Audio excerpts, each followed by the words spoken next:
councilman with the city of Phoenix, and I'm sure I've missed someone else. So if there's anyone who is a current or a former elected official, if you'll just wave your hand. Okay, I think we did good. Where's Jay? Boom, right? Right? We get some boom. So we did that. Thank you so very much. All righty. So with that said, my career, and the reason why I'm in front of you all this morning, I'm sure some of you all are wondering that, but my career at the City of Phoenix has covered 22 years in roles that include Chief of Staff to former District 8 Councilman Michael Johnson, Deputy Director for Community Development and Government Relations at America's friendliest airport, Phoenix Sky Harbor. Woo woo, right? Where's the airport people? Woo woo. As a civilian equivalent, as a civilian equivalent assistant chief for the Phoenix Police Department, as Director of Community Affairs, I have been honored to serve. Truly, I have the public in those capacities, as well as in my current role as the Human Services Director.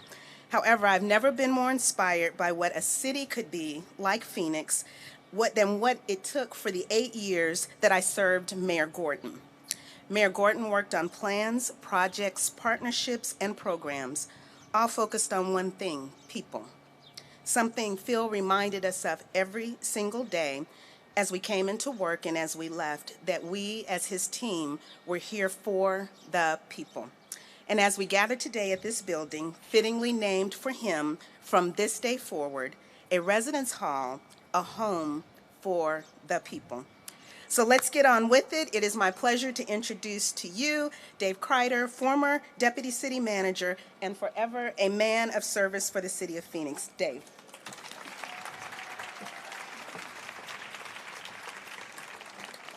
This is the coolest collection of people I've ever participated with in my 33 years in Phoenix. Unbelievable. I've known Phil Gordon for more than 30 years, not as long as some of you, but longer than most. And I'm fortunate to have had a front row seat, or should I say bench, to his transition to mayor as his chief of staff during his first year in office. During the entire time I have known Phil, he has been a relentless and passionate doer. One of my favorite comments back to him during my time in the mayor's office is, why don't we think about that for a day? Never worked. Because he knew that he had only so many days to be mayor of Phoenix, and he was not going to waste one of them, like the guy sitting next to him here.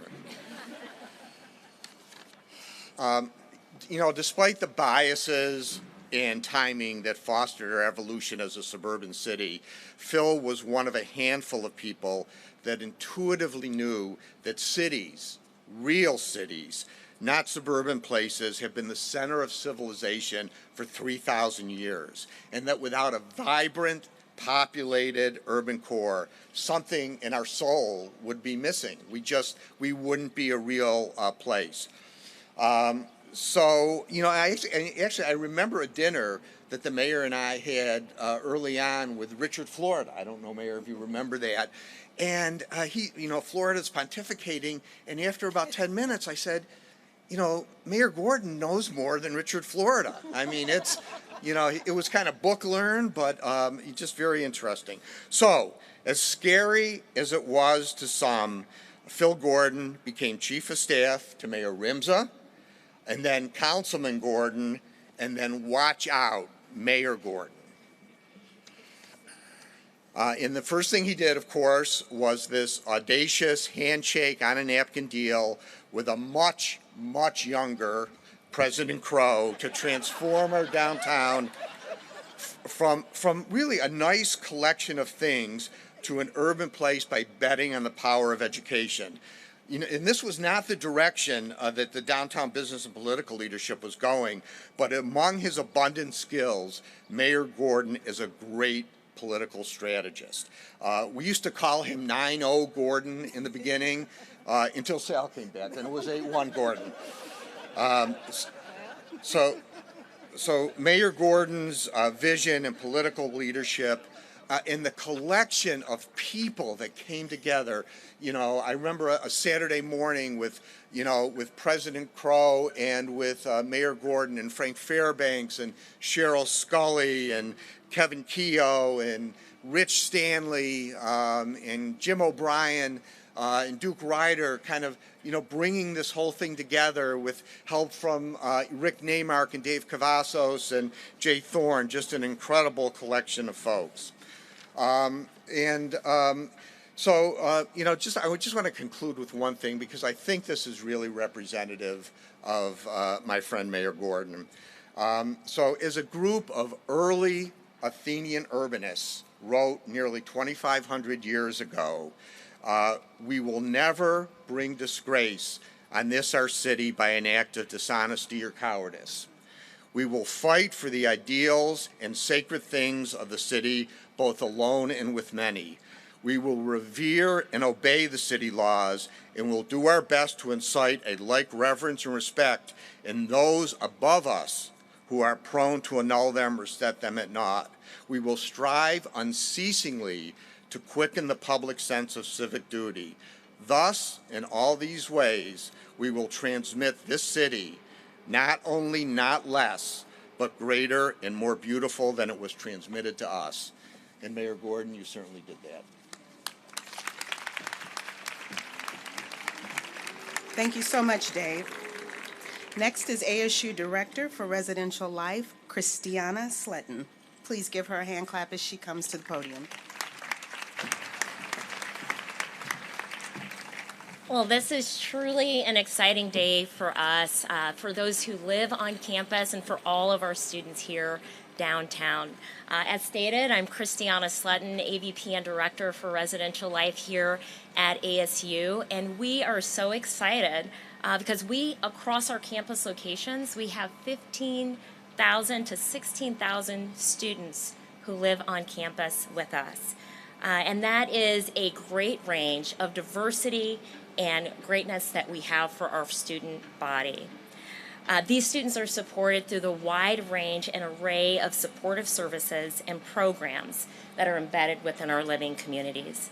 And I would like to echo the sentiments of my colleagues who've spoken before me of this well-deserved honor and recognition of Mayor Gordon and the renaming of downtown's first Residence Hall. Gordon Commons is home to 1,300 Sun Devils with varied majors in journalism, integrated science, health, nursing, public service, and management.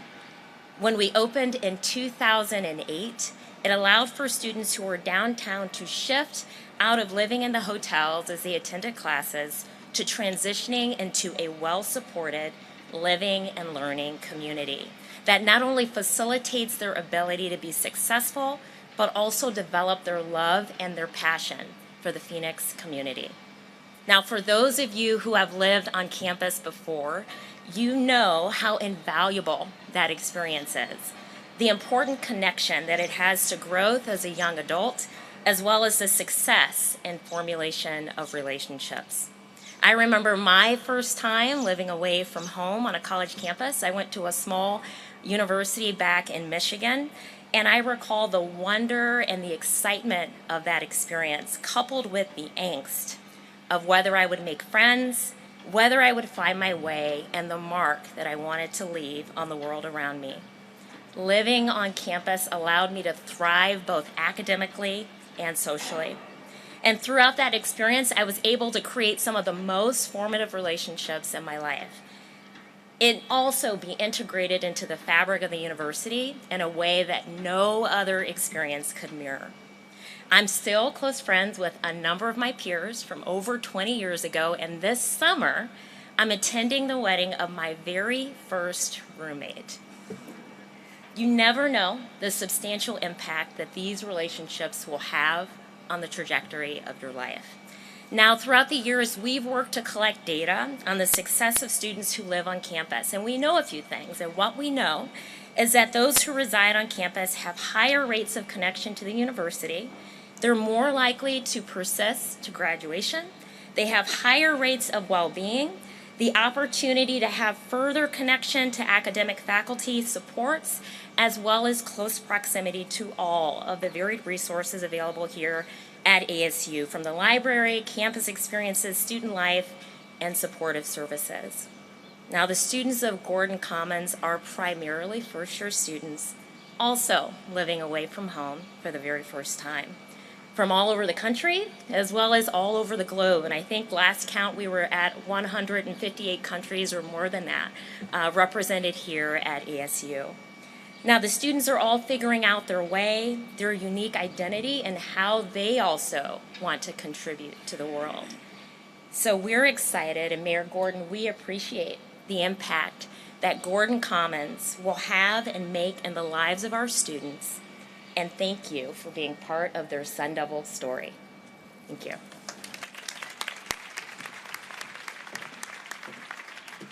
Thank you. I now have the pleasure to bring to the podium Evan List, current student body president.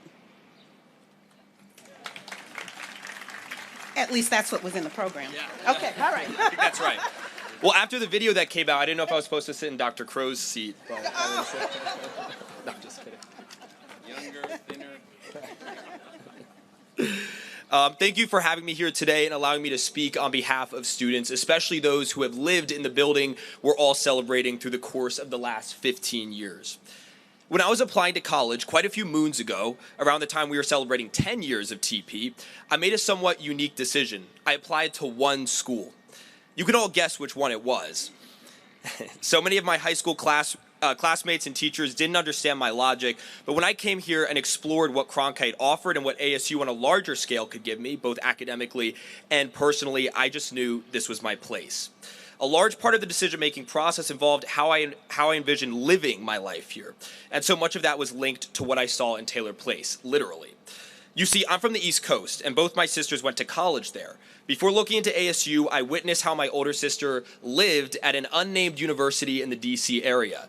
Her dorms featured communal showers and toilets, 2 little washers and dryers for too many students that you had to pay for, window AC units that worked most of the time, and a scorching, we're talking DC, or freezing 15-minute walk to the dining hall. So you can imagine my amazement when I came here for a tour of ASU's downtown campus and its main residence hall, where each room had its own bathroom and climate control built in, where you didn't have to pay to wash your clothes, and where the dining hall was just a quick elevator ride away, not to mention a Starbucks, convenience store, and Chick-fil-A as well. Pretty good deal, I think. Yeah, this was definitely my place. I didn't realize at the time, though, how many firsts I'd have in this building and how genuinely special it and the people within it would become to me. On move-in day, I remember nervously packing into an elevator with my family and all the stuff we shipped here from New Jersey and going up to the 11th floor. As we rolled our carts into the lounge, I stood close to my parents and sisters, still inseparable from the family unit. Then my CA and Rascal, which are now called pals, talked to me and explained things and gave me my own keys. The whole being an adult thing was becoming more and more evident with each passing minute.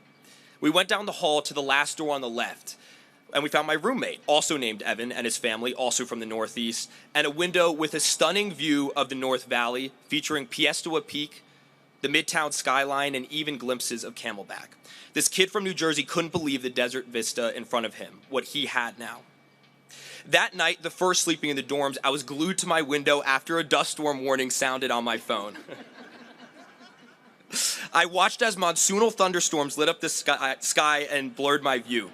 Seeing how I was fixated on the events outside, my roommate would tell me much later that he knew then that I would end up in weather. Sometimes the people around us pick up on things before we do ourselves.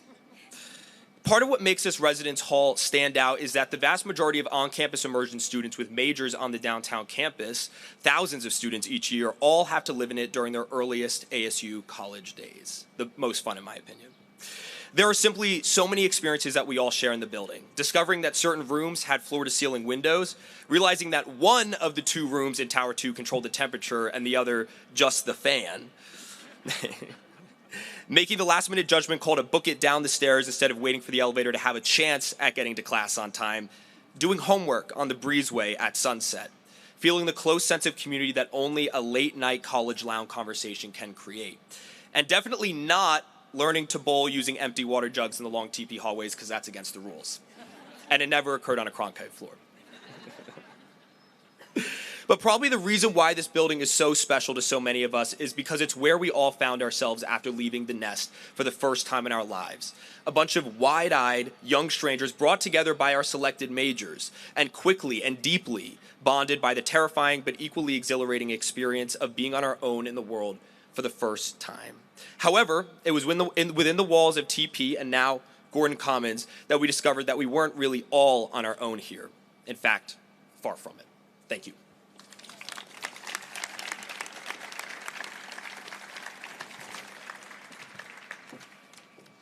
Thank you, Evan.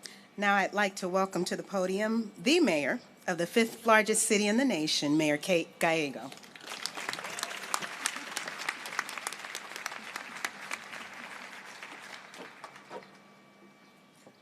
On behalf of all the elected officials gathered here today, it is my honor to celebrate Phil Gordon and his legacy. Part of the reason Phoenix has been so successful as a city is we have had the right elected officials at the right time. And the fact that so many elected officials and community leaders are here today to celebrate Phil Gordon really shows what a difference he has made and how much we all care so deeply about this city. So thank you to the really impressive group of people who are here today. We are all judged by the team we build, and Phil Gordon, this is quite a who's who. One of the important things that Phil did was find that higher education is going to be key to the future of a community. So many of the jobs of the future require at least a bachelor's degree and perhaps even more. And then Phil and Dr. Crow brought that legacy to downtown Phoenix. It has been incredible to see the impacts, whether it be making us a bioscience hub or a semiconductor hub. So much of the jobs of the future start with ASU and with the back of the envelope deal, or napkin deal, that brought us here today. So it is exciting to celebrate what Phil Gordon has accomplished and this lasting legacy. It will continue to help generations of future leaders of the city of Phoenix. I have had the pleasure of now having 24 ASU interns come through my office and help us make a brighter city, and many of them have lived in Gordon Commons. I'm joined today by Hannah, who's pursuing a double major in nonprofit leadership and management and public service and public policy, and she lived at Taylor Place for 2 years, so she's my expert in this building and talked about some of the same things that Evan touched on. It is a gorgeous building, and it's a showcase for our city and our downtown, where you see the amazing airport on one side, our beautiful mountain parks, our downtown. It's very fitting that we have a lot of cranes and a little bit of construction noise as we are here today, because the investment that Dr. Crow and Mayor Gordon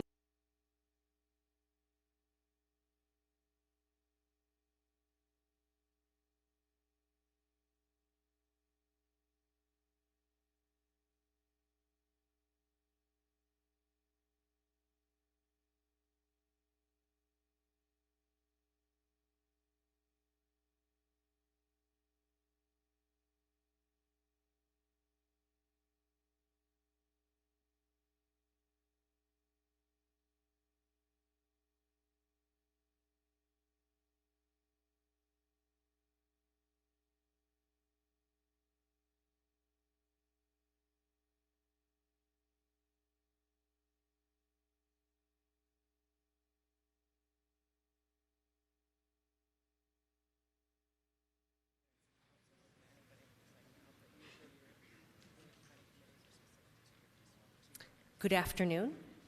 Prior to the formal meeting of the Phoenix City Council, we will convene the Assisted Housing Governing Board. I'd like to call that meeting to order. Will the clerk call the roll? Board Member Guardado. Here. Board Member Hodge Washington. Board Member Maggard. Here. Board Member O'Brien. Here. Board Member Pastor. Here. Board Member Robinson. Here. Board Member Stark. Here. Board Member Waring. Vice Chair Ansari. Here. Chairwoman Gallego. Here. Item 3 is a resolution about the asset management budget for fiscal year 23-24. Do we have a motion? I motion to approve Resolution 218. Second. We have a motion and a second. Any comments? Roll call. Guardado, Yes. Hodge Washington, Yes. Maggard, Yes. O'Brien, Yes. Pastor, Yes. Robinson, Yes. Stark, Yes. Waring, Ansari, Yes. Gallego. Yes. Passes 10-0. Thank you. Board Member Maggard, thank you so much for your service. We are adjourned of the Assisted Housing Governing Board of Directors meeting.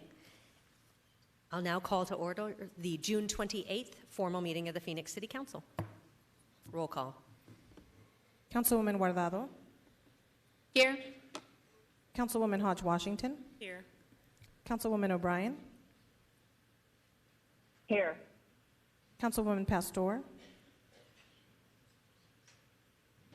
Here. Councilman Robinson, Here. Councilwoman Stark, Here. Councilman Waring, Vice Mayor Ansari, Here. Mayor Gallego. Here. We are joined by Police Chaplain John Taylor. Would everyone please rise for an invocation?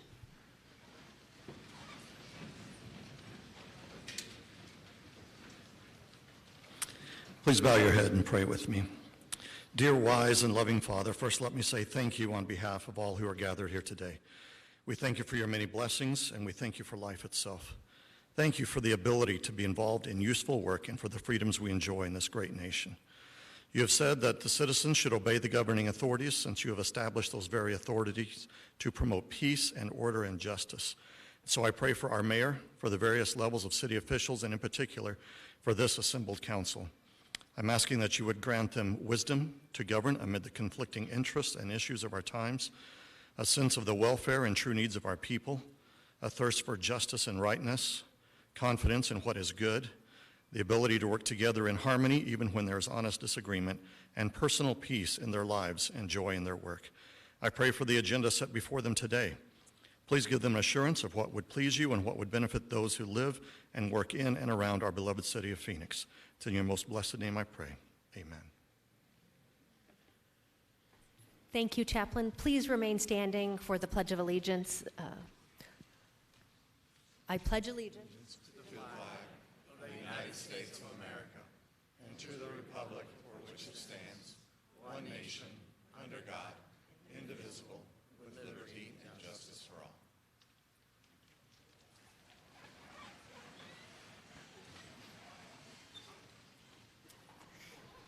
Elsie Duarte and Mario Barajas are with us to provide interpretation. Duarte. Would you introduce yourselves? Yes, good afternoon. Thank you, Mayor. Hello, my name is Mario Barajas, and together with my colleague, Elsie Duarte, we will be serving as today's Spanish interpreters for our City Council formal meeting. I'll now take a moment to introduce ourselves to our Spanish-speaking audience. Hola, buenas tardes.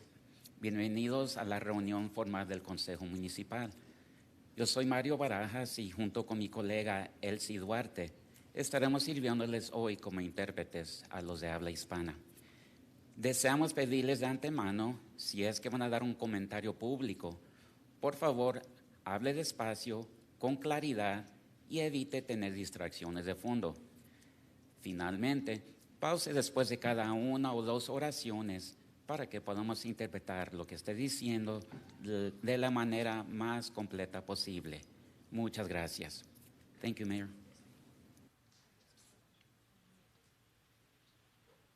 Thank you, Mario. Would the city clerk please read the 24-hour paragraph? The titles of the following ordinance and resolution numbers on the agenda were available to the public at least 24 hours prior to this council meeting and therefore may be read by title or agenda item only. Ordinances numbered G7125 through 7134, S49904 through 50030, and resolutions 22133 to 22137. Thank you. I'll now turn to our city attorney to explain the role of public comment. Thank you, Mayor.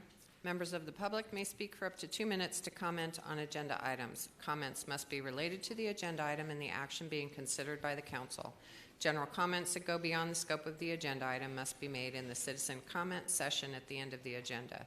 The City Council and staff cannot discuss or comment on matters relating to pending investigations, claims, or litigation. The City Code requires speakers to present their comments in a respectful and courteous manner. Profane language, threats, or personal attacks on members of the public, council members, or staff are not allowed. A person who violates these rules will lose the opportunity to continue to speak.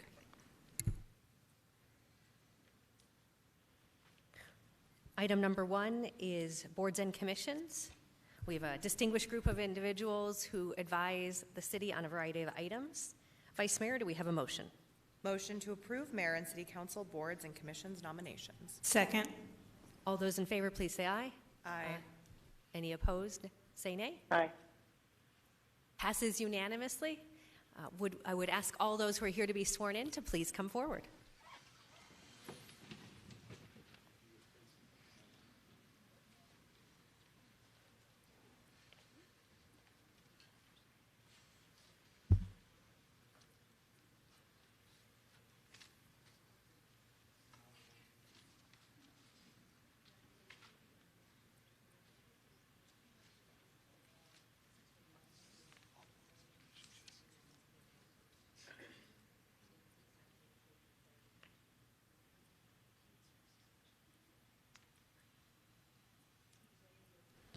Please, now that everyone's awake, please raise your right hand. I state your name. I, Brent Klenman, Do solemnly swear do solemnly swear that I will support the Constitution of the United States that I will support the Constitution of the United States and the Constitution and laws of the state of Arizona, and the Constitution and laws of the state of Arizona, and that I will bear true faith and allegiance to the same that I will bear true faith and allegiance to the same, and defend them against all enemies, foreign and domestic, and defend them against all enemies, foreign and domestic, that I will faithfully and impartially that I will faithfully and impartially discharge the duties of the office of, discharge the duties of the office of Human Services Commission according to the best of my ability. according to the best of my ability, So help me God. so help me God. Congratulations. Thank you for serving our city. If you would go behind the...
Congratulations to that wonderful group who have served our city so much already. We are excited to swear you in. For some of you, welcome you back, and some of you, welcome you to a new role. We next move to the liquor license portion of our agenda. The City Council provides an advisory role to the state of Arizona. Vice Mayor, do we have a motion? Motion to approve items 2 through 18. Second. We have a motion and a second. Any comments? All those in favor, please say aye. Aye. Any opposed, say nay. Aye. Passes unanimously. City Clerk, are we ready for ordinances, resolutions, new business, planning, and zoning? Yes, Mayor. Vice Mayor, do we have a motion? Motion to approve items 19 through 196, except the following. Items 24 through 27, 46, 49, 50, 56, 78, 79, 84, 85, 88, 93, 98, 111, 176 through 181, 194, 195, 196, noting that item 65 is as corrected. Item 193 is being continued to August 28th, 2023. and excluding these items for virtual public comment. Items 46, 56, 57, 78, 166, 176, 177, 178, 180. And can the clerk confirm if there are any other items that should be excluded for in-person public comment? Yes, Mayor, Vice Mayor, also excluding item 155. That's item 155. Second. Thank you. We have a motion and a second. Any corrections? Roll call. Guardado, Yes. Hodge Washington, Yes. O'Brien, Yes. Pastor, Yes.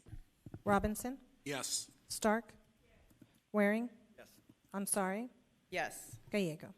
Yes. Passes 9-0. Thank you. It was an important agenda that included everything from partnerships with ASU to investments in housing and economic development. We next move to the payment ordinance, and we'll take items 24 through 27 together. Do we have a motion? Second. We have a motion from the Vice Mayor and a second from Councilwoman Stark. I'll turn to Councilwoman Pastor for comments.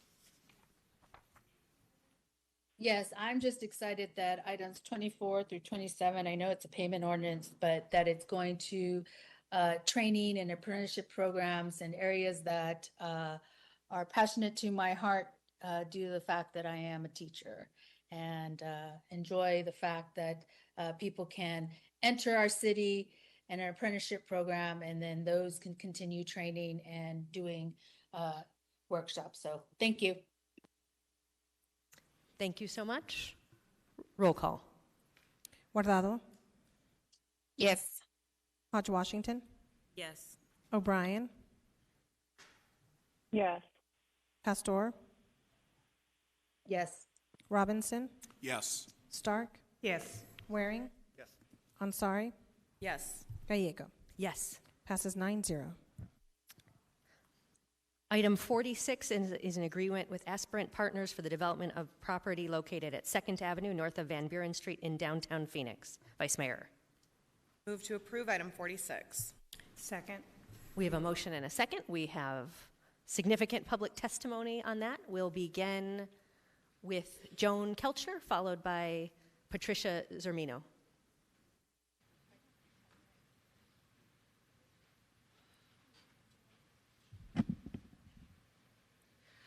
Thank you, Mayor and City Council. My name is Joan Kelchner. I am the president of the Roosevelt Action Association, serving the neighborhood in which this is planned. I run the neighborhood. We've only had one meeting in the last 3 years. That was after your subcommittee meeting and before this one. At that point, with a limited presentation of this, we voted to oppose a giblet and to allow at least a continuance, and if not that, to oppose it completely, but there was no support at all for the giblet. These are the reasons: public benefit. The environmental issues, such as how do we deal with water, recirculation of water, use of water, heat, with glass, which is reflective and not to get heat quality, according to the city, were hardly dealt with in this, or badly dealt with.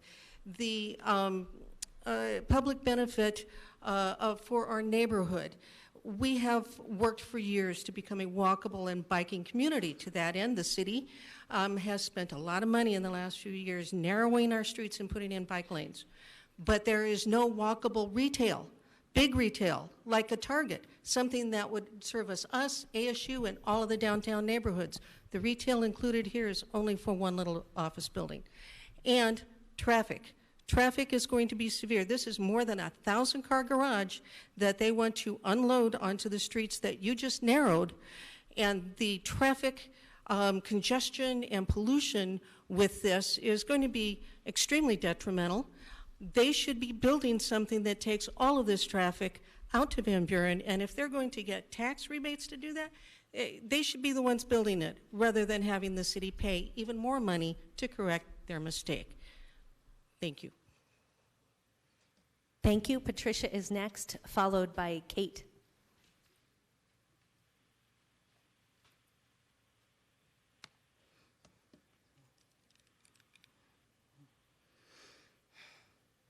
Good afternoon, Mayor Gallegos, City Council members, guests, visitors, neighbors, friends. My name is Patricia Zermeño. I live in downtown Phoenix on Linwood Street, and I have for almost 30 years. I stand before you today to encourage you to deny the city manager or his designee entrance into a development lease agreement, easements, or any other agreement as necessary with aspirant or their developer to build a two-phase multifamily rental and commercial project at 2nd Avenue between Fillmore and Van Buren. The developer came to you in June of 2020. I bet you remember that. We were in the middle of a pandemic. I will never forget it. Well, at that time, they asked for a government property lease excise tax, a giblet, for a massive 50-story phase, office space, co-living, like dormitories for grown-ups. I think that's what they call workforce housing, luxury apartments, office space, hotel, multifamily residential rental, and commercial property. Wow. It's big. She's a $535 million glass and steel building smack dab in the middle of the oldest neighborhood in Phoenix, my neighborhood, the Roosevelt Historic District. The benefits that the developer would get from this giblet is $5.5 million. They say they'll use it to widen the paseo from the YMCA. Well, that's great, and that they will donate to the Affordable Housing Trust Fund that's used by the city for affordable housing in the future, and we need that. But how about they spend some of that $5.5 million in Roosevelt? We have lots they could spend it on. We live in the center of this development every day. When you leave the building, look around it, and you will see what we live with. I'm asking the Phoenix City Council to postpone the vote on the giblet with instructions the developer work with the neighborhood. Short of that, I urge you to vote no on the giblet. Thank you. Thank you. Kate is next, followed by Brent. Good afternoon. My name is Kate Kunberger. I've been a downtown resident since 2008. I am also on the board of the Roosevelt Action Association. This development is not supported by the neighborhood in which it is being proposed. The RAA sent a letter dated June 26th to the entire council. If you've not read it yet, I urge you to read it. It sets forth in detail the many issues that the neighborhood has, including design and scale, the impact to the character of the historic neighborhood, the traffic issues, environmental concerns with this building, including that it is a 51-story glass and reflective glass and steel structure being put in the heart of the downtown historic community. I want to focus for a moment on the community benefit. Here, the supposed benefits are added workforce housing, new office space, and retail for the downtown retail desert. However, none of those benefits are in the Phase 1 building. I remind you that this is not a single giblet. This is two giblets for two separate buildings, and each building must comply with the giblet requirements, and building 1 simply does not. It is a massive luxury apartment building and luxury hotel. It provides none of the workforce, none of the affordable housing, none of the retail, and none of the office that this application is citing to justify the use of taxpayer funds. The lack of retail is frightening for downtown residents. It's going to have 1,000 people living in this apartment complex and not a single square foot of retail to support them. That means every item of clothing, every piece of food, everything they need to manage these households, they have to go off-site, and there's significant environmental impacts from that. And this, of course, is a recurring issue with a lot of the development downtown, where the city council is not requiring developers to include adequate retail. So I would ask the city to postpone the vote on the giblet, to give the developer time to work with the neighborhood to address these concerns, and short of that, I'd ask you to vote no on the giblet, and especially no on giblet Phase 1 that is not supported with public benefit. Thank you. Thank you. Brent is next, followed by Sigrid.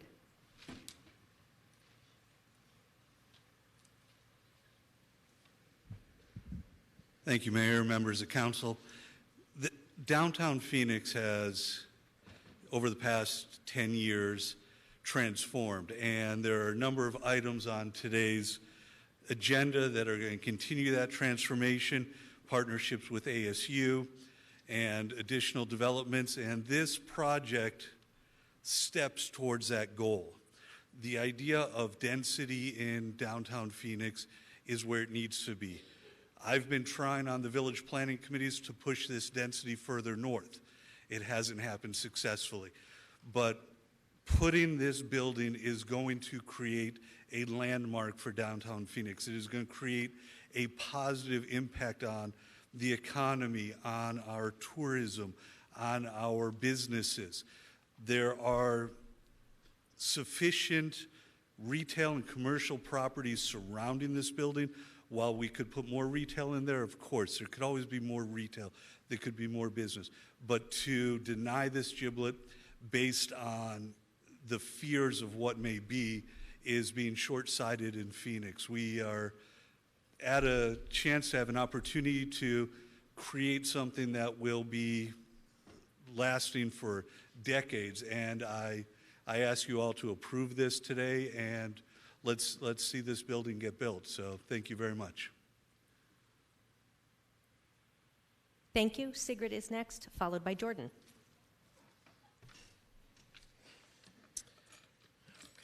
Good afternoon, Mayor and Council. My name is Sigrid, and I live in Phoenix in District 4. I am with Unite Here, Local 11, and wanted to express my support for the Astro project. Housing is really important to me as a renter, and as a renter who has lived in co-unit spaces before, I've really enjoyed the experience and its affordability. I'm pleased about your inclusion in this project. Given this as well as other specifics of this project and location, I hope that you approve it. Thank you. Thank you. Jordan is next, followed by Jessica Bueno. Hi, my name is Jordan. Hi, Mayor and Council. So I'm from Unite Here Local 11. We represent about 3,000 hospitality workers in Arizona.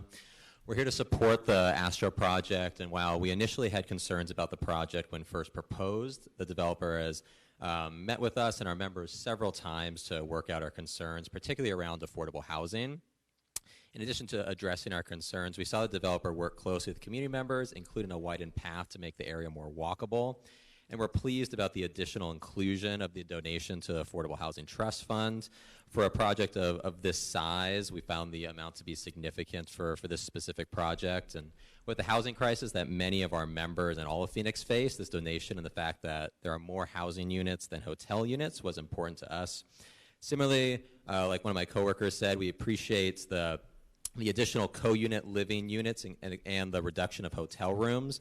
Co-units are almost as common as market rate units in this project, and co-living units can be much more affordable for folks that desire to live in the city at a more affordable rate. And so given the full context of this project, from the specifics of the development and its location and their efforts to include community input, we support this project and hope that the City Council approves.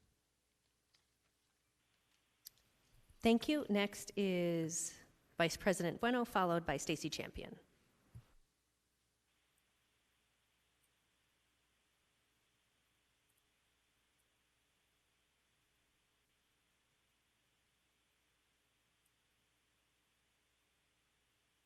Do we have Jessica Bueno with the Phoenix Elementary School District? Okay. Jessica, if you are on, we cannot hear you. We'll go next to Stacy, followed by Nick Wood. Hello, Mayor and Council. Can you hear me okay? Yes, we can. I just want to say that had this city been only giving giblets out to real affordable housing projects over the past 10 years, I dare say we may not be in this situation that we're in today. These have been given out like candy to developers, many of whom contribute large dollar amounts to many of your campaigns. And I urge you to vote no. I think that if those who believe in the free market, if the free market really works, then why is the city giving tax breaks or subsidies to any project that isn't a pure affordable housing project at this point. And with that, I hope that you vote no. If not, I hope that something is done to reel this in again, because I find it to be terrible. And also listening to the actual neighborhood and how little they had dealings with this developer is very concerning too. So thank you. Thank you. Nick Wood. Mayor, members of the council, Nick Wood, Snow, Wilmer 1, Arizona Center. I apologize, Mayor, I have a cold. So we have been working on this project for almost 5 years. During that time, we've had multiple meetings with the earlier leadership of our AA, in fact, Andy Abkarian, Bill Scheel, and others, probably a dozen meetings over the time. And they gave us a lot of input, ideas, suggestions, shared concerns.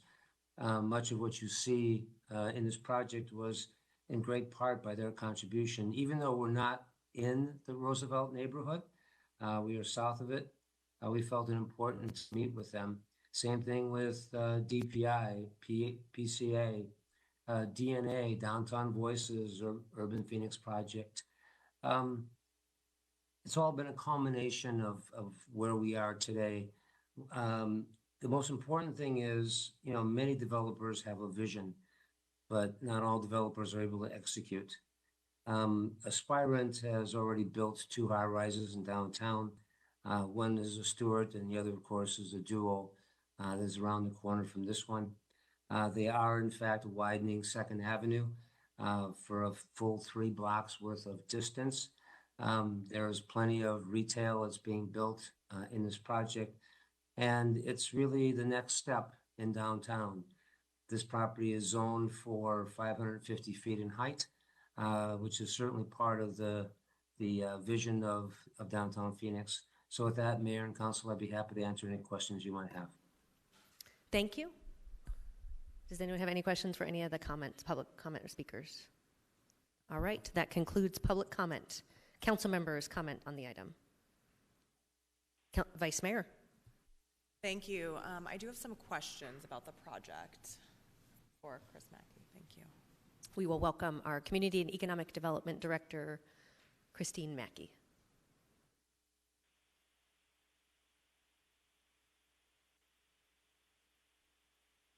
Thank you, Chris. I have a number of questions around some of the concerns and questions that were mentioned in public comment. First and foremost, could you walk us through the process that this agreement has gone through over the last couple of years, including outreach, stakeholder engagement, and any necessary rezoning? Mayor, Vice Mayor, I'd be happy to. With me is Annan Keating, Deputy Director of Community and Economic Development, just in case I misstate or he can add any color to this as well. This project was submitted into the city for consideration in 2020. It did do its outreach and activity in that time. I have my notes here just so I can make sure I don't miss anything. So the application was submitted in June of 2020. The applicant met with Phoenix Union in June of 2020 and met with the evaluation panel. As you know, our GIPLET policy does require a panel to be able to recommend these to move forward. In November of 2020, it went through a text amendment for its height, which was approved and granted. In December of 2020, staff presented to the REA. In January of 2021, we presented to the Downtown Voices Coalition. And in February of 2021, as we were preparing to move forward for a council consideration, the council very thoughtfully paused all GIPLETs to come up with a policy that was driven by the city as opposed to each individual development. As Mayor and members of the council will remember, we worked on that for approximately 2 years with you to ensure that GIPLETs were used in a very thoughtful manner. Our GIPLET policy was approved in November of 2022 by council, and we relayed the information to the applicant of what the council's new direction on GIPLETs was. The applicant did modify their application and submitted a new application back into the city. Since that time, We have met with Downtown Voices and had our public subcommittee meeting, but then did meet with REA following the subcommittee meeting. Unfortunately, our timing didn't work, so they were gracious enough to host us following the subcommittee meeting. Okay, thank you for that. Thank you for breaking it down month by month as well. That's very helpful. In regards to the GIPLET in particular, for the public's benefit, it was helpful, since I've been on council, this I think will be the first GIPLET we're voting on since the policy was approved. Can you talk through some of the public benefits and what the developer is doing in regard to some of the elements of the GIPLET policy that we approved? Mayor, Vice Mayor, as part of the policy that you all created, it was really important to you that the city controlled what was important to the city as opposed to having the development community just suggest what they would do as part of the GIPLET application. So 2 of the items that were of importance to the council was our affordable housing and our workforce housing. So this project, in accordance with the GIPLET policy adopted by council, will be required to make a 200% deposit into the Affordable Housing Trust Fund of the tax the city would otherwise get during the 8-year period of time. That's the $5.5 million that you hear speak of. The other requirement in the South Tower is 20% of workforce housing in that particular tower. So, Mayor, Vice Mayor, as you and I spoke, you felt it was very important that we accommodated for all of our citizens in that particular area, and the affordable housing was what we added there. I think as we look at the other community benefits, I did hear one of the speakers talk about the fact that there was no retail in this project. There is just under 36,000 square feet of retail in this project. It will be, of all of the projects that we've done outside of Cityscape and Block 23, will be one of the most significantly robust retail projects that we have. They have also added the Paseo in the downtown strategic plan, and in the community, the Paseo connection from the east side of Central Avenue all the way over to 7th Avenue is critically important to the community. And so the developer in our agreement has agreed not only to have the Paseo connection, but to make it ultra wide, heavily landscaped, and also include outdoor space, outdoor dining, that type of a thing. In fact, I believe it's a 40-foot wide Paseo through this particular area. So in 9 years of meeting with the community on the Paseo, that was one of those items that was critically important to them. As is, although the GIPLETs are provided for in state statute, this is a state law that we operate under for our GIPLETs. A contribution to the school district is not required, but council did create a policy for staff in 2014 that we needed to ensure that the school districts were held harmless. In other words, that the taxes that they were getting off the site today wouldn't go away during the 8-year abatement time. And so the developer is required to make a payment to the school district in that amount for the 8-year period of time. 2 follow-up questions to what you said. You mentioned the 200% deposit in the Affordable Housing Trust Fund, which amounts to $5.5 million. Have we ever had a deposit of this size to our Affordable Housing Trust Fund before? Mayor, Vice Mayor, no. The largest deposit that we've had in the past was $1.5 million, and that would have been with the Metro Center agreement in December of 2022. Got it. Before that, the largest was $100,000. And then the 36,000 square feet of retail, I just want to emphasize. So that is, you said outside of Cityscape, and what was the other? Block 23. Block 23. This would be the largest retail that we have downtown. I don't want to misstate that it is absolutely emphatically, but as I run through the buildings in my head, those are the other 2 large retail projects that we have. I mean, clearly, maybe Central Station. Arizona Center, clearly, but that's a different type of project and long ago built. Central Station has a pretty significant amount of retail, but I think it's just below this one. Okay. And then you mentioned the school board. I do have a question about that. My office received a letter from the Phoenix Elementary School Board with some concerns about making sure that they receive their contribution in a timely manner, as well as ensuring that the city would, questions around accountability. How will the city make sure that they are held accountable to their workforce housing standard? Can you please walk us through that process? Mayor, Vice Mayor, I'd be pleased to, and thank you to your staff for sharing that information from the letter so that I could provide you factual information as we spoke yesterday. One of the items states that a particular project that we had did not submit their contribution to the school district for almost 2 years, after they received their certificate of occupancy. That project came online as the pandemic kicked off. Both the project developer and city staff had significant issue reaching the Phoenix Union Elementary School District staff to be able to find out where they wanted the check to be sent to make sure that they knew what the check was coming for. And they were busy running in circles with a pandemic and thousands of children that they were trying to educate. So we worked, when the developer shared with us that they couldn't reach Phoenix Elementary, Zandon and I attempted to reach out to them a number of times. We all were finally able to connect. The developer settled up that payment very quickly and has been current ever since. But it was, the letter speaks to the fact that whether we would default them or not, it's hard to default somebody if they can't make contact with the person that they owe the payment to. Okay. And then on the response that the workforce housing component is there, we receive a report from each of our projects on an annual basis. Mr. Keating and his team review that to ensure that they are meeting the requirements of each individual development agreement. Each individual development agreement has a little bit different of nuances that are with it. So we do them on an individual by individual basis. If the developer is found to be out of compliance, we notify them that they are out of compliance. Our contracts do allow them a 60-day period of time to come into compliance. And if they do not, we would, as a staff, we would move forward with defaulting them on the development agreement. We take this very, very seriously. And then finally, there was discussion in the letter about the teachers perhaps didn't know where these workforce housing units, they weren't being marketed to the teachers. So what we had done when Dr. Weeks was there, he did share with us that concern that the teachers might not know about these projects. There wasn't one central location.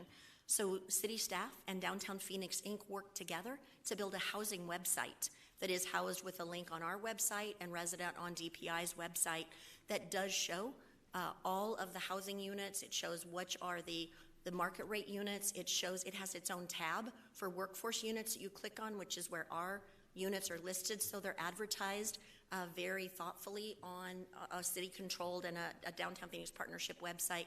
It also has a tab for those affordable housing sites, because we all think back to when we were kids and there was nothing more exciting than seeing your teacher in the grocery store.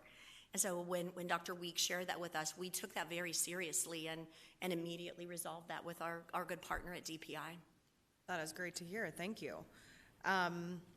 My other question is around, I serve on the Economic Development and Equity Subcommittee, and we talk a lot in that committee about just our vision to build a world-class downtown, a world-class city, working on a number of, downtown updates and whatnot. Can you just talk a little bit about how you see this project fitting into our larger vision for really, truly building that world-class destination?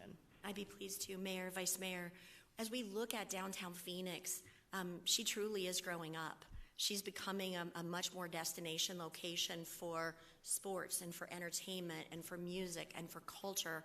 But I think what's most important to downtown is it's becoming this great location that people want to live, and people from all walks of life want to live. I was regaling this to a teammate this morning. I remember when I first got here and a council member was very concerned about a particular restaurant that kept turning over.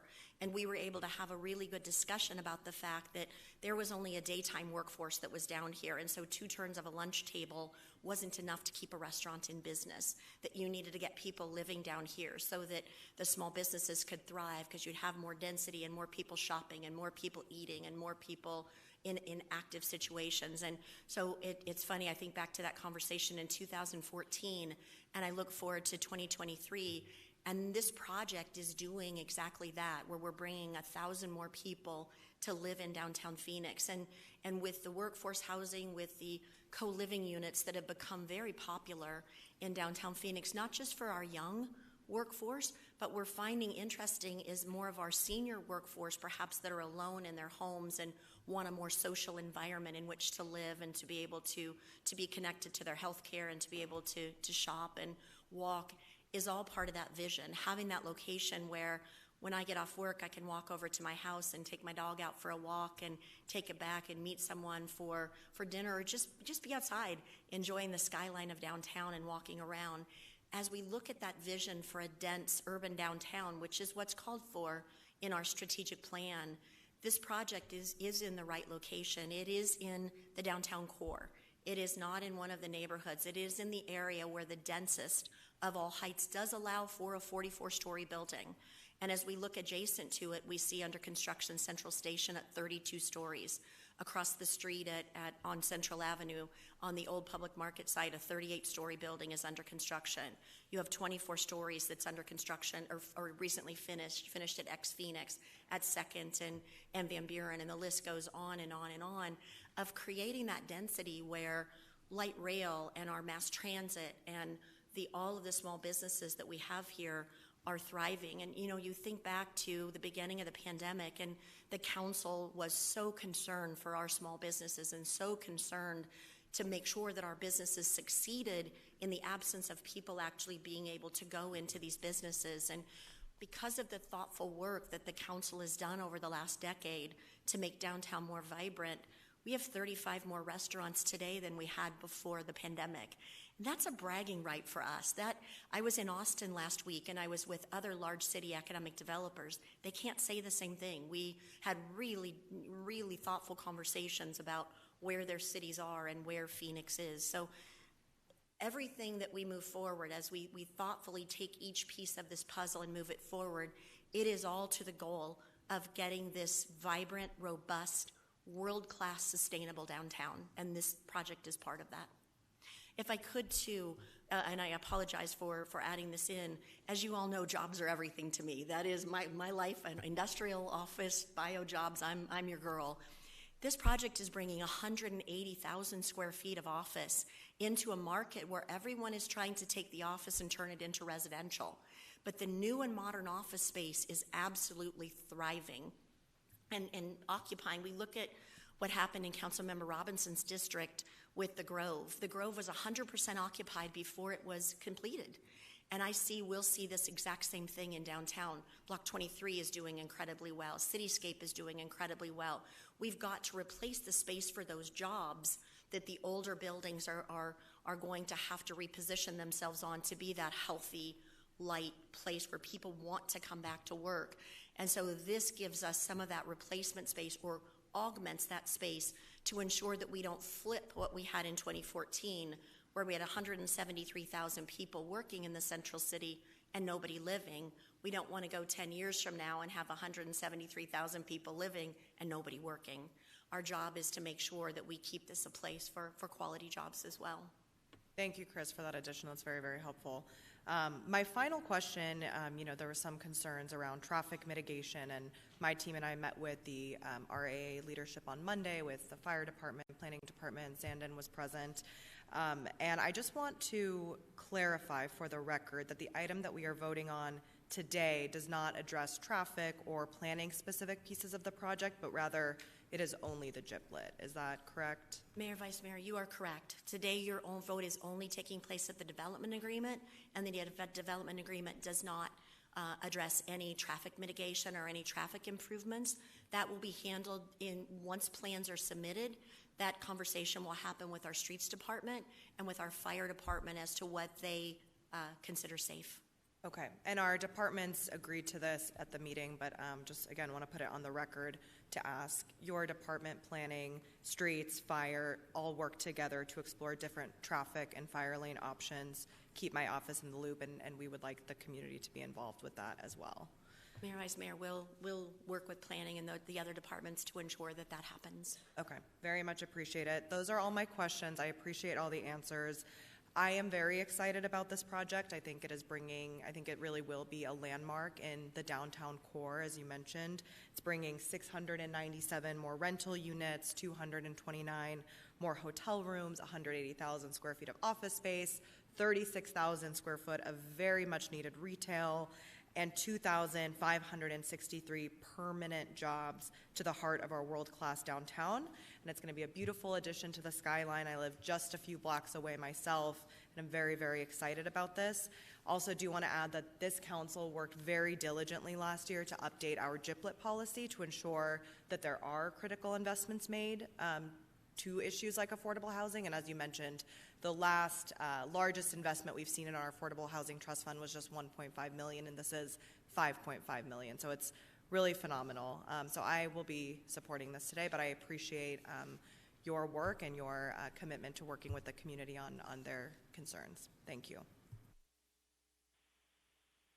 Thank you. Roll call. Guardado. Yes. Hodge Washington. Yes. O'Brien. Yes. Pastor. Yes. Robinson. Yes. Stark. Yes. Waring. Briefly explain my view. Please do. Nothing against this project, but I don't vote for giblets. No. Ansari. Yes. Gallego. Yes. Passes 8-1.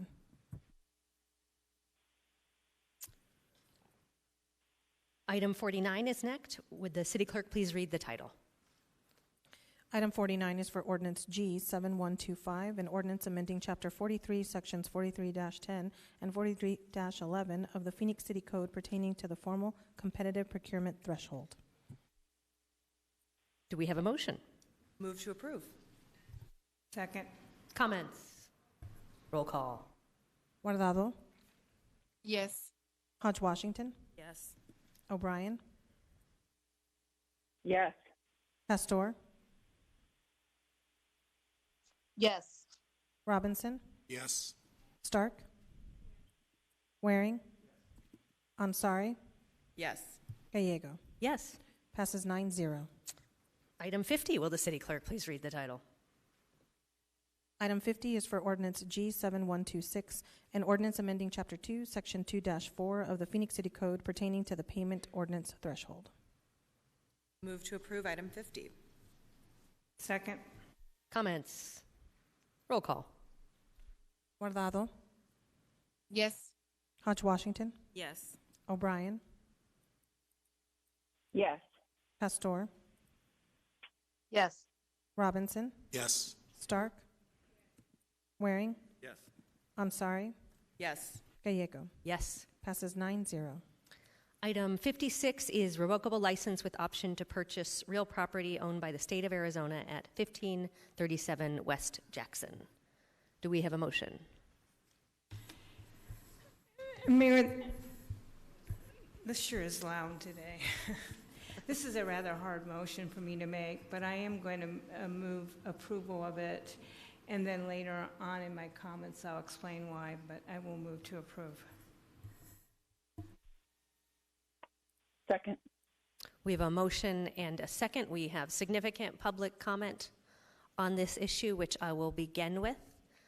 We will begin with Tony Harris, followed by Abdul.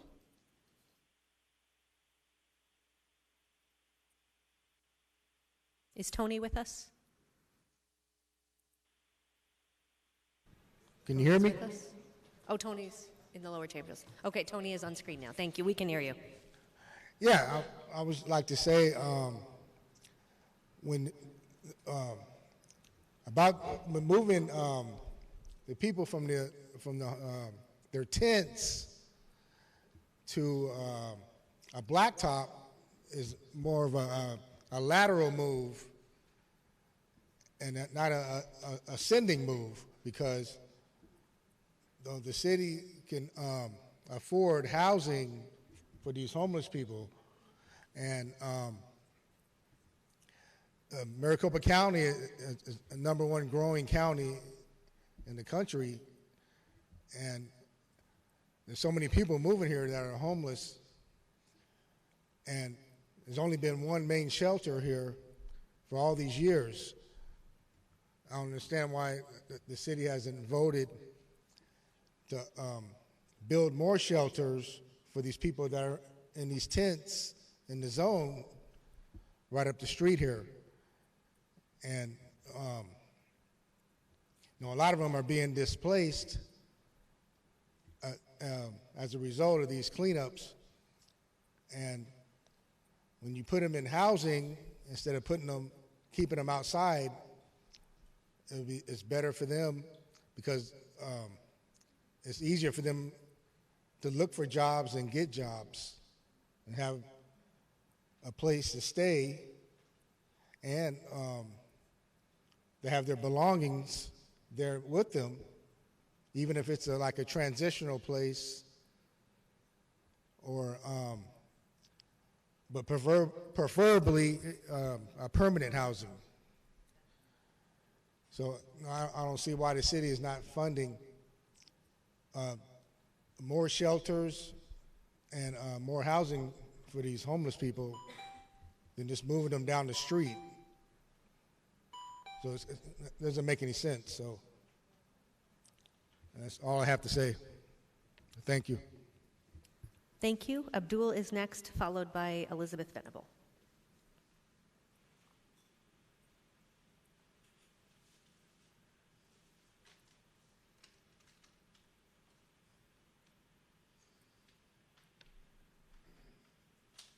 Do we have Abdul in the lower council chambers?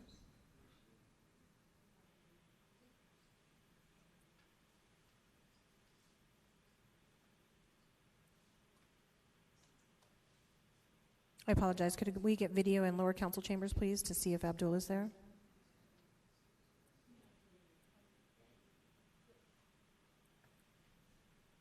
Okay. Elizabeth is next, followed by Antonio.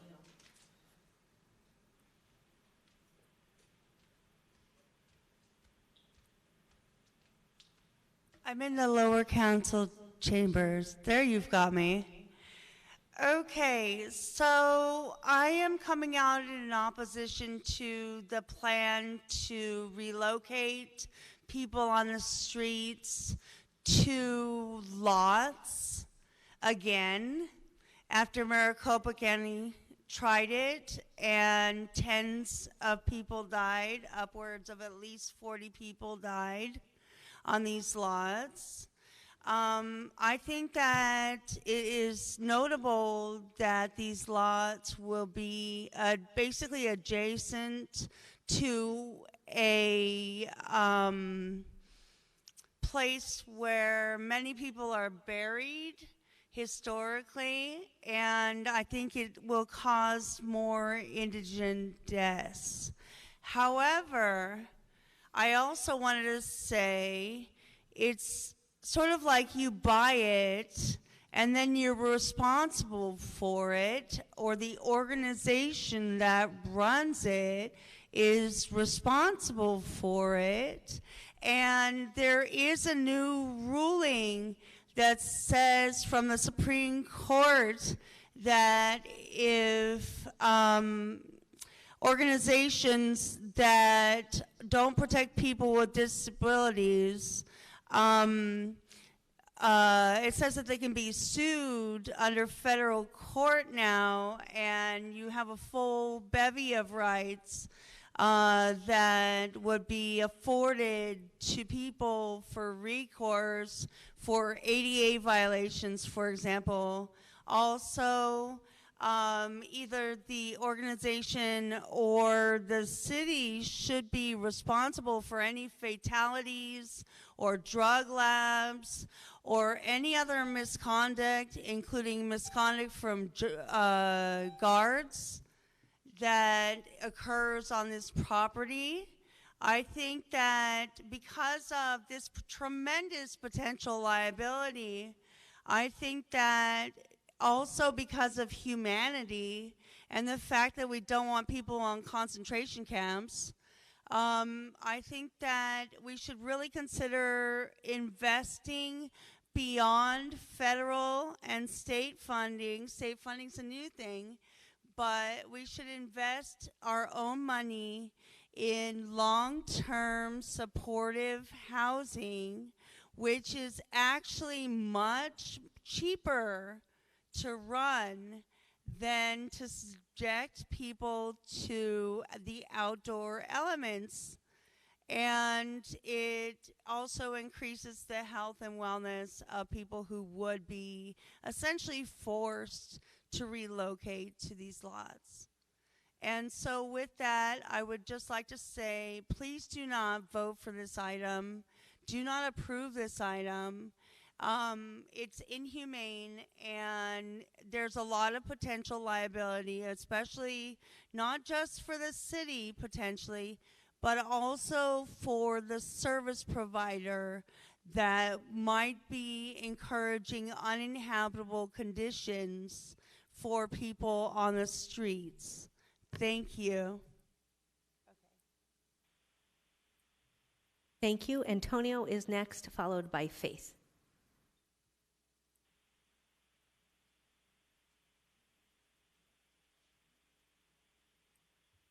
My name is Antonio Williams, and the only thing I want to say that we all got to start coming together, helping the homeless, and we should not be always violated just because trying to send sleep and also trying to be and watch over our heads and just, just start helping. I mean, we human just like anybody else. We have rights. It's dangerous out here. I'm a sickly individual myself, but I still be prayed up. Because you got to. I love the city of Phoenix. It was told to me that, I should be around mayor or governor. And I'm thinking strongly, because I know I can make a big difference out here in this world. Because there's so many of us shouldn't have to be homeless and be fearful for our life. Thank you. Thank you. Faith is next, followed by Mayoral.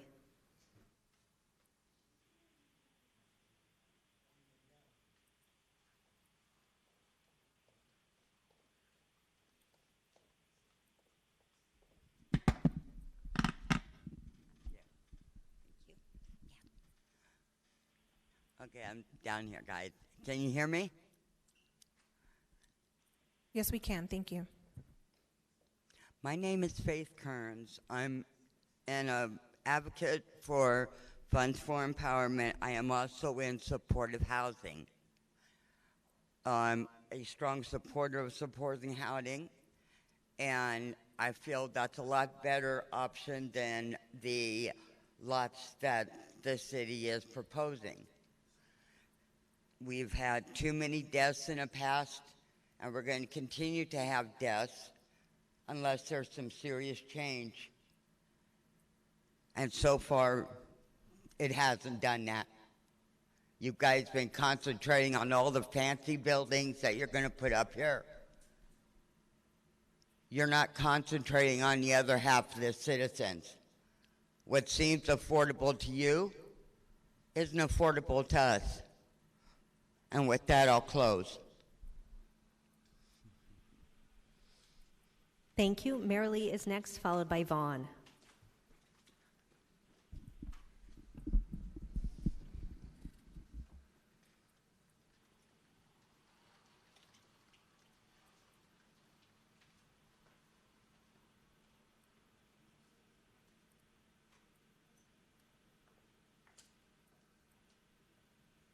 Is Mayoral okay?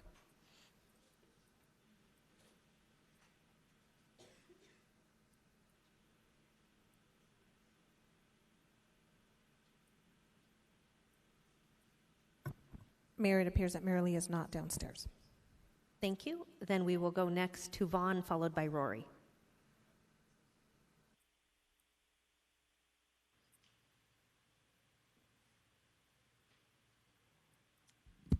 Good afternoon. My name is Vaughn Winslow. I'm recently just moved to Phoenix from the California area, and I've just recently became part of the homeless, everybody that's been in there. I was part of the people who have been removed from the zone and removed, and with no basic options, no opportunities, pretty much. We were told we had to do one thing or another. My opinion on this is moving people outdoors again into an enclosed area would be not good for everybody, especially the ones of us that have severe health issues. I see it as not fair, especially when there's funding that can help us get permanent housing and other opportunities as opposed to being put back outside, especially with the heat being like it is right now, and it's going to get nothing but hotter. It's a danger for us in particular, especially when there's lack of services at nighttime or anytime for support. Say, when we need it at nighttime, we basically get brushed off.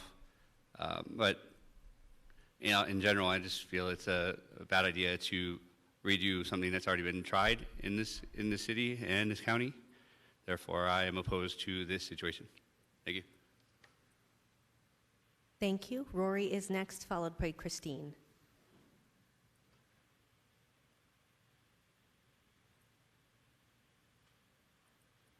Hello. My name is Rory. I really just, I think that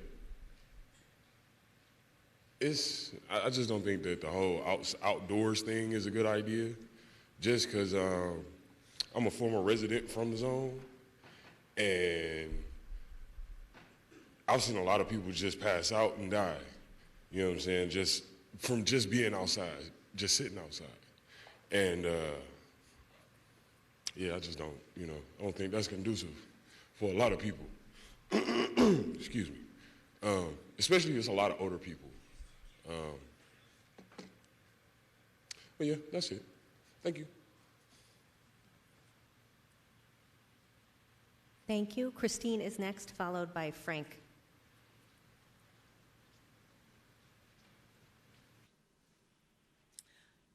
Thank you, Mayor and City Council.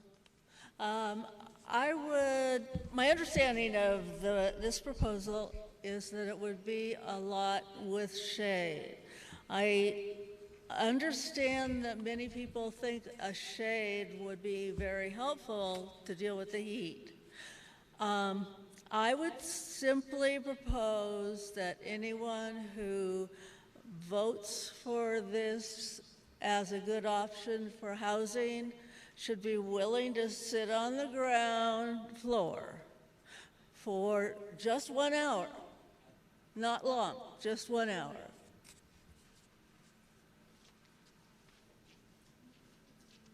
Thank you. Frank is next, followed by Stacy.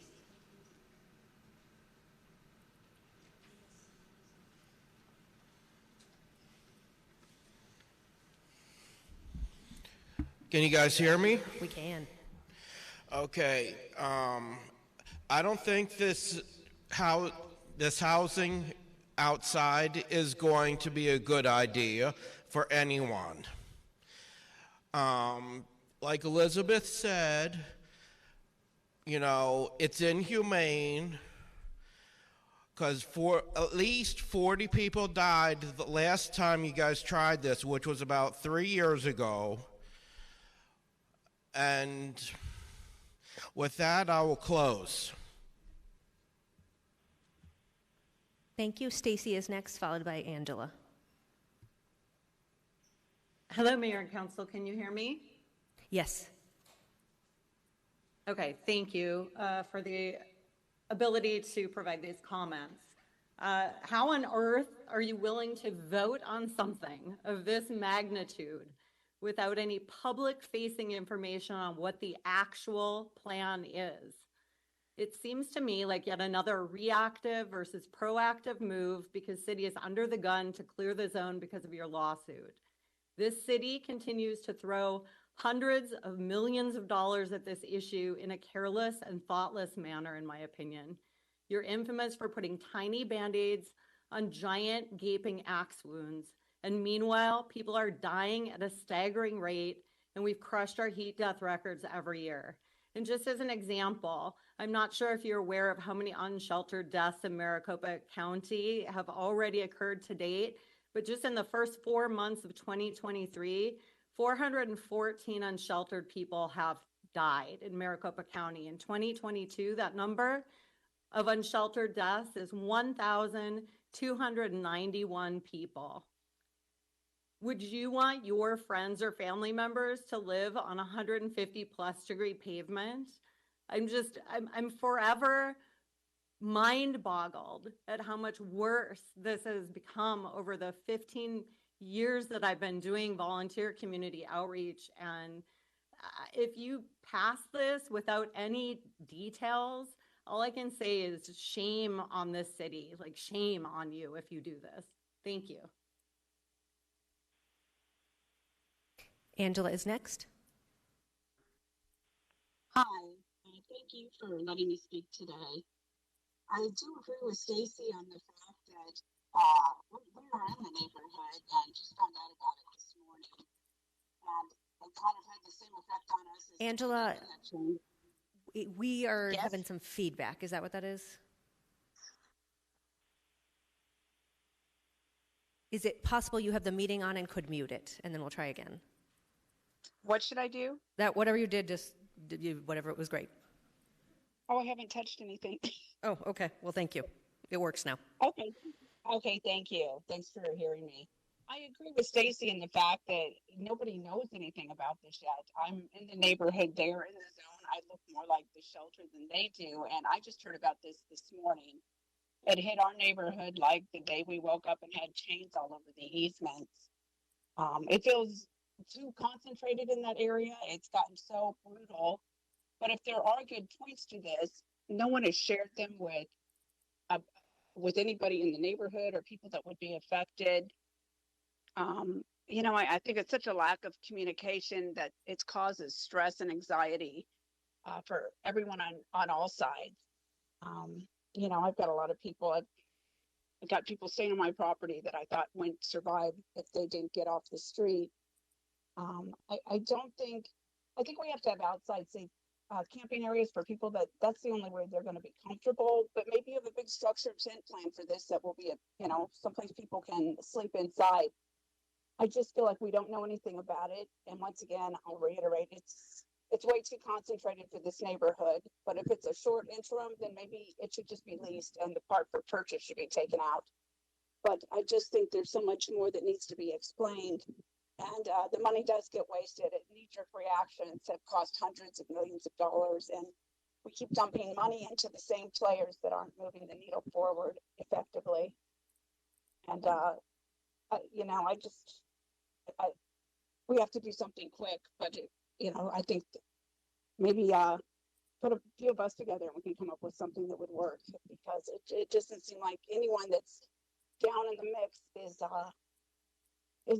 coming up with anything, that would really work. I mean, if you're not down in the trenches and you're bypassing everyone that is, and throwing something at them, like, same thing as the easements, it just doesn't work. I wish the city would learn that. Thank you.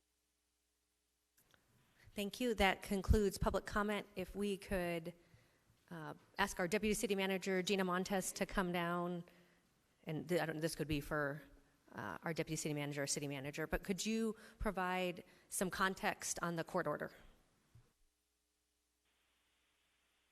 Mayor, if it's okay, I'd also like to have Rachel Milne join me to add additional information. So, apologies. Could you repeat the question? And Rachel is with our Office of Homeless Solutions, the Director of Office of Homeless Solutions. Thank you. Wonderful. Thank you. I guess maybe first tell us what this is, and then could you tell us about the court order? Absolutely. Thank you, Mayor and members of the council. I'd like to start off by saying that I have always said, I've said publicly, I've said in many meetings, I think I've said before the council that indoor shelter, affordable housing is our first choice and highest priority for assisting our unsheltered residents of Phoenix. And we continue to work very diligently towards those options. This safe outdoor space, a structured campground, is something that has been recommended by our task force, our strategies to address homelessness task force, and has been something that we have discussed in the past on numerous occasions. We, as I mentioned, had been prioritizing indoor spaces because it's still hot outside. We recognize that. However, as we have a number of circumstances that have converged to make this an option that we think is important to have right now for the city in order to address a number of issues. You did mention the court case. We are under a court order to address the encampment around the Human Services campus, and we have been diligently working towards doing that.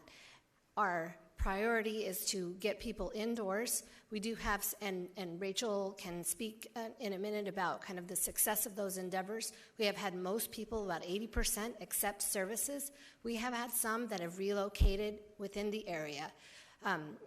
As we continue this process, we are going to, they will no longer be able to be in that area at some point for those who are not ready to go into indoor shelter, number one. And so this is an option for those folks, and then also as we continue to get more beds online. The space itself is, we have some experience through our friends at the county and our Office of Homeless Solutions. Director Rachel and Scott Hall were very involved in that in the past, and so we do have some lessons learned from that situation and from that option. But we have determined that at this point, this is one of those options that we think is very important. We really need in order to comply with our court order and to also be able to help people who are already outside, who are in the heat right now, who are in vulnerable situations, to be in a safer space. And with that, if it's okay, I'd like to have Rachel kind of discuss the details of the setup. Mayor and members of the council, thank you. And again, just to reiterate, Deputy City Montez, the Office of Homeless Solutions 100% understands that the end to homelessness is affordable housing and preventing people from going into homelessness. This option is a voluntary option and an alternative option for individuals that maybe aren't ready for the indoor options that we've offered. This location at 1537 West Jackson is attractive to us because of some of the amenities at the site. First and foremost, there is an indoor warehouse space that is cooled, where people could receive heat respite during the day. This location also has a large amount of shade space at the location, and not just event tent shade, steel structures that provide a lot of shaded area around the space. This option also has a plethora of space for us to put mobile shower units, mobile restroom units, and to have on-site services to help people who choose to go there, to help them get to an indoor location at some point.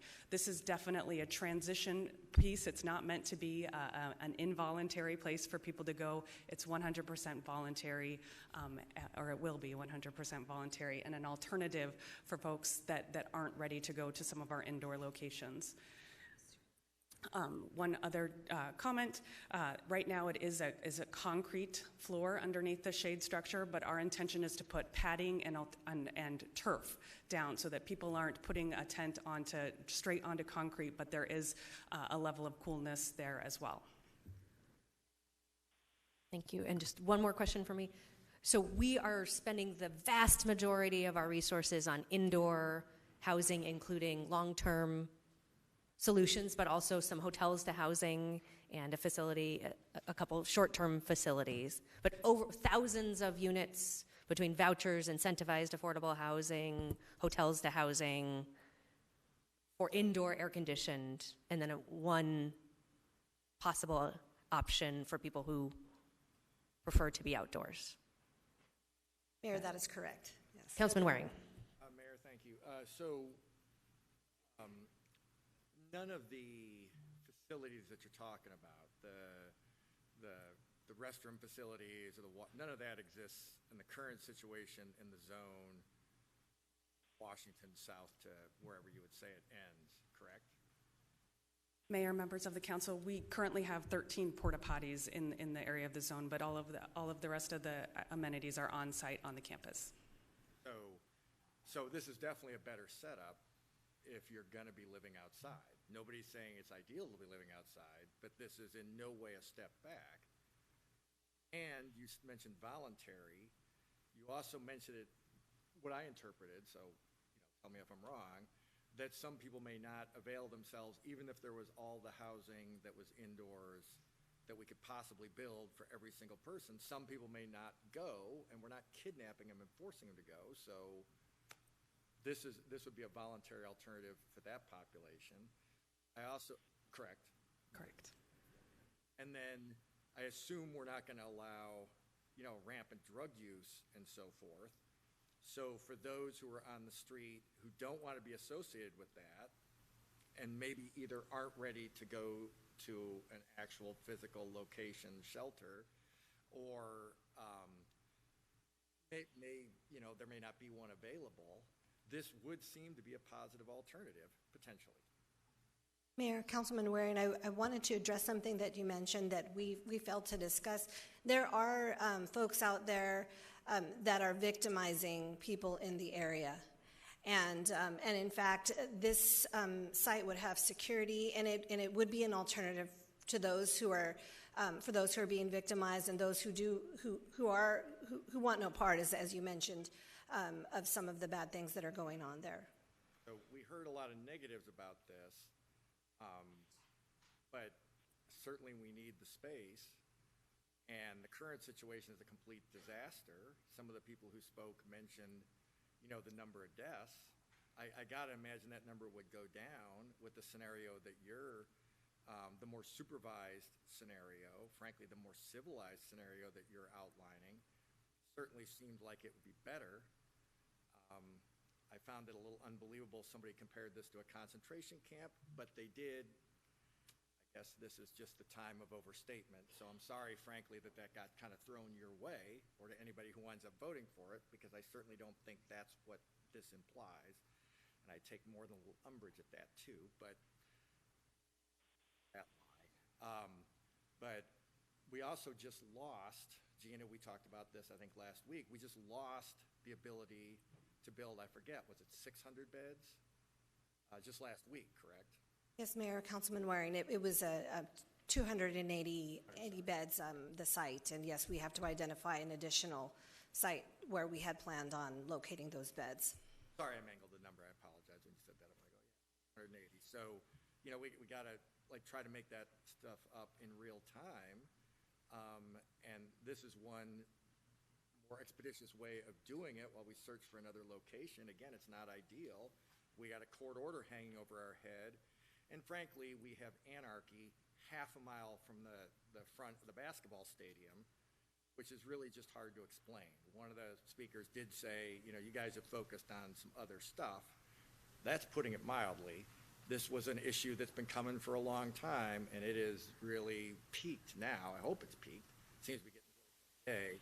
So we did focus on all the wrong things, but I don't look at this effort as making things worse or trying to deviate from the plan of getting people off the streets, but it does seem to me to be badly needed. Appreciate your efforts in that regard.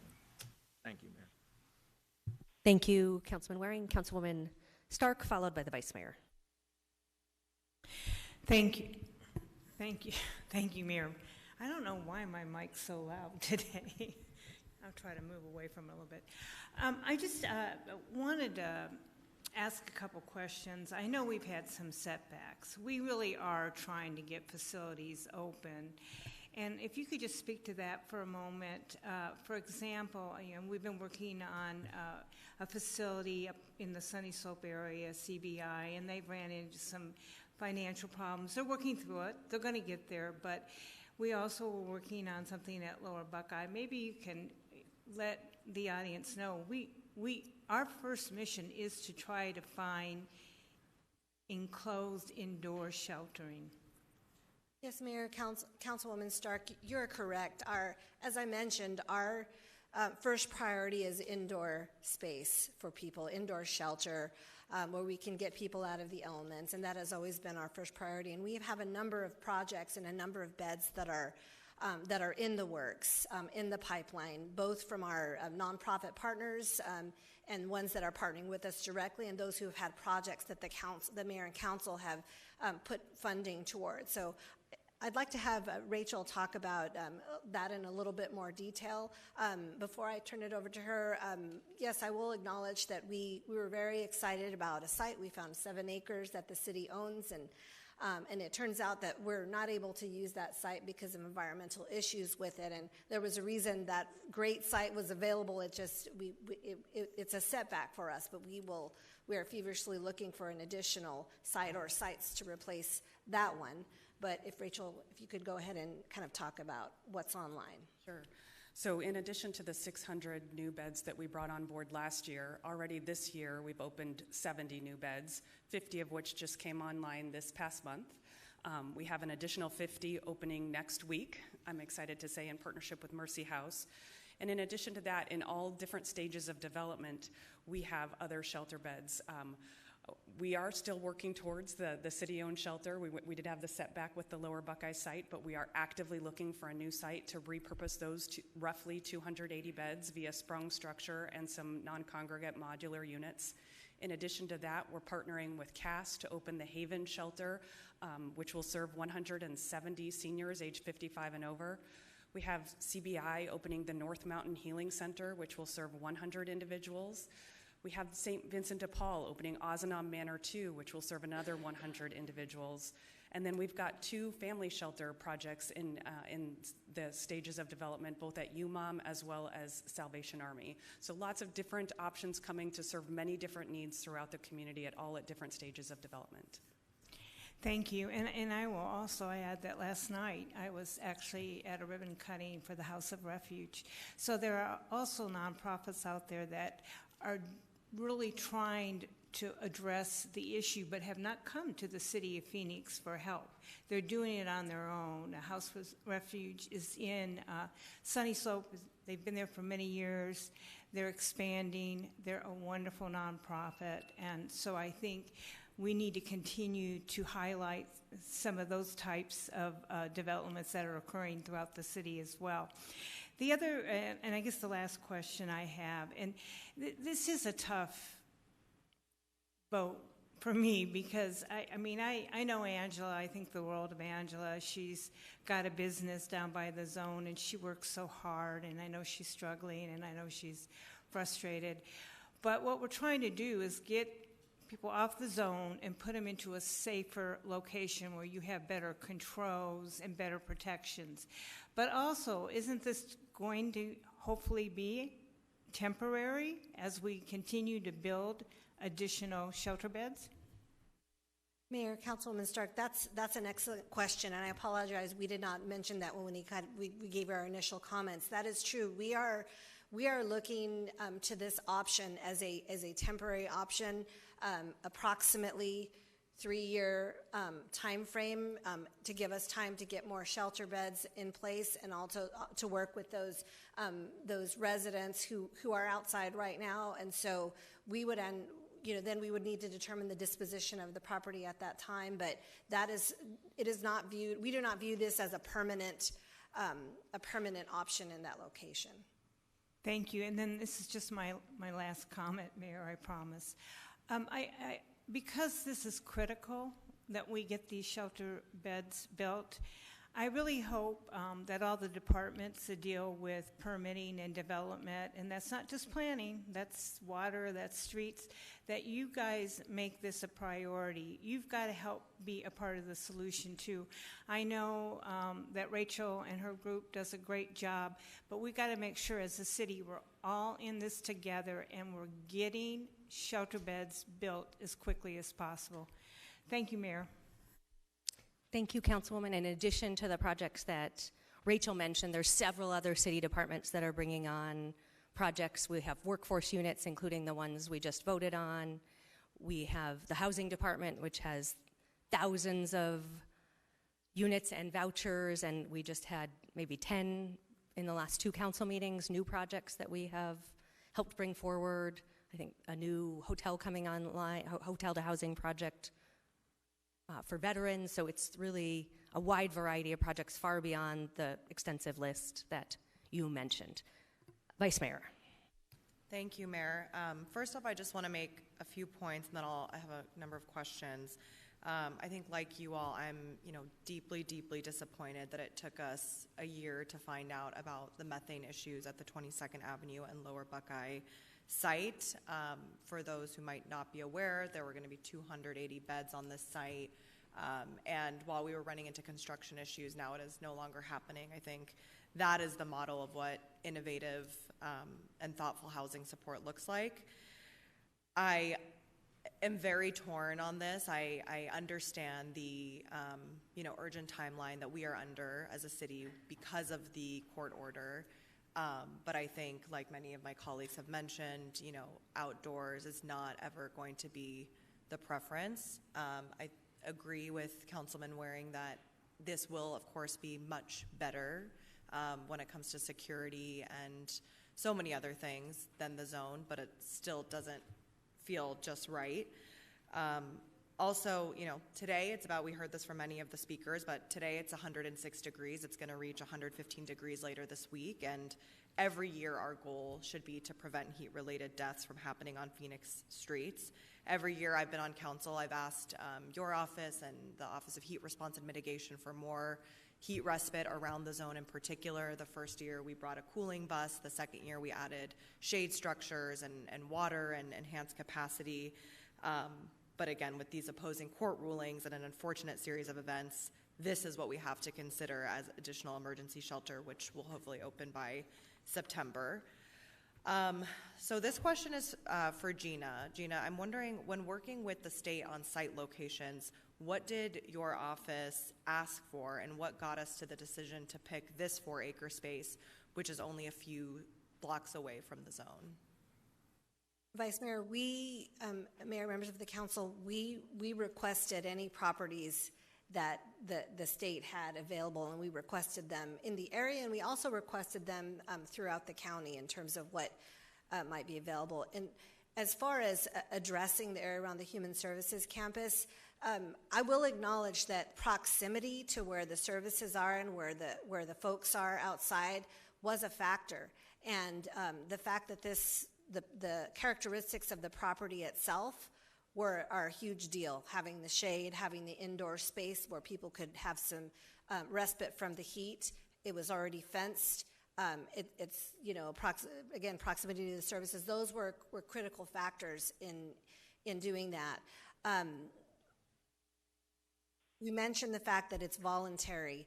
And if we are going to be successful, and when we're working with people as we try to engage them in services, to have them be willing to go to a location and stay with their community, as Rachel has described to some of us before, is an important factor. And so that's what I would say in terms of selecting this particular site. There were not many sites that had the potential for this, and we will continue to look for sites for the whole range of services as we're able to afford them with resources, and as we are able to stand up more facilities. Okay, so while, on paper, I understand in theory why being near the Human Services campus could be beneficial. However, we also at every turn talk about the importance of not expanding services in the downtown area, and the reason for the lawsuit in the first place is because this particular neighborhood has taken on the responsibility of pretty much addressing the entire state's homelessness crisis. Was that factored into this at all, looking at sites? I mean, did we really look at sites all across the city that we could do a safe outdoor space? And I'll just build on top of that, that it would be helpful to learn a little bit more about the services that will be offered and about what the site looks like, because I think in the meetings that I had with the neighbors who did advocate for a safe outdoor space, in theory, not there, we saw a lot of trees, we saw a lot of greenery, we saw a lot of enhanced features to make it just a much more humane solution. Do we have that here? Mayor, members of the council, this is an industrial area. It is a concrete, it is a parking lot with steel shade structures on top of it. But what this site has that none of the other sites that we've looked at, or some of the county sites that we had in the past, is an indoor cooled warehouse area where people can go in during the day and be inside and be cooled off on the inside. And that's really what made this site the most attractive, is that it had the shade and the ability to have an alternative place for people to go, and then that indoor location where people could go during the heat of the day and be inside and cooled. Okay, and then I want to just talk a little bit about accountability. I personally don't want to acquire this lot permanently for shelter and continue to expand the zone, and that's what I hear from impacted residents and business owners as well. And I'm worried that without additional stipulations, that's the reality of what's going to happen here. Again, I understand the need for services to be nearby where we already have clients located, but I want to make sure that we limit the use of this space if it is going to pass to 2 years max, no more than that. And I'm under the impression that this lot will require a special permit. Can you explain how this case will allow for these sorts of limits if it were to pass council today? Vice Mayor, I wonder if it would be possible to have some assistance on talking about the planning side of this. We would request at least 3 years. Understand, we with a goal of 2 years, but at least 3 years in order to give us the adequate time to really not be disruptive when, to get people transitioned out into housing or the next positive exit is the only comment I would make before asking Alan and Stevenson to address the other question. Thank you, Mayor. Vice Mayor, yes. In order to do the proposed use, it would require a special permit to be approved by the mayor and council. Okay. I think that's all my questions. Just being honest, I'm extremely torn on this. I think District 7 and District 8, downtown in particular, has taken on far more responsibility dealing with this. I have been the first person to advocate for more funding for housing and shelter and have indicated, we were working on another shelter in the district. I just think this particular neighborhood should not be doing everything, and so that is where I'm struggling the most. I do hope that if it does pass, we can make a much more deliberate effort in communicating with the residents and the businesses nearby. I think there's a sense that this feels rushed and that a plan has not been shared with them and how they will be impacted or not impacted or any of that. And I hear those concerns very, very loudly. And I also do hope that, again, if it does pass, that we can see a plan of what services will be offered on this site, how it will be a marked improvement from the situation, obviously, that's happening in the zone. Thank you. Thank you. We'll go to Mayor- Councilwoman O'Brien, or we'll go to, our Deputy City Manager, Alan Stevenson. Mayor, Vice Mayor, if I could add real quick, as part of the special permit and the rezoning, the council can add stipulations and conditions like you normally would. In this case, the special permit, the city has additional authority that is granted to it by the ordinance as it relates to maybe transitioning some of the structured camping to other types of uses and the time associated with how long the special permit would be valid for. All of those things can be discussed as part of the rezoning process, and ultimately the mayor and council will decide when that comes forward. So to clarify, that is not a stipulation that would be added today, but through the special permit process. Mayor, Vice Mayor, that is correct. Okay, thank you. Councilwoman O'Brien. Thank you, Mayor. Gina, in your opening comments, you talked about approximately 80% of the people during the cleanup are accepting services, and that would mean about 20% are not. What reasons are the 20% giving our staff for not accepting services? Thank you, Mayor, Councilman O'Brien. I'm going to ask Rachel to talk a little bit more in detail on that. Thank you, Mayor, members of the council. So yes, we've had 3 engagement efforts where we've shut down streets around the campus. Those 2 of those took place in May and 1 on June 21st.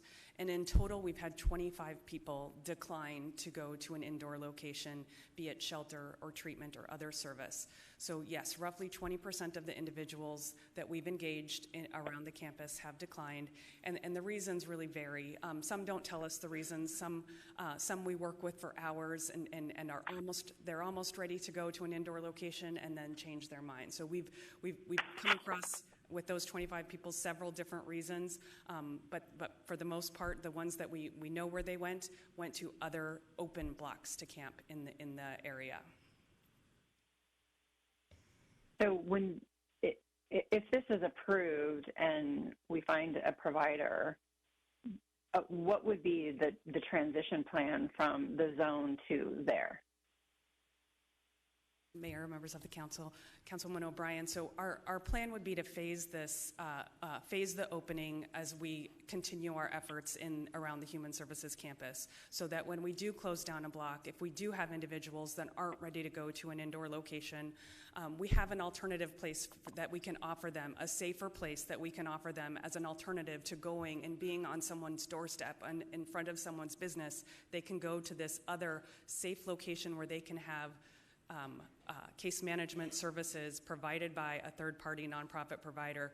They can have access to restrooms, to showers, and have the quality of life with 24-hour security and knowing that it is a safer location than the street they were previously on.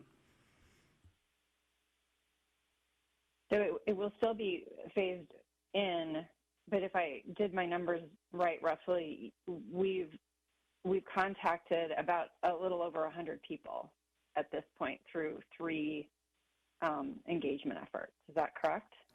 Yes, that's correct. We're at 121 people engaged in our 3 efforts, and 25 of them have declined to move to an indoor location. And how many people do we believe are in the zone? We have a rough, mayors and members of the council, we have a rough estimate. The Human Services Campus does a count every Tuesday of the area in the immediate area around the campus and then in what they call the expanded area around the campus. In the immediate area, which is roughly Jefferson to the railroad tracks, 7th Avenue to 15th Avenue, there are roughly 600 people as of this last Tuesday. And that's a rough count. They don't actually count people, they count tents and assume a number of person per tent. And then in what they call the expanded count, which is from Van Buren down to Buckeye, 7th Avenue to 19th Avenue, it's more, it's 900 individuals. So with the expanded account includes the immediate account? That is correct, yes. Okay. Will only people from the zone area be allowed into this structured encampment area? Mayor, members of the council, Councilwoman O'Brien, our intention is to open this specifically for our efforts around the campus. And certainly every day that we know that there might be people coming to the area around the campus. And so it will be specifically targeted as we do our engagement efforts and close down area streets around the campus. But certainly if there are other individuals that voluntarily from around the campus go there before we get to their block, it would be open to them as well. And what service requirements will the city put in place for the selected operator? Councilwoman O'Brien, so we intend to use our qualified vendor list of shelter operators to seek an operator for this location. We've got a pretty good idea of what we want to have happen at this location. We definitely want to make it an inviting place for people and not necessarily as strict as, say, a shelter. However, there will be rules and a client right and responsibility that individuals will have to accept as they go in. But we will have that level of safety there so that if we do have an incident, a heat-related incident, for example, we'll have on-site service provider, nonprofit service provider, shelter provider, as well as security there to help address that. And then the main purpose of our shelter provider, who will be housed there 24/7 on site, will really be to help the individuals that are staying there move on to their next indoor location and get on the path of ending their homelessness. How many people do we anticipate will be able to be here at this encampment? Mayor, members of the council, the site is rather large. We have not done a full assessment of how many 12 by 12 spaces we could put on the site. Our rough estimate is several hundred. We don't anticipate doing that all at once. Certainly, it would be a very phased approach as we open it up.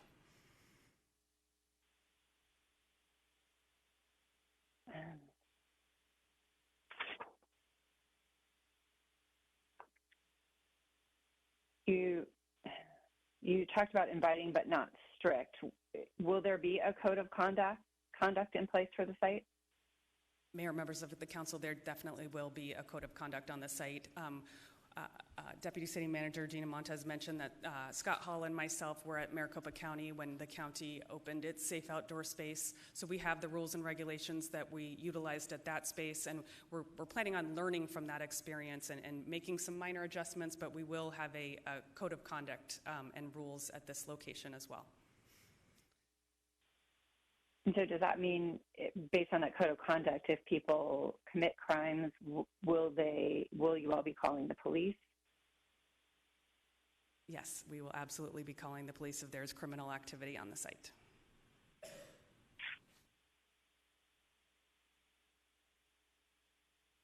Okay. Thank you, Mayor. I was going to go next to Councilman Hodge Washington unless Councilman Waring has a clarifying. Okay. All right. So then in our current speaker queue is Councilwoman Hodge Washington, Councilwoman Pastor, and then we'll go back to Councilman Waring. Thank you, Mayor. Many of the reports that I've received on my office have to do with the lack of community input in this process. Can you help me and those individuals understand what happens after this lease is signed? If this is approved, what happens after this lease is signed?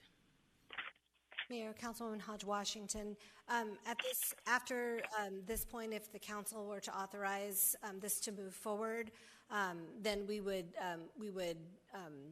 work on finalizing agreements with the state and all our operational procedures, and we are happy to conduct community meetings and work on a good neighbor agreement similar to what we do when there's a shelter, even though it's not a shelter, work with the community and lay out kind of what we're planning on doing. We would also proceed with identifying a service provider to operate the facility. So to be clear, is it intended to take those steps to engage the community, or is it only if the council requires you to do so? Yes, Mayor, Councilman Hodge Washington. Just acknowledging that we are in the middle of a court action and court order, and so we do have to take that into account in terms of the communication with the plaintiffs, and just want to acknowledge that's part of that will also kind of guide. We'll have the attorneys involved as well, but yes, we do intend, regardless. As we move forward to engage the community in the process and what will happen on the site. Okay. Some of my questions have already been answered, so I'm going to skip around for purposes. Can you identify all of the services that you intend to provide at the facility? Yes, I'd like Rachel Milne to talk about that in detail.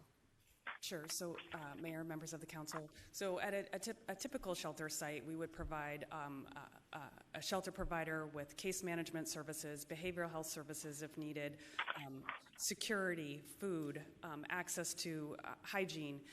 We'll provide the majority of those services at this site as well, realizing, of course, that there's a reason people chose not to go to that indoor shelter location and are looking for a little bit more freedom here. So whereas we intend to have these items available for people, they won't necessarily be required to participate in any type of service.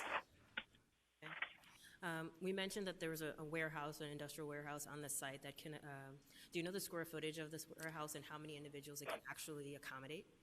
Mayor, members of the council, it's a 12,000 square foot warehouse. Did I say that right? Yes, it is a very large warehouse. We could get well over 100 individuals. I have no idea how long in there during the day.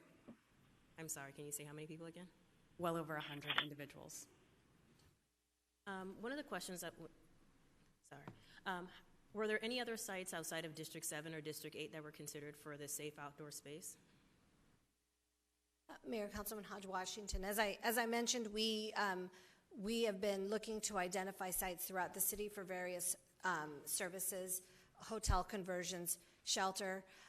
We did prioritize the area around the campus in order to make a site for specifically those who are encamped around the campus to access. So in this particular situation, we did look to the area surrounding the Human Services campus to have a site that would be workable for this population. Okay.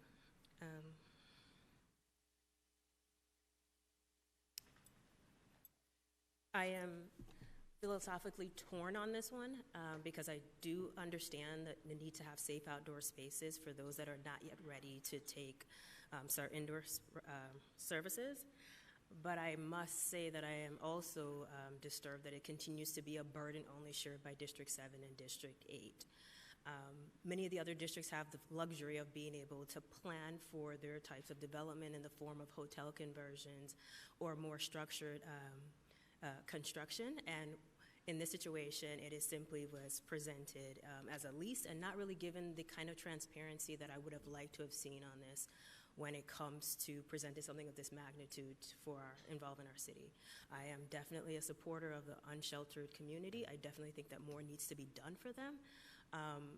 But I think we need to consider how do we do that in a way that does not always seem like it's burdening only certain parts of the community. When we talk about, at least when I talk about a regional approach to this solution, I am not just talking about the other cities, I'm talking about my fellow districts as well. And if we continue to use the proximity to services as our rationale, then D7 and D8 will always be our go-to. And while I think Vice Mayor and I will agree that we think D7 and D8 are great, we should not have to bear the lion's share of that burden. Thank you. Thank you. We'll go to Councilwoman Pastor and then Councilman Waring. Thank you, Mayor. Gina, I would like to actually give a directive that that you meet with the community on a regular basis. Several of those community members in that area also happen to be my constituents, and got several calls on the fact that they weren't notified.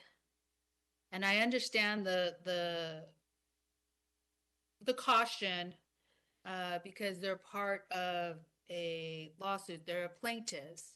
However, this piece still affects them. And some way, somehow, there could have been a neutral party that could have communicated to them to let them know that this piece was going to happen. So I want a solution to that. And the way I look at that is that there is communication regarding this property. The other piece is I think they also need to be engaged in part of the solution on part of what is going to happen in this space. I don't know what that looks like. I don't know if it's providing services and saying these are the following services that are provided, and then community understanding why it's being provided to this particular population, because I hear the term they have more freedom in this space, and I heard in a typical shelter this is what would happen, and so I think that needs to be clarified and cleared up for understanding, not only for the community but I guess for us too. What data will you be collecting, or and I don't know if it's data, or what would you be collecting to see if this is an effective way of sheltering people? Mayor, Councilwoman Pastor, in terms of the data, we will be tracking outcomes in terms of this site, and ultimately we want positive exits, to shelter, treatment, housing, and that will be our goal with this group as well. And just to address your concerns, yes, services will be available on site. We will be working to engage those who are on the site, and that is in fact the case. I think what Director Milne was discussing is that we are attempting to remove the burden from right outside the doors of the businesses and the property owners where folks are encamped right now. And so moving them into a safer place where they will be, where they won't be victimized, where they have access to facilities, easier access to facilities right on site. And if I could, I'd like to have Rachel, do you want to talk about the measures, or a little bit to elaborate on what we'll be doing to assess our success? Certainly. Mayor, members of the council, Councilwoman Pastor, yes, I think the number one measure that we want to see coming out of this site is people moving from this site to an indoor location. That would be the most positive outcome someone could have from this site. Moving them into permanent housing, certainly, but if they were to move from this site into an indoor shelter location is the number one thing that we'd be looking for. Certainly, we're going to make every effort to connect people with the behavioral health services that they need while they're on site, and so that would be another measure that we would cover as well. And I will just say we'll be opening an HMIS project on this site, so we'll know exactly who's in the site, who's residing there every day. Oh, sorry. Thank you, Mayor, members of the council. HMIS is the Homeless Management Information System. So it's our regional system to collect information. So we'll know who's on site, who's residing there at any given day, and when they exit, where they go to. And then I'm glad to hear, like, I'm not sure, but a code of conduct. I guess my question to that is, if they're out of code of conduct, I think of students, then what happens? Like, what if it's I'm just too hot and I'm having now a heat related issue and I'm not speaking, I'm just out of it and I'm not speaking well and I need a medical emergency type of assistance, but people are thinking that I'm being disruptive or something. I mean, how is that going to work itself out? Mayor, members of the council, so we will have certainly people on, I think that's the main reason we'll have service providers and security on site to address issues that might come due to health concerns. But I think what you're also maybe getting at is, will we have consequences for people who might break the rules, who might break that code of conduct? And that is what we had previously when Maricopa County ran its Safe Outdoor Space in partnership with the Human Services Campus. There was an agreed upon consequences and rules that people who stayed there agreed to abide by, and they knew if they did not, there were consequences to those actions. Okay.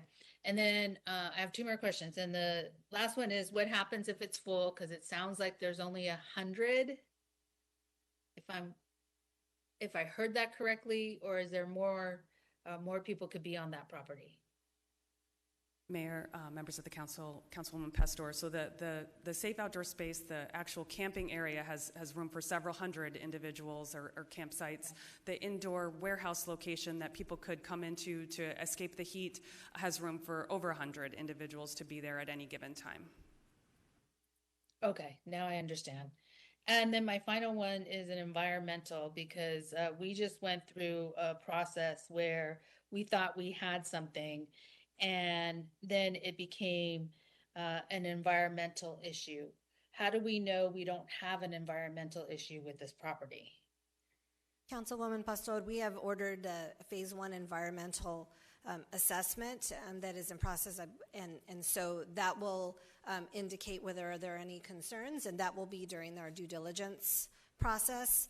And if there are any indications, then further testing will be done, and we will know before finalizing a purchase on the property. Okay, and we are purchasing this property, am I correct? Before you today, yes, Councilwoman Pastor, members of the council, is a license agreement, so a lease and purchase. Yeah, that's what I want to make sure, because my understanding is the lease has a requirement to purchase the land by October 31st. So that's my understanding. October 1st, Councilwoman Pastor. October 1st. Okay, Yes. so we are purchasing. Okay, I just wanted to get cleared. Okay, thank you. Appreciate it. Thank you, Councilwoman. Councilman Waring. Mayor, I asked this before, but I just want some clarification because we've talked a lot about rules and abiding by rules. I asked earlier, or certainly mentioned earlier, are illegal drugs going to be tolerated at this facility? Mayor, members of the council, Councilwoman Waring, absolutely not. Upon entry, folks will have their belongings checked, and no, that will be one of the one of the codes of conduct. There will be no illegal drugs on the campus. Thank you. Councilwoman Hodge Washington. Thank you, Mayor. Two more quick questions, or maybe two, but first one, will individuals be able to just walk up to this facility? Mayor, members of the council, the intent is that people are referred as we do our engagement efforts. We are focusing this effort on the people in and around the Human Service Campus. So we would have a referral basis certainly for our engagement efforts, and then I think that we would be open to discussing walk-up. And just for clarity purposes, is the plan to utilize this safe outdoor space before you receive the special use permit? Mayor, members of the council, the plan would be to get it going as soon as possible, but have the special use permit in place prior to any purchase. The special use, I just want to make sure we're clear that from a time frame perspective, there is the city's plan. It's not the plan to have the actual premises be used as a safe outdoor space before we have received the special use permit. Mayor, Councilwoman Hodge Washington, we had intended to ramp it up during as soon as possible and possibly prior to the special use permit. So that would, you're planning, I want to make sure I'm clear. So we would be planning to do that before you get start the community input process? We would intend to engage with the community prior to it starting up for sure. Thank you. Councilwoman O'Brien.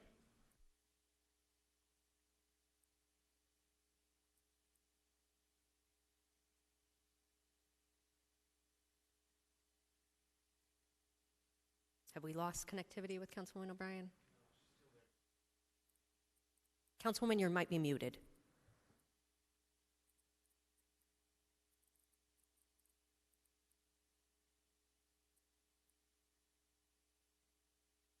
Councilwoman, we are unable to hear you. Mayor, this is Councilwoman Pastor. Go ahead, and we'll come back to Councilwoman O'Brien. Okay, I'll wait. I guess my question to Gina is, we are purchasing this property, but the space is temporary. What are we intending to do with the property in the future?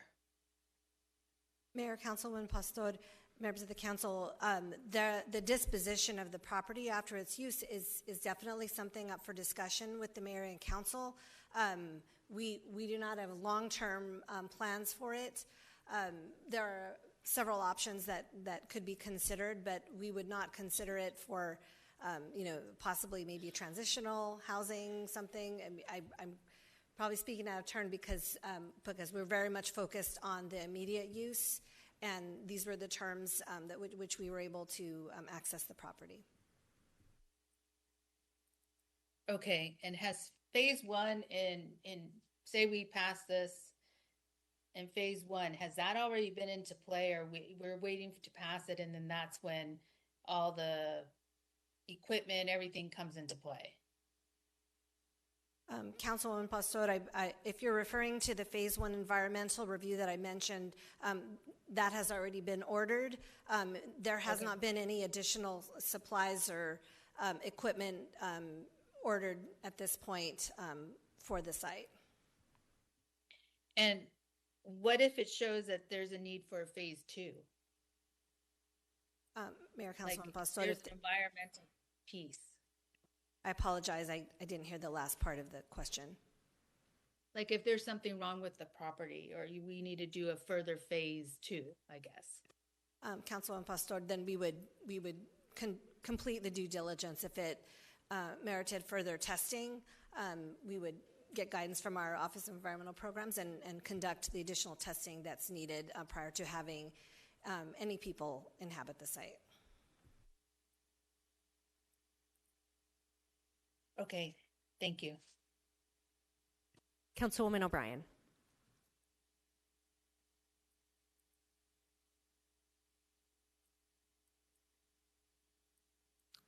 Councilwoman, we are showing you muted.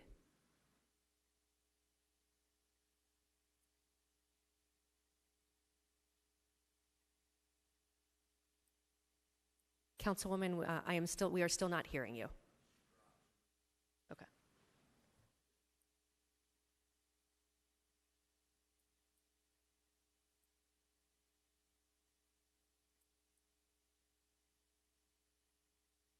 Does anyone have any additional comments before we go to roll call? And then, okay, we'll try Councilman O'Brien. Mayor? We got you. Hello. Okay. Sorry about that. Technical difficulties. I had to disconnect. I'm curious about the plan to get folks onto the next steps, but for how long can someone stay in this encampment? Mayor, Councilwoman O'Brien, at this point, there won't be a length of stay that someone has to stay within. We would welcome them onto the site and then work with them to help them move on to their next step. Okay, and to Councilwoman Pastor's comments about the community engagement and my other council members who are concerned about community engagement, as I am as well, but I am also concerned about our loss. So I would want to make sure that if we are going to do community engagement, especially with those who are plaintiffs, that we ensure that legal is involved in every step of the way in that process so that we can be doing things above board there. And I think that based on some comments about accountability and where we want to go, I think there needs to be a future discussion about what the end goal is for all of this. I realize ultimately it's for everybody to go into housing, but if people keep saying no, and they want to live there in perpetuity, what does that mean for us as a council and a city? Thank you, Mayor.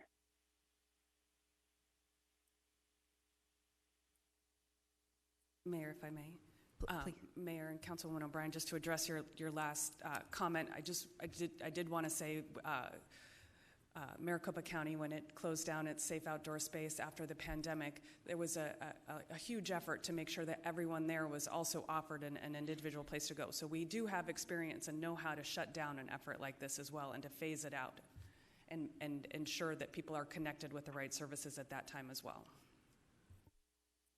Okay. Thank you so much, Rachel. Thank you. Roll call. Guardado. Yes. Hodge Washington. I want to explain my vote, Mayor. Please do. I'm going to support this because I understand the need for additional services for our unsheltered population, but I also am steadfast that we need to ensure that there is a sufficient community outreach and engagement. This community, as we've seen, not only as a result of court orders, but we see it from a tangible standpoint that this community in this neighborhood bears the brunt of this, and we need to make sure that we're doing it in a way that does not unjustly inconvenience them. I also want to make sure that we are looking towards decentralizing our unsheltered population. We definitely, that is something that's very important to us, and we need to make, at least to me, and I think we need to make sure that we are also not going to allow this to drag on unnecessarily longer than it needs to be. So with those caveats, I would definitely also, I presume District 7 would like to have some say, but I think we definitely want to have some input in the stipulations that are drafted and moving forward to make sure that this becomes more of a burden to our community than it needs to be. O'Brien. Yes. Pastor. Yes. Robinson. Yes. Stark. Yes. Waring. Yes. Ansari. Mayor, can I expand? Please do. I will be voting no, although it is a very, very difficult decision. I do want to say that although I'm voting no because I don't believe that this is a regionalized approach, which we have promised our residents, and at least I have promised District 7 residents, I do want to work on this with you and make sure that there are already private sector partners who have reached out during this meeting indicating interest in bringing additional support, whether it's trees, shade, just help in making this a really humane place for people to be. And I also very much want to be part of stipulation process and making sure that we engage the community and really holding ourselves accountable to this being a temporary site. And again, we need to focus beyond downtown and the Human Services campus. Thank you. No. Gallego. Yes. Passes 8-1. The next item is item 57, which is a termination of a refuse collection easement located west of 27th Avenue and North Coulter. Do we have a motion? Move to approve item 57.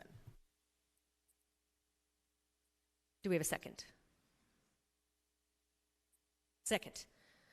This is an item in 1966. Donald and Mary Patrick granted the city a refuse collection easement, and it is no longer required because Public Works doesn't provide service in the area. We have Angela O'Doyle here to comment on the trash easement.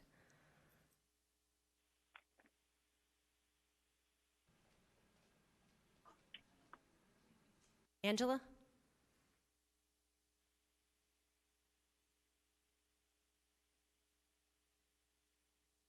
Angela, the floor is yours on the trash easement.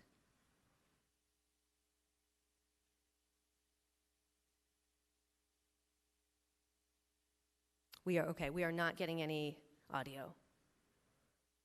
Okay, does anyone have a comment on the trash easement? Roll call. Guardado. Yes. Hodge Washington. Yes. O'Brien. Yes. Pastor. Yes. Robinson. Yes. Stark. Yes. Waring. Ansari. Yes. Gallego. Yes. Passes 9-0.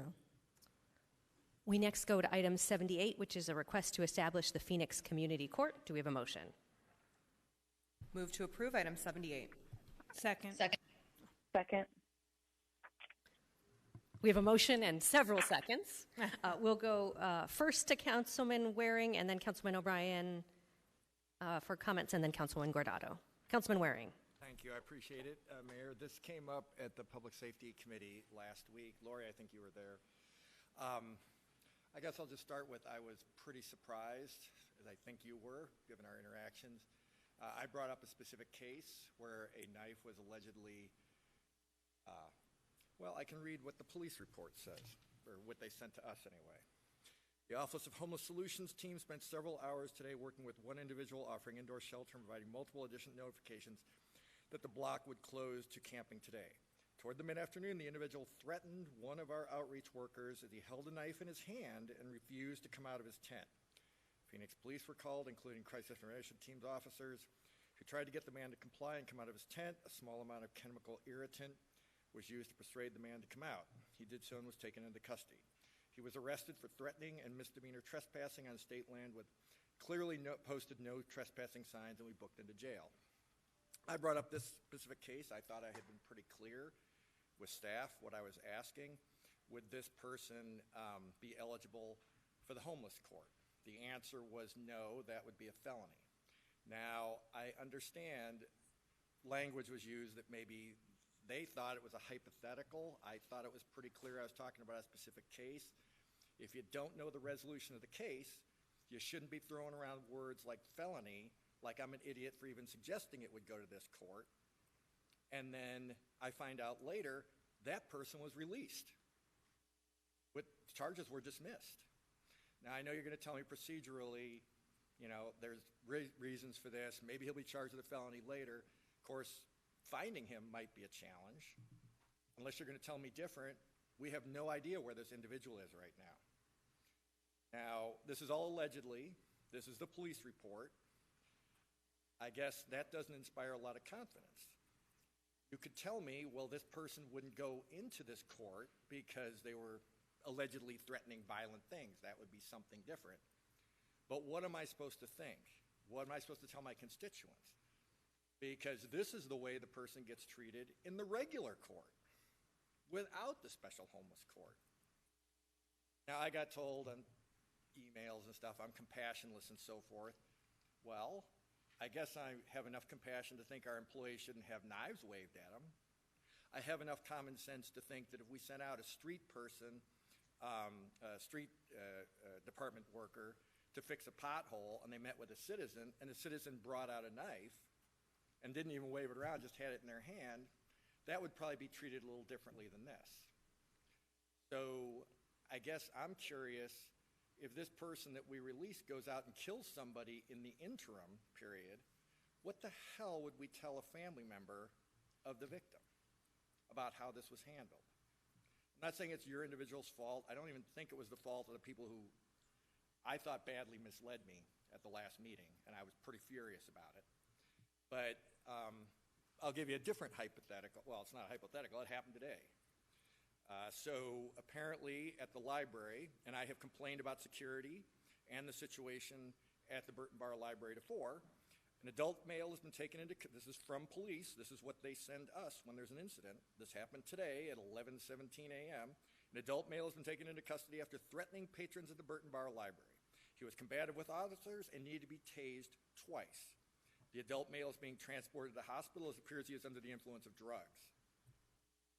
Did any wonder there's no way in hell I'd ever take my kids to that library? And I discussed that with Jeff's predecessor multiple times. He upped security. It did seem marginally better the last time I was there, at least more subdued. It's not a great family-friendly environment that I've seen. That's one of our libraries. We spent a ton of money on it, and we flooded it through malfeasance. You know, it cost another $10 million.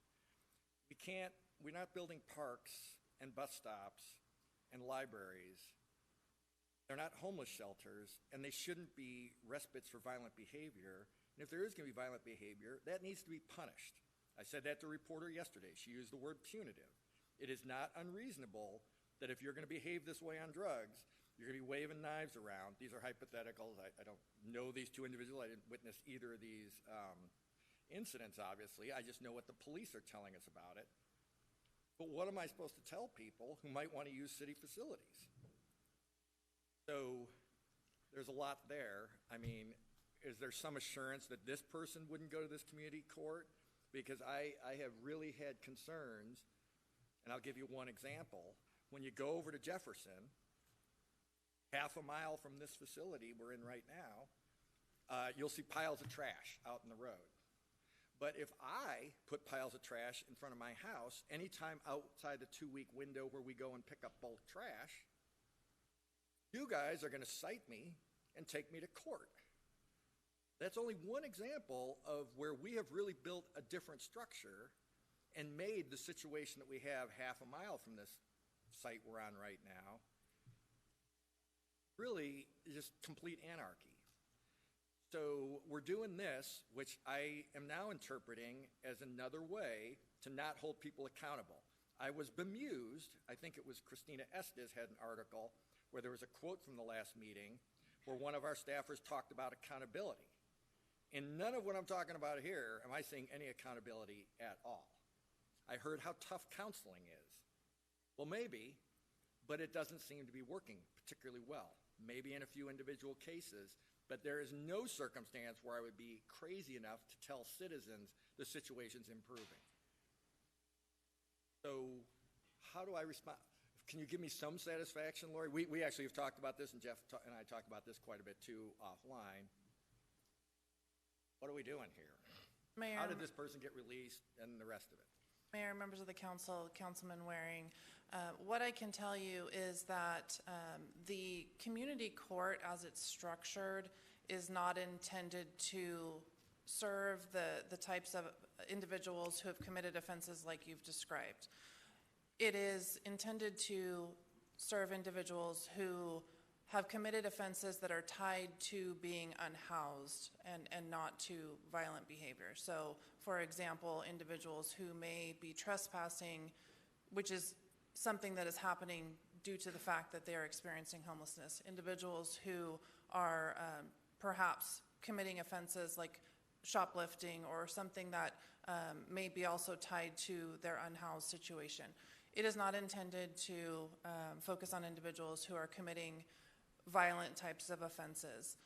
I do want to apologize that you received information that was intended to be generalized and was not intended to be about the individual that you were talking about. However, that was not made clear in the meeting when you asked the question, and so it was misinterpreted and unfortunately, provided publicly in a setting where it shouldn't have been provided in that way. And so I just want to apologize for that, and I understand your concerns, but I do want to reassure you that each and every potential case for community court will be reviewed by the prosecutor's office.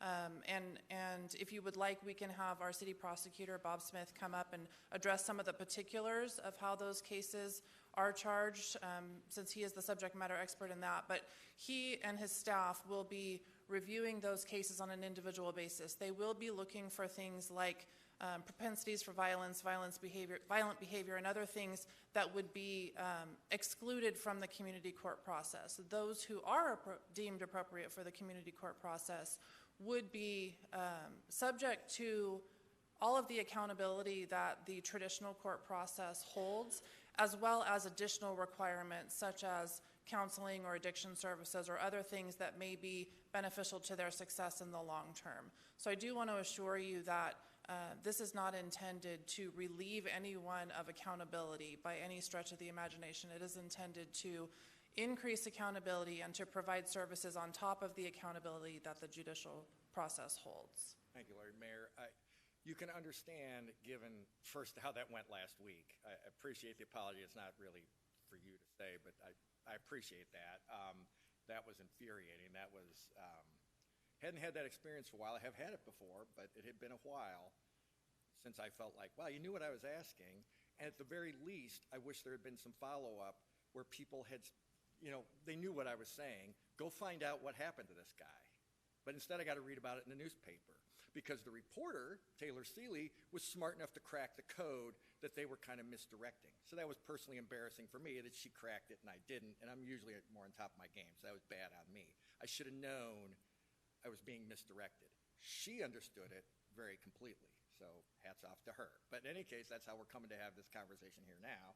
I was surprised they didn't have the gumption to call you and at least explain it to you. You told me you read it in the paper as well.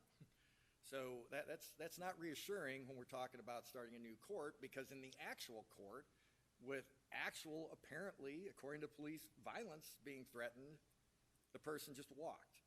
I understand the prosecutor will have reasons why that's so, but of course finding this person and getting them back here, if they ever do get charged with the felony that was alluded to at the public safety meeting, I think that's probably not realistic.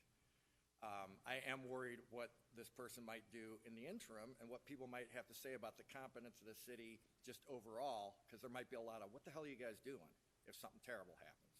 Just something we might want to think about what we're going to say if that does happen. I'd be thinking about it, were I in your shoes, because it's not going to be for me to answer. I've already said my piece about it. I will say for the people who think this sounds harsh or compassionless, I guess I'm trying to have some compassion for the city staffers, the business owners, the homeowners who don't want people going to the bathroom in their front yards. So I asked last week about the person who was seen by city staffers defecating right out City Hall. That's not the first incident there's been, certainly out of City Hall. It's one that I gotta say is probably gonna stick with people for a while. That just shouldn't be. It did strike me last week that no city staffer that I recall said, that is bad. We're going to really jump on that. We shouldn't have people doing that, and they should be held accountable for their actions. I don't really remember that coming up at all. So just because you're having a hard time doesn't mean you get to wreck it for everybody else. And if you do wreck it for everybody else, there won't be any money to build new shelters and so forth. So that's something people might want to consider as well. For people who think maybe I don't represent anybody or I'm just mean-spirited and so forth, I might cause people to reflect a few years ago when the state government tried to do a reentry center off on I-17. It's in, it was held at Williams District, District 1, but it's right across the street from District 2. I can tell you, people will, they'll have patience up to a certain point, but when they were being accosted at Walmart, or their wives and kids were being bugged at the parks and the bus stops and so forth from people who were being released from that reentry center, that all went out the window pretty fast. People are expecting a civilized, just basically like a base level of behavior, and we're not seeing it. And we've allowed it to go on right down the street down here, and now it's starting to spread to the rest of the city. I understand very much the comments of District 8 and District 7. I don't blame them for being ticked. They've been putting up with this for years. But I can assure you, I got a call from Desert Ridge last night. Like, what the hell, Jim? I don't blame them for, it's going everywhere. I'm not saying we should not equally bear the pain, but it is a shock to the system for people who aren't used to venturing downtown seeing this. And anything that seems like the status quo is frankly not acceptable to me, because it is impossible to explain to sit at. This is increased exponentially. First call I got about homelessness in my office was in 2013, and it seemed like a weird outlier. And now it's the #1 issue, and it will crater everything else we're trying to do, everything Chris Mackey's trying to do, everything economic development-wise.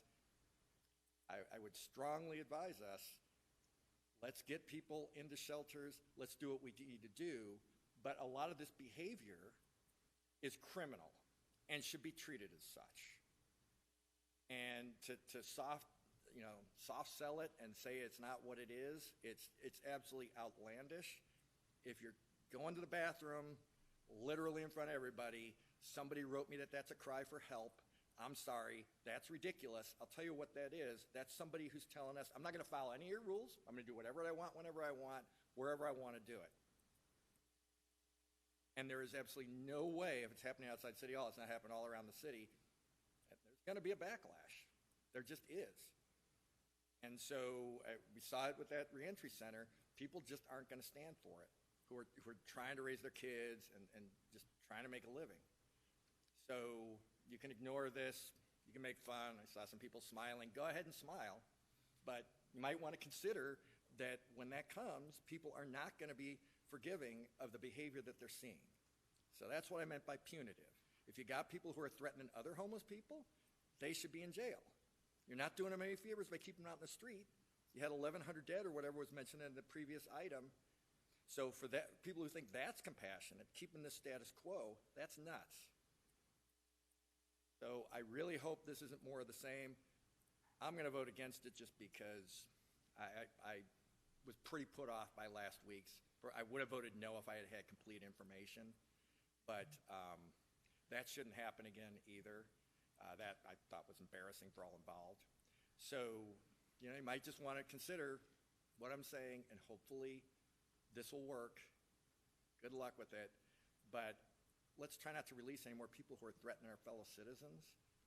And let's try to apply the laws equally, because I don't think that's happening, whether it's piling garbage up in the streets or anything else. San Diego, they just enacted new ordinances. It was a 5-4 vote. And I think it was their mayor who said, we've kind of gotten to the point where it's not reasonable, which long past that point from everybody's visited San Diego in the last few years. He's like, people can't actually walk on the sidewalk. And taxpayers should be able to walk on the sidewalk.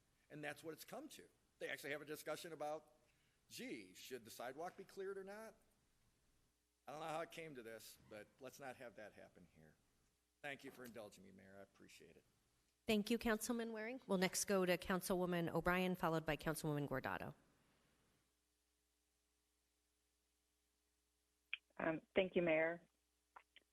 First, Lori, I would like to follow up on Councilman Waring's comments, as he and I also talked about that incident, as did you and I, and how there is a process that allowed that person to be released from the city court.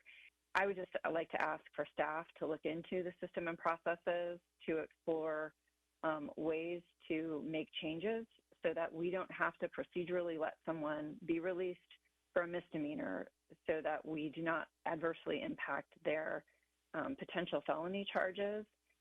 That seems to me to be laborious, time-consuming, ineffective, and certainly not in the best interest of our public safety. So if we could look into that, I would greatly appreciate that. Thank you, Mayor. Councilwoman O'Brien.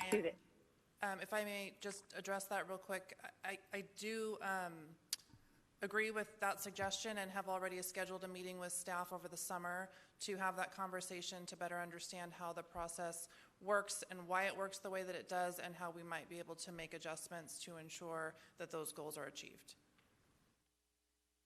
Wonderful. Thank you so much for that, Lori.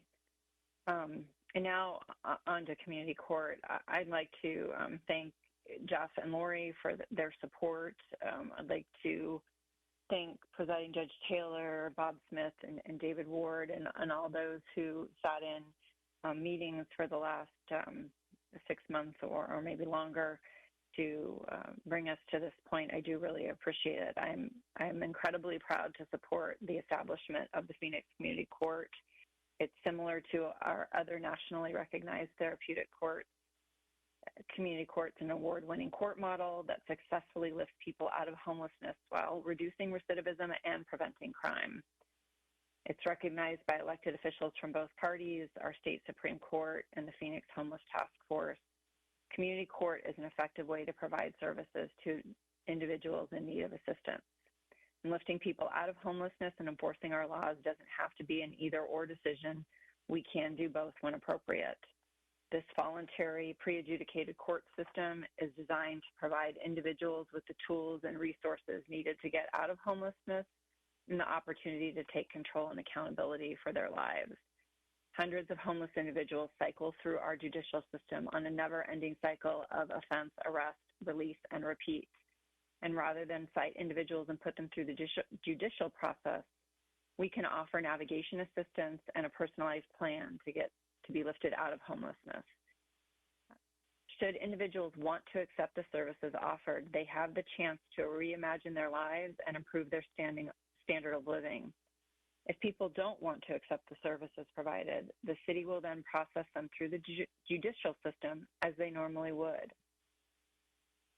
I want to make it clear that these folks, as Lori stated earlier, they're not getting a pass.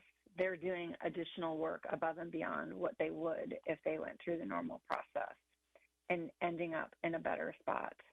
Every citizen deserves a standard quality of living and the opportunity to succeed, and it is our obligation as a city council to provide that. Thank you, Mayor. Thank you, Councilwoman O'Brien. Councilwoman Guardado. Thank you, Mayor. The idea of a community court in Phoenix has been a long time in the works. I started talking about this with former city manager Ed Zucker after hearing about the successes of a similar model in the city of Mesa and our past model here in the city of Phoenix. At that time, we started conversations with our municipal court staff. We also began meeting with city leadership and law enforcement in Mesa. As a follow-up to those discussions, I thought it was imperative that we include the idea of a specialty courts in our strategies to address homelessness plan, and I was glad to see that it was. When I worked with neighborhood leaders and city staff on the 27th Avenue Corridor Community Safety and Crime Prevention Plan, I knew we needed to incorporate a community-based approach to our strategies. To that end, we created a dedicated community prosecutor staff that can work with our law enforcement and other city departments to provide residents with resources, education, and new ways of getting those in need into services. Today's vote on establishing Phoenix's own community court is an important step forward in combining the efforts we have been making over the past few years. I am very appreciative of all the different city departments that have worked to make this happen, including our police, law, city prosecutor, public defenders, and homelessness solutions departments. And with that, Mayor, I will be supporting this today. Thank you. Thank you, Councilwoman. Councilwoman Hodge Washington. Lori, quick question, a couple questions for you.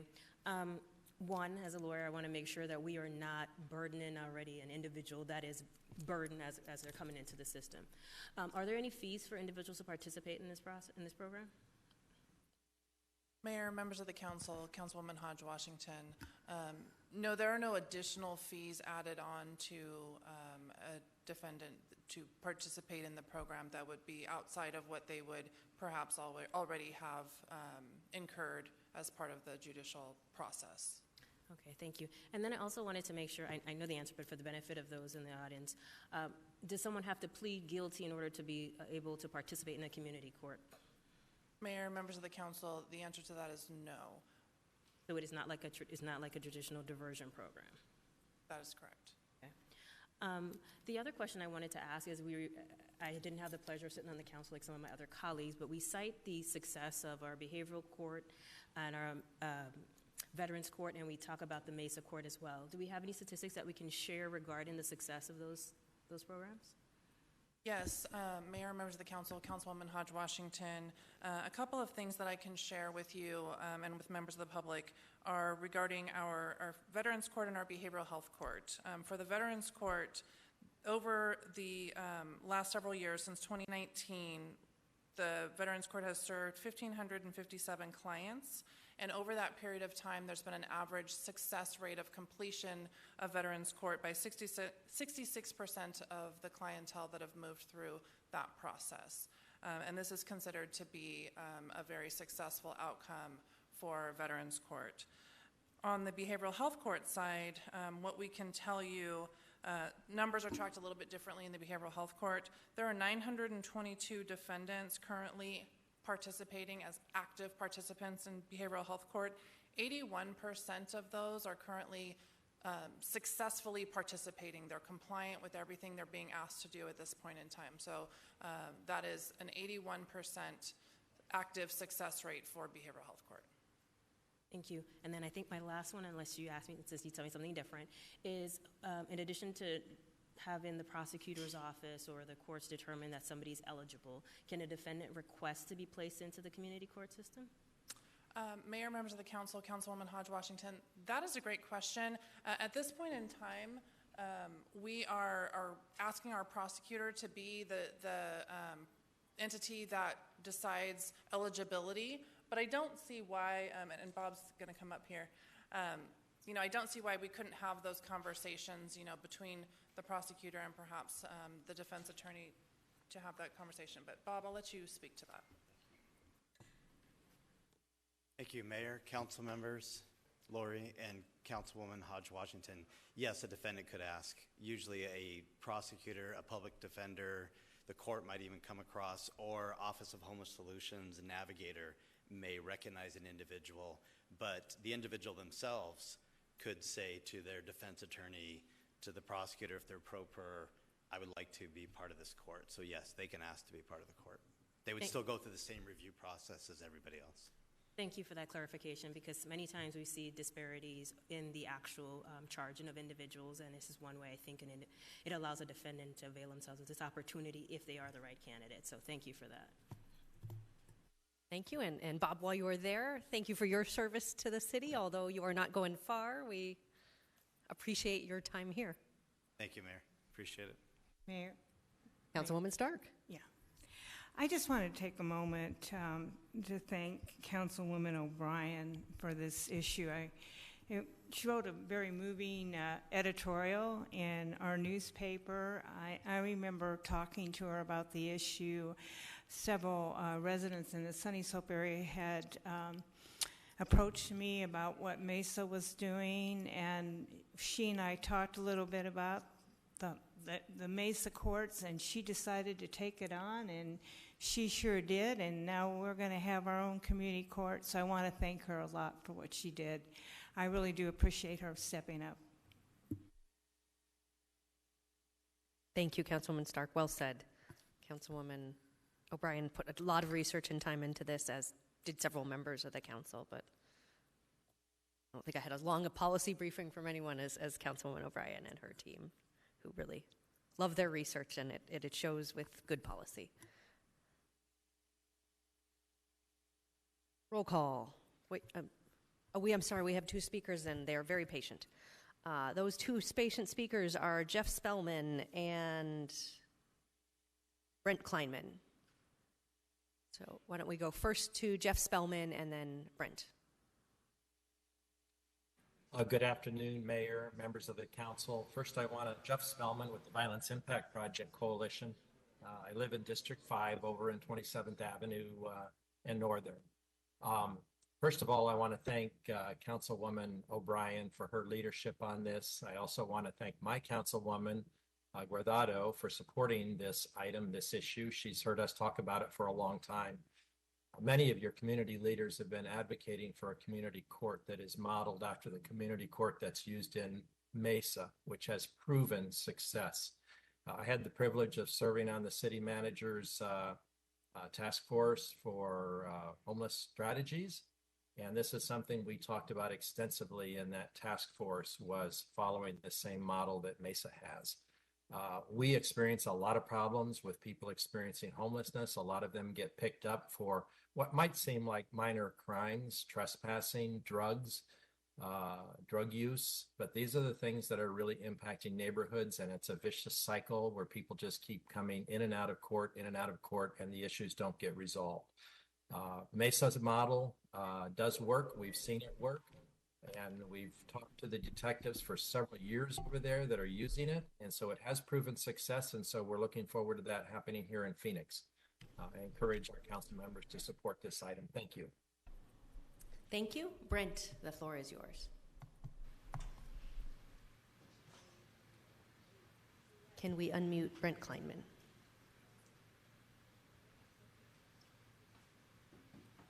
When it translates into the real world, when you have Hello, this is Brent.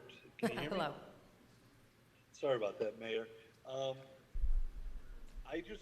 wanted to share my support on this this program, and I think that the possibilities for this program are endless.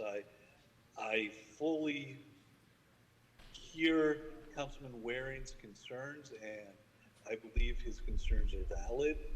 I, however, believe that there are enough things set up to protect from those being the types of cases this court would hear, and the ability to provide people an opportunity to stay out of the criminal justice system in the proper cases is a phenomenal opportunity for citizens, and creates an opportunity for continued success within our society, because the hardships of incarceration, the fees, the fines, the late fees, the interest would set people back so far that it's a hole they may not be able to dig themselves out of, and this gives them an opportunity to succeed without that burden. So I hope you all approve this, and I'm very excited to see it being implemented.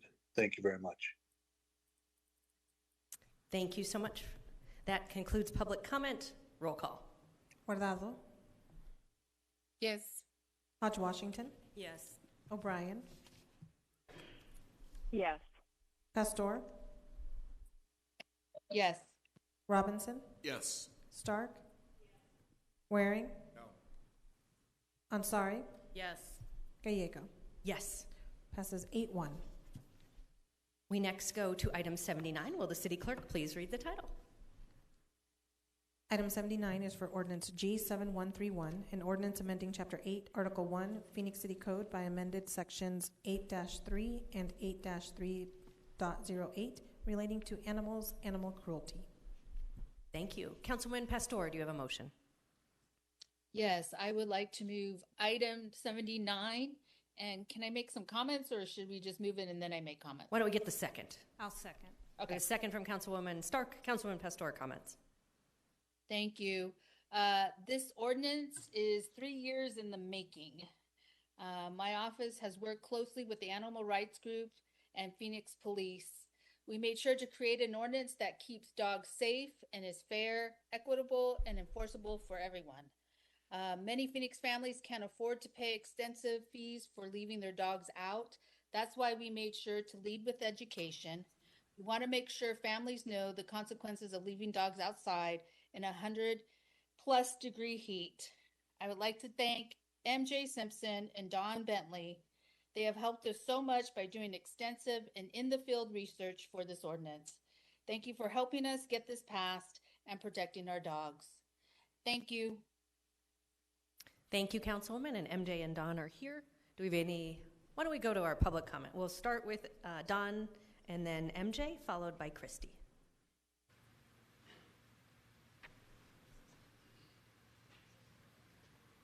Mayor and members of the council, my name is Don Bentley. I first want to commend you for your planned educational campaign and involvement of neighborhood services in reducing animal cruelty. I think sternly worded letters from neighborhood services could be a very effective and low-cost way to improve compliance with your animal ordinances. I also want to thank you for your steps in the right direction in improving your animal ordinance and encourage you to complete the work you have started today. There is a model animal ordinance for cities and counties in Arizona. Glendale, Tucson, and Pima County all use the identical ordinance, and it's the best in the state. In fact, your proposed improvements today to the shelter requirements come directly from this ordinance. It also contains similar requirements concerning food, water, exercise, and veterinary care that should be in the Phoenix ordinance. And most impactful of all, it includes a complete, no-exception dog tethering ban. I know what you're thinking. Won't that result in packs of aggressive dogs roaming the streets? The fact is, we have real-world experience from Glendale, Tucson, and Pima County that these bans cause no noticeable increase in loose dogs. Phoenix has stated that you don't support tethering as a preferred method to maintain a dog, and part of your educational campaign is to work on this issue. This is where a complete tethering ban would be very useful. It would require dog tetherers to listen to you and possibly be referred to other services to assist them. Currently, they can just ignore your letters or in-person contacts. In closing, thank you for the improvements you are considering today, but please don't stop here. The next steps to take have already been proven to work. Thank you. Thank you. MJ is next, followed by Christy.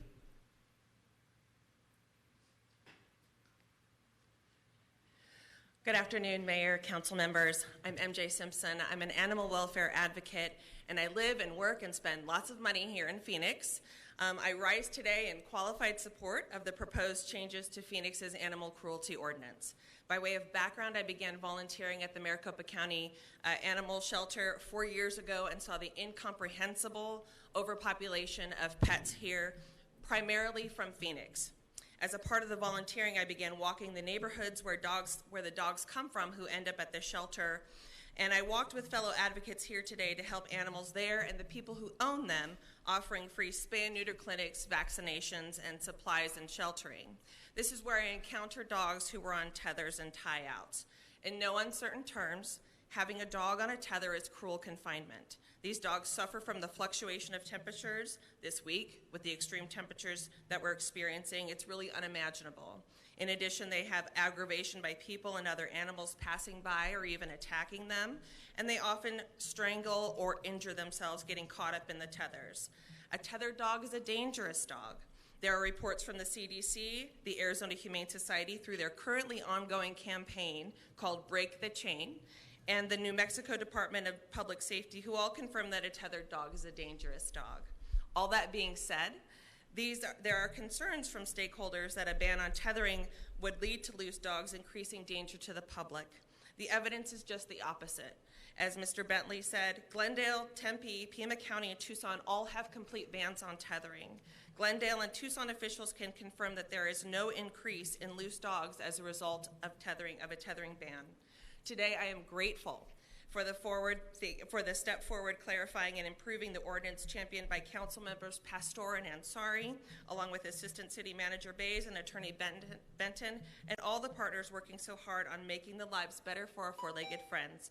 I look forward to continuing to work with you in the future. Thank you. Thank you. Christy will be our final speaker.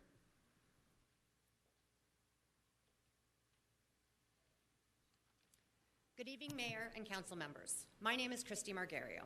I'm speaking on behalf of a group of concerned Phoenix citizens who have been actively working to improve animal welfare within our city. We would stand in front of you for hours with pictures and stories of horrific animal abuse, neglect, and backyard breeding cases within our communities that have gone unresolved, despite efforts to address these cases using existing enforcement mechanisms. To this end, we appreciate and support the proposed changes to the animal cruelty ordinances included on today's agenda. To be clear, we strongly oppose any ordinance that legalizes tethering. As it has been well documented, tethering is fundamentally cruel confinement. However, the ordinance changes on the agenda will reduce subjectivity and improve enforceability, while increasing animal owner accountability. With that said, the proposed changes are a step in the right direction, and we encourage the council to formally approve. While these ordinance changes are welcome, the city must also implement changes in how these ordinances are enforced. We strongly encourage the city to move forward with added functionality of the Phoenix 311 website to allow the public to report suspected animal abuse and neglect incidents via an online form. Additionally, all organizations responsible for receiving animal abuse and neglect complaints, including third-party contractors working on behalf of the city, must be required to enter complaint data into the form to ensure all incidents are sufficiently tracked and resolved consistent with city ordinances. This will create a single source of data, resulting in streamlined enforcement efforts. We are confident that this tool will be effective in deterring irresponsible backyard breeding and increasing pet owner accountability with respect to animal neglect and cruelty. Our group, along with other partners across the local animal welfare community, are working together to further drive positive, cost-effective change in animal welfare in Phoenix. As our work progresses, we will be updating the Public Safety and Justice Subcommittee. We intend to present a variety of information and suggestions to resolve some of the long-standing issues regarding animal abuse, neglect, and backyard breeding in our underserved communities. We look forward to working with you. Stay tuned. Thank you for your time and consideration. Thank you. That concludes public testimony. I do like the idea of looking at 311 and the city's reporting to see if there's new efficiencies and how we can make sure we get this appropriate data. Mayor, may I address that real briefly? Please. We are actually already working on a 311 feature so that NSD may communicate out with individuals who have received a complaint about an animal ordinance violation, and we are working on the upgrades that were mentioned. Fabulous. Well, thank you to our 311 team. Vice Mayor Ansari. Thank you. Just want to indicate my support and excitement about this. I'm proud to have worked with several of the advocacy groups who are here today, and they mentioned the photos that they have shared about animal cruelty, which largely does unfortunately takes place in District 7, and I just want to give them a props and a shout out from the very, very first few weeks, I believe it was, of when I started this position. You all did a phenomenal job reaching out on social media, sharing photos. We actually got calls from all across the United States to our office about this issue. So we had a number of meetings with the advocacy groups, Poverty Pets, AZ Humane Society, Incredible Stella, and One Love Pitbull Foundation about updating this language. I want to thank Lori and the police department for working with us on this as well. And very excited about the 311 feature. My team has spent a lot of hours working with neighborhood services to create this animal neglect reporting option on Phoenix 311, which will, as Lori said, automatically send a notice to pet owners on information about how they can get in compliance and contact information for the organizations that have resources like free spay and neuter clinics, which I was happy to go to also in District 7 just a couple of weeks ago. So really, really proud to serve such great advocacy groups in our district, and hope that we can work towards an outright tethering ban in the future. Thank you. Thank you. Roll call. Guardado. Yes. Hodge Washington. Yes. O'Brien. Yes. Pastor. Yes, yes, yes. Robinson. Yes. Stark. Waring. Just one yes. Ansari. Yes. Gallego. Yes. Passes 9-0. Woo. Congratulations, Councilwoman. We next go to items 84 and 85, which are both related to American Rescue Plan Housing Gap Financing Program amendments. Vice Mayor, do we have a motion? Move to approve item 84. And 85. And 85. Second. We have motions on 84 and 85. Councilwoman Pastor. Yes, I just wanted to thank, I'm glad the ARPA housing gap funding is helping Catholic Charities finish the affordable housing that is happening within the district. It's senior housing, and that will bring on about 100. And then on 7th Avenue in Camelback, and then on 19th Avenue in Camelback, it will supply 300 homes or apartments for in an affordability area. So I just want to thank Catholic Charities for the good work in this space of affordability. Thank you. Thank you. Any comments? Roll call. Guardado. Yes. Hodge Washington. Yes. O'Brien. Yes. Pastor. Yes, yes. Robinson? Yes. Stark? Yes. Waring? Yes. Ansari? Yes. Gallego? Yes. Passes 9-0. Item 88 is an authorization to enter into a purchase and sale agreements with the Isaac School District and Phoenix Community Enhancement LLC. Do we have a motion? Move to approve item 88. Second. We have a motion and a second. Councilwoman Pastor. This is another property that is with UMOM. It's a Isaac, UMOM, and Phoenix Community Enhancement LLC, where other affordability is going on 35th and McDowell, more 34th Avenue, 32nd Avenue. So this is another property of affordability and putting property or apartments into the space to house people. So thank you. Thank you. Roll call. Guardado? Yes. Hodge Washington? Yes. O'Brien? Yes. Pastor? Yes. Robinson? Yes. Stark? Yes. Waring? Yes. Ansari? Yes. Gallego? Yes. Passes 9-0. Item 93 is the authorization to amend the emergency shelter and heat-related respite operator and supportive services qualified vendor list. Do we have a motion? Move to approve item 93. Second. We have a motion and a second. Councilwoman O'Brien.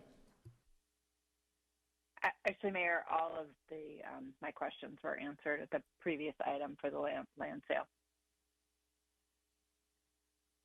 Great. Roll call. Guardado? Yes. Hodge Washington? Yes. O'Brien? Yes. Pastor? Yes. Robinson? Yes.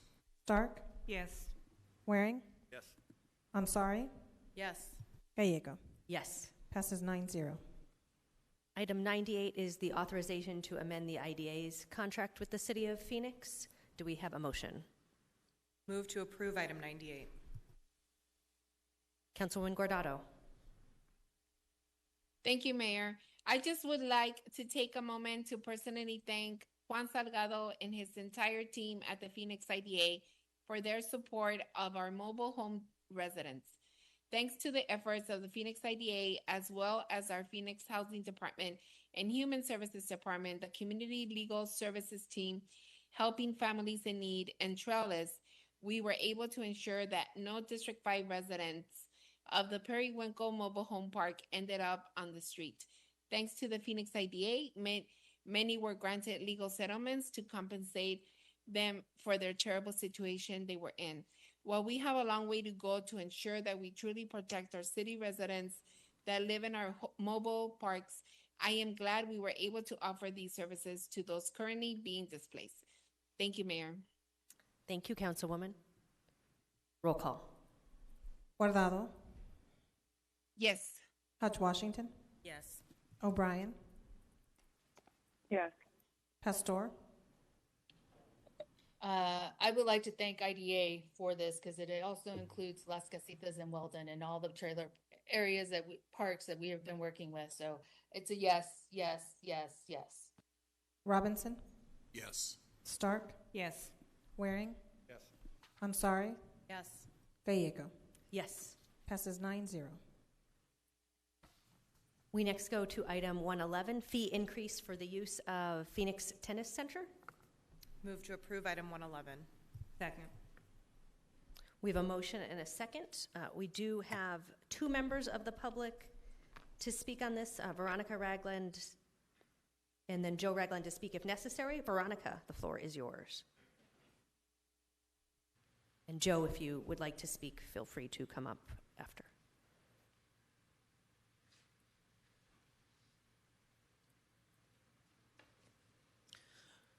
Good afternoon, Mayor Gallegos and distinguished council members. My name is Veronica Ragland. My husband and I live in District 2, and the Phoenix Tennis Center is in District 5. Public-private partnerships are opportunities for innovation and risk sharing. Ragland Tennis Services assumed the risk of managing the Phoenix Tennis Center, even though the city's fee authority controls nearly 80% of our top line. We chose to trust the city because of our common goal, excellence. Our risk became a reality when our bottom line consistently outpaced our top line. Numerous continuous improvements did not offset the exponential increases in the cost of contract compliance, minimum wage, supplies, COVID requirements, and more. In 2022, our expenses increased 12.5%, while revenue increased 2.5%. The ratio of expenses to income over the life of the contract is 17.5% to 3.2%. We raised our hands, Parks and Rec listened, and verified our reality. Our dialogue led to presentations to the Parks and Rec Board and the Community and Cultural Investment Subcommittee. Like those two bodies, we hope that you will be persuaded not just by our numbers, but also by our story, by our pursuit of excellence, commitment to contract compliance, and uncharacteristic transparency. At $4 per 90 minutes, which was set a decade ago, RTS cannot afford to operate the PTC.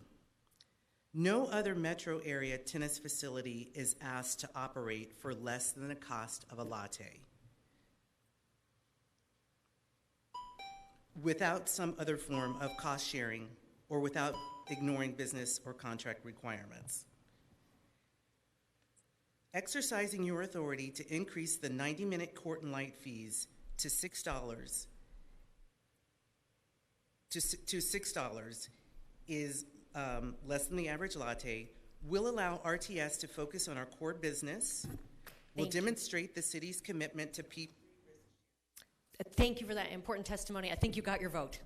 But Joe, do you need to testify? Okay. All right. Any comments? Roll call. Guardado. Yes. Hodge Washington. Yes. O'Brien. Yes. Pastor. You and me, lady. You and me. Yes. Robinson. Yes. Stark. Yes. Waring. Mayor, briefly explain my vote. I appreciate what the operators were saying, but I traditionally vote against fee increases. This one I considered because I understand what they were saying, but it's also a 50% increase. So I'm going to vote no, but it's going to pass. So yes, or no, excuse me, no. I'm sorry. Yes. Gallego. Yes. Passes 8-1. Congratulations. Thank you for helping us provide tennis. Item 155 is related to temporary traffic signal trailers. Do we have a motion? Move to approve item 155. Second. A motion and a second. Beatrice Johnson.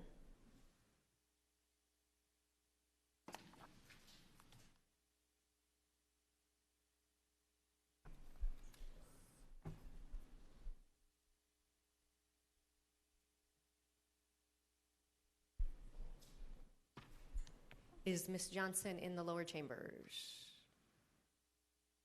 Okay. This item was pulled for consent for her comment. Roll call. I don't see her.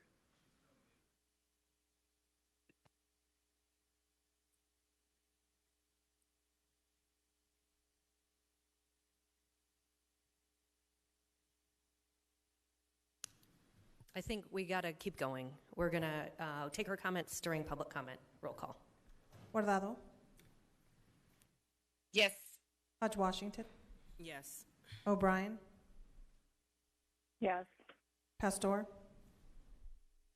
Yes. Robinson. Yes. Stark. Yes. Waring. Ansari. Yes. Gallego. Yes. Passes 9-0. Item 166 is the Street Planning and Design Guidelines Manual. Do we have a motion? Move to approve item 166. Second. We have a motion and a second.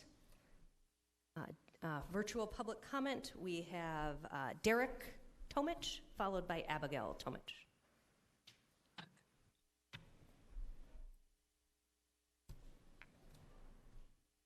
Hi. Good afternoon. Can you hear me? Yes, we can. Okay.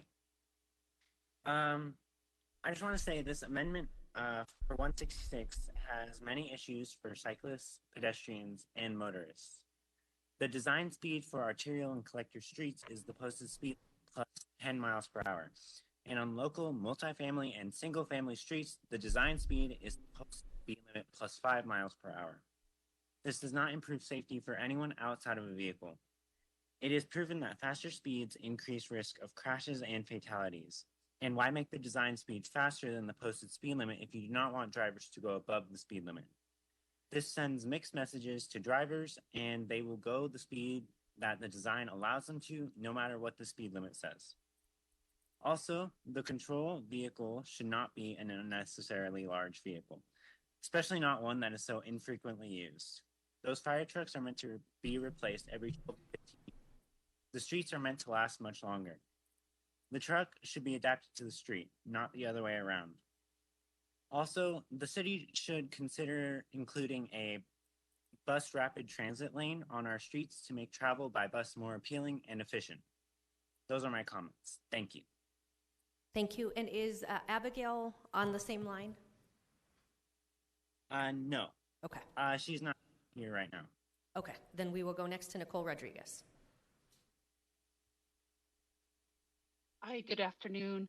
I just want to say that I'm opposed to 166 as well, just like Derek Tomich.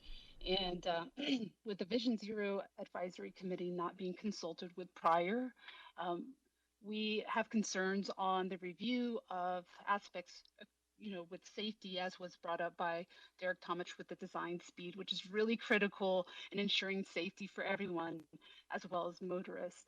And there seems to be no changes to the design speed, so it would be doing us, the public, no due diligence in approving this as is.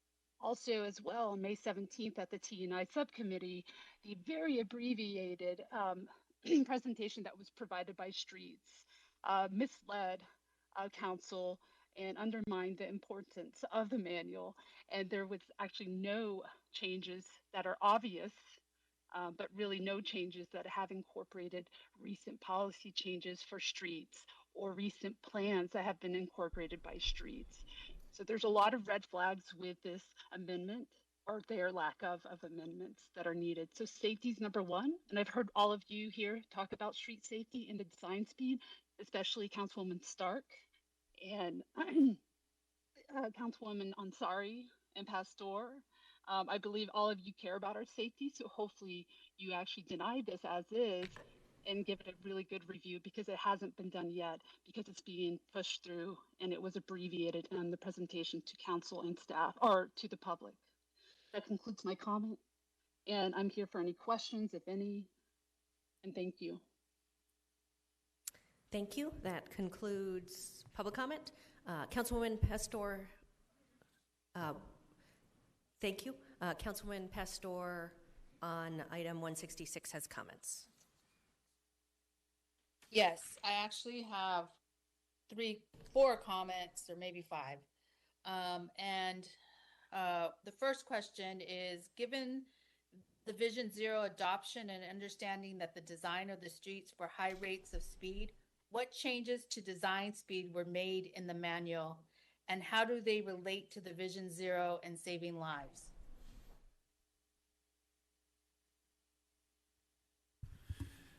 Mayor, Councilwoman Pastor, members of the council, the update to this design manual was begun a while ago, before the adoption of the Vision Zero Road Safety Action Plan by the City Council.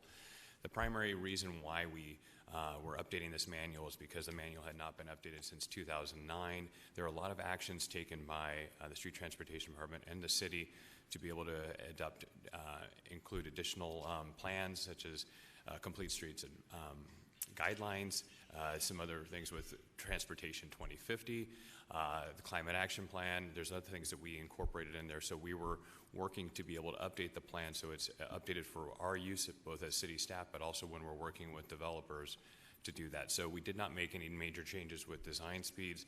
We were trying to make sure it was clear and more usable for consultants. And also, the last time in 2009 when this manual was put together, it did not come to council for approval.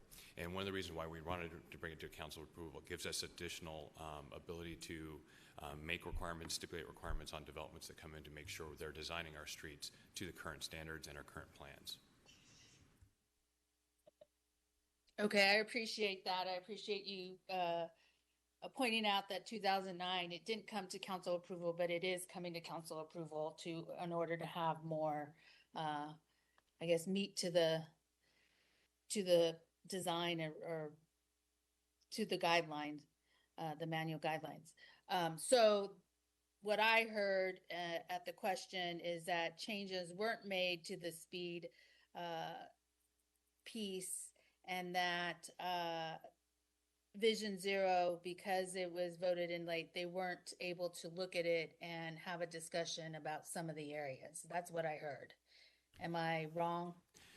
Mayor, Vice Mayor, members of the council, that's correct. But I would let you know that with the updated manual, we do have an enhanced portion on active transportation that does take into account some of the things we've done on active transportation, including improved and enhanced bike lanes and facilities that are incorporated in there as well. And I appreciate that. My next question is, what changes to design speed, if any, were made, and what specific industry practices did they use to make those changes? Mayor, Councilwoman Pastor, members of the council, there were not changes made to the design speeds as part of this manual. The references made by some of the one of the commenters through the public comment process was about the 10 miles an hour, and we do that with our streets to be able to handle, to make it a safer accommodating for emergency vehicle use of the roadways, because they are allowed to go 10 miles an hour over the speed limit. But so there were not changes made to the design speeds. Okay.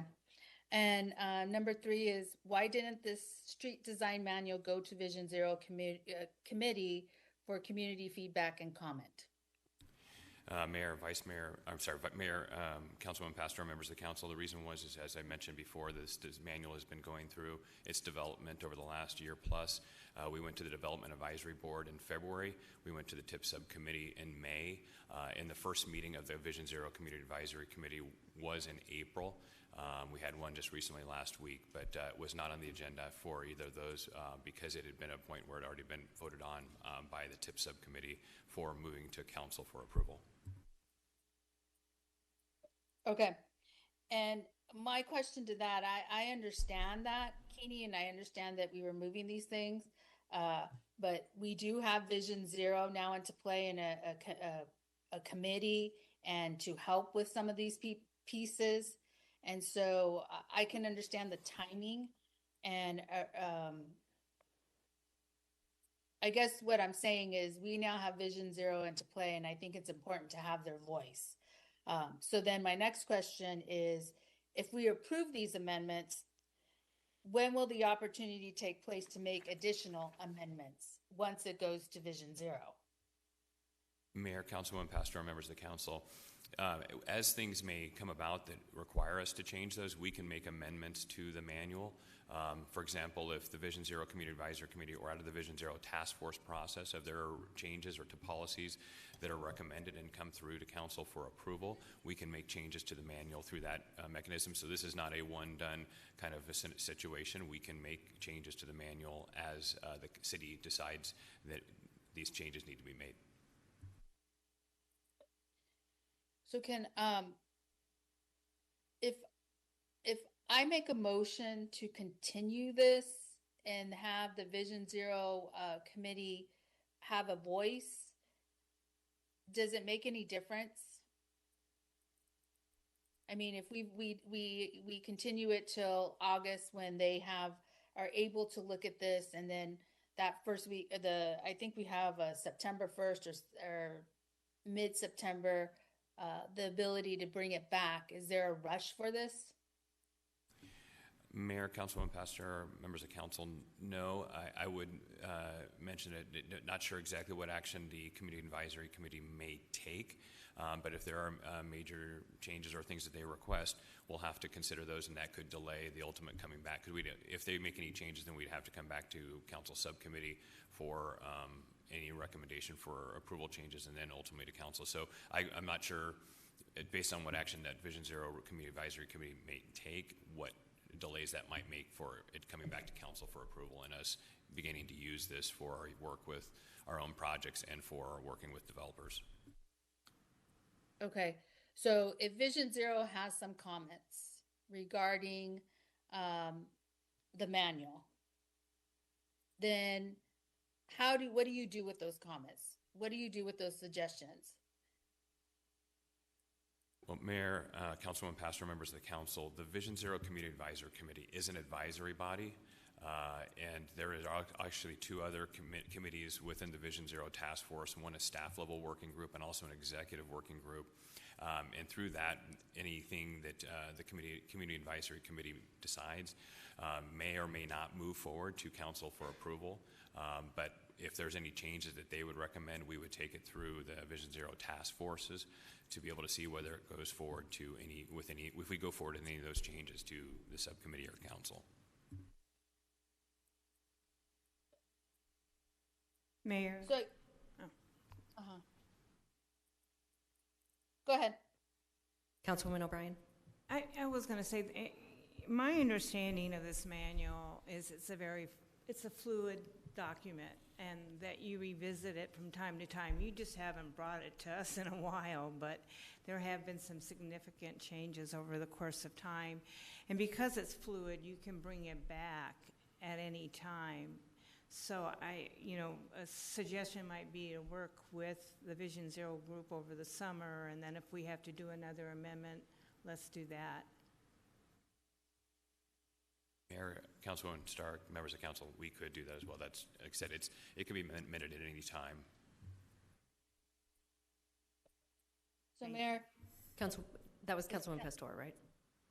This is Councilwoman Pastor, yeah. Please go ahead. I would like to do that. So do I need to make a motion to continue this item and have staff work with the Vision Zero Committee or Advisory Board over the summer so then they could bring back recommendations or look at some of the concerns on the Vision Zero Advisory Board? My sense would be we should ask the chair of the Vision Zero Committee if the chair would like to hear this item.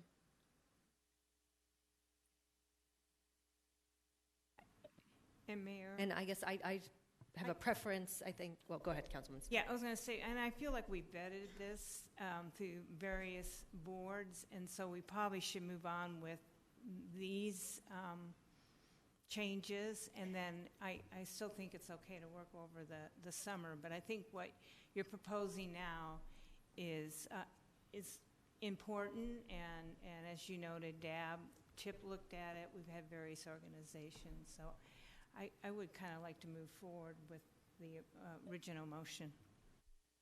Okay, and the reason why I'm bringing this up is because, I'm sorry, Mayor, I stepped in. Please go ahead. Okay, is because at T&I committee, there was we were told or we were led to believe that it got incorporated in the recent policy and plan changes. And so that's why I am trying to figure these pieces out, but it's okay. We can move forward. And then what I would like to request, I don't know if it would be part of the motion, is that team goes back to Vision Zero and they can provide some recommendations and then go through the process.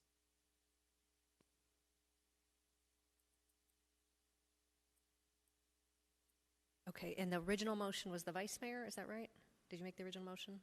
Okay, so the motion would then be, we would pass it, but the Vision Zero committee could look at it? If yes, and okay. And Councilman Pastor, we would ask the chair to hear it, but it would be the chair's. Yeah. Exactly. All right. Whatever the process is. All right, the maker and the seconder are okay with that?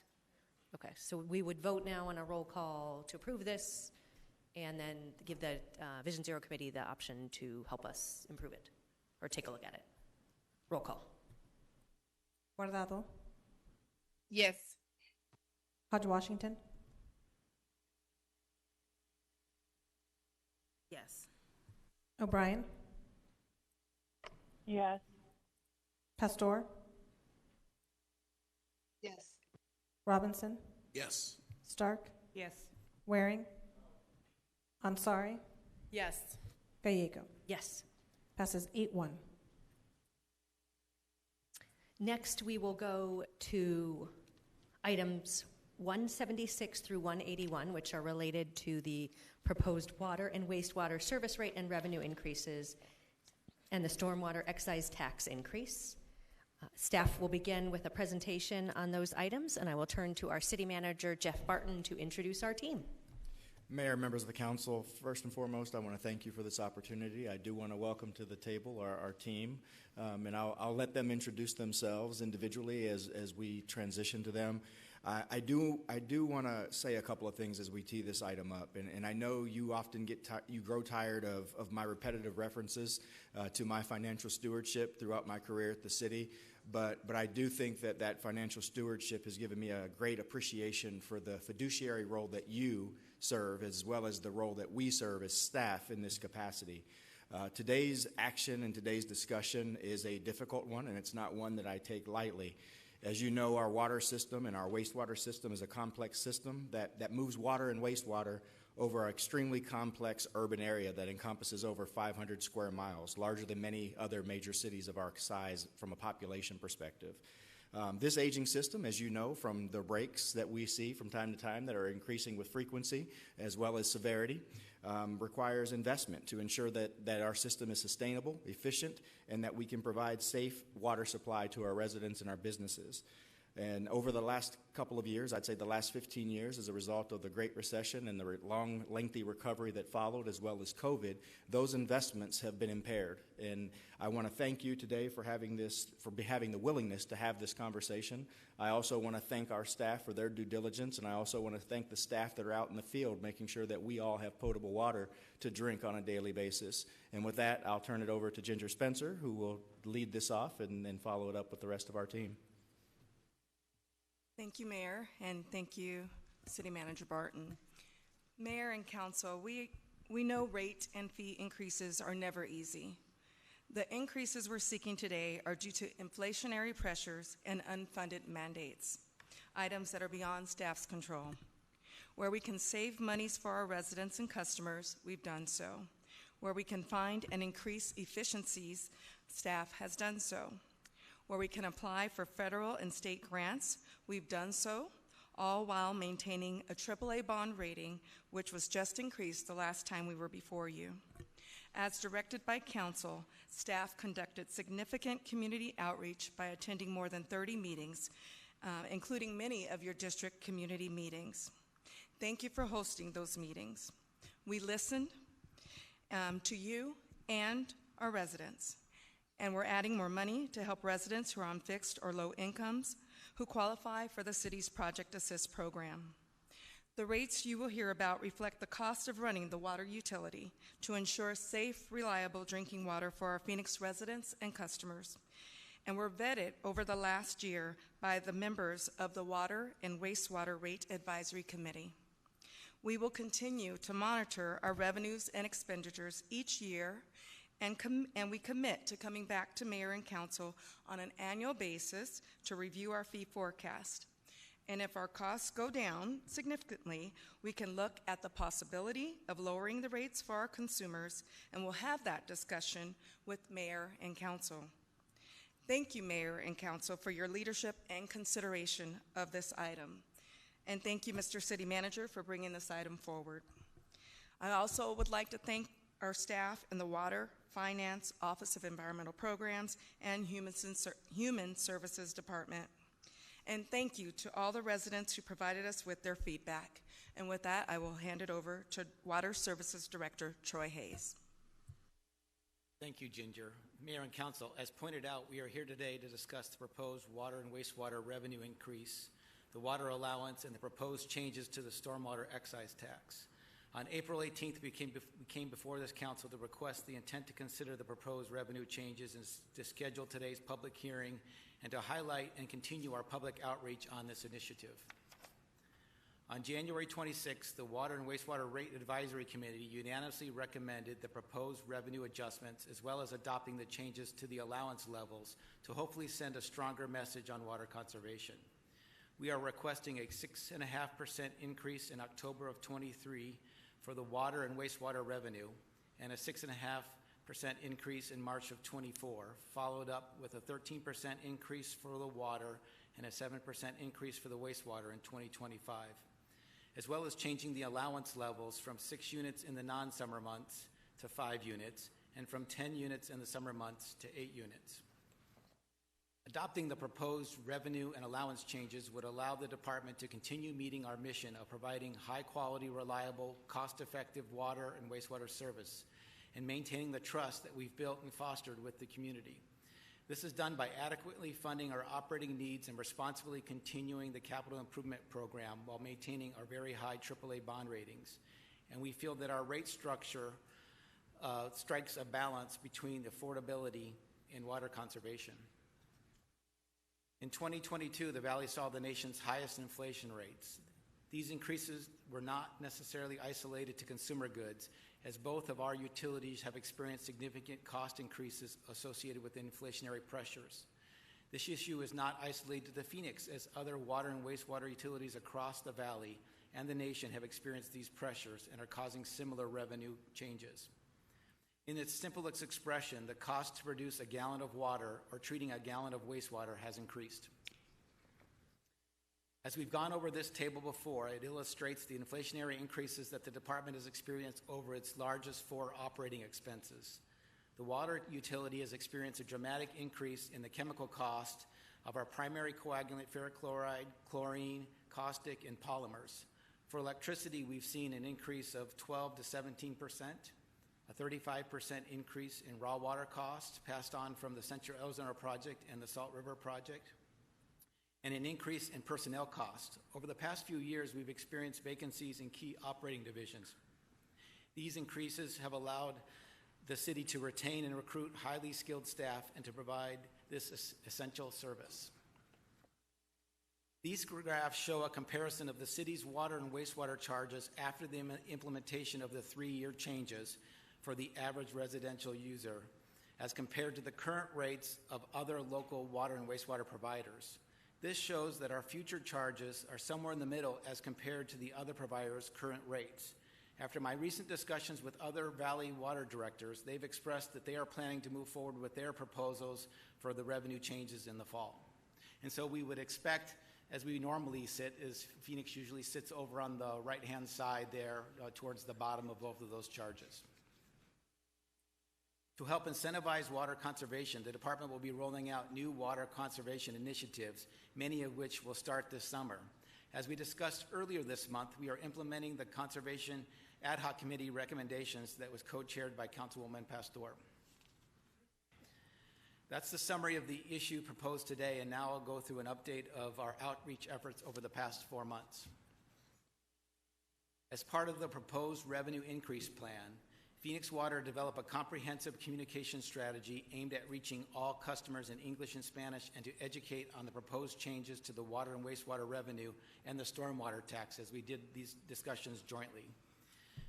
A new webpage offered a complete explanation of the proposal, a rate estimator, an online comment form, FAQ section, and a link to a new comprehensive webpage dedicated to financial assistance resources.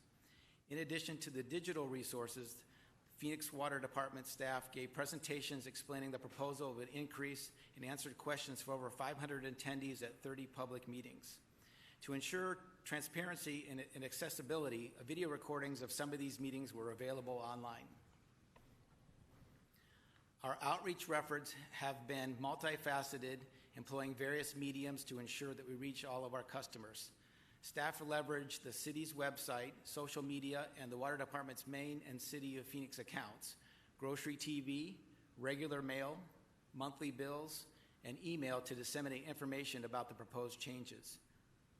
Our digital outreach campaign saw significant engagement levels, recording more than 6,000 unique page previews between March 15th and May 16th. The average time spent on the page was nearly 3 minutes, indicating to us that the visitors were taking time to try to understand the information that was presented. Furthermore, we've leveraged the power of social media platforms such as Facebook, Instagram, Twitter, and Nextdoor to broaden our outreach. And with more than 150 posts across these platforms, that garnered approximately 200,000 impressions, and these metrics confirm the wide reach of our campaign and the effectiveness of our multi-channeled approach to informing and engaging our customers about the proposed changes.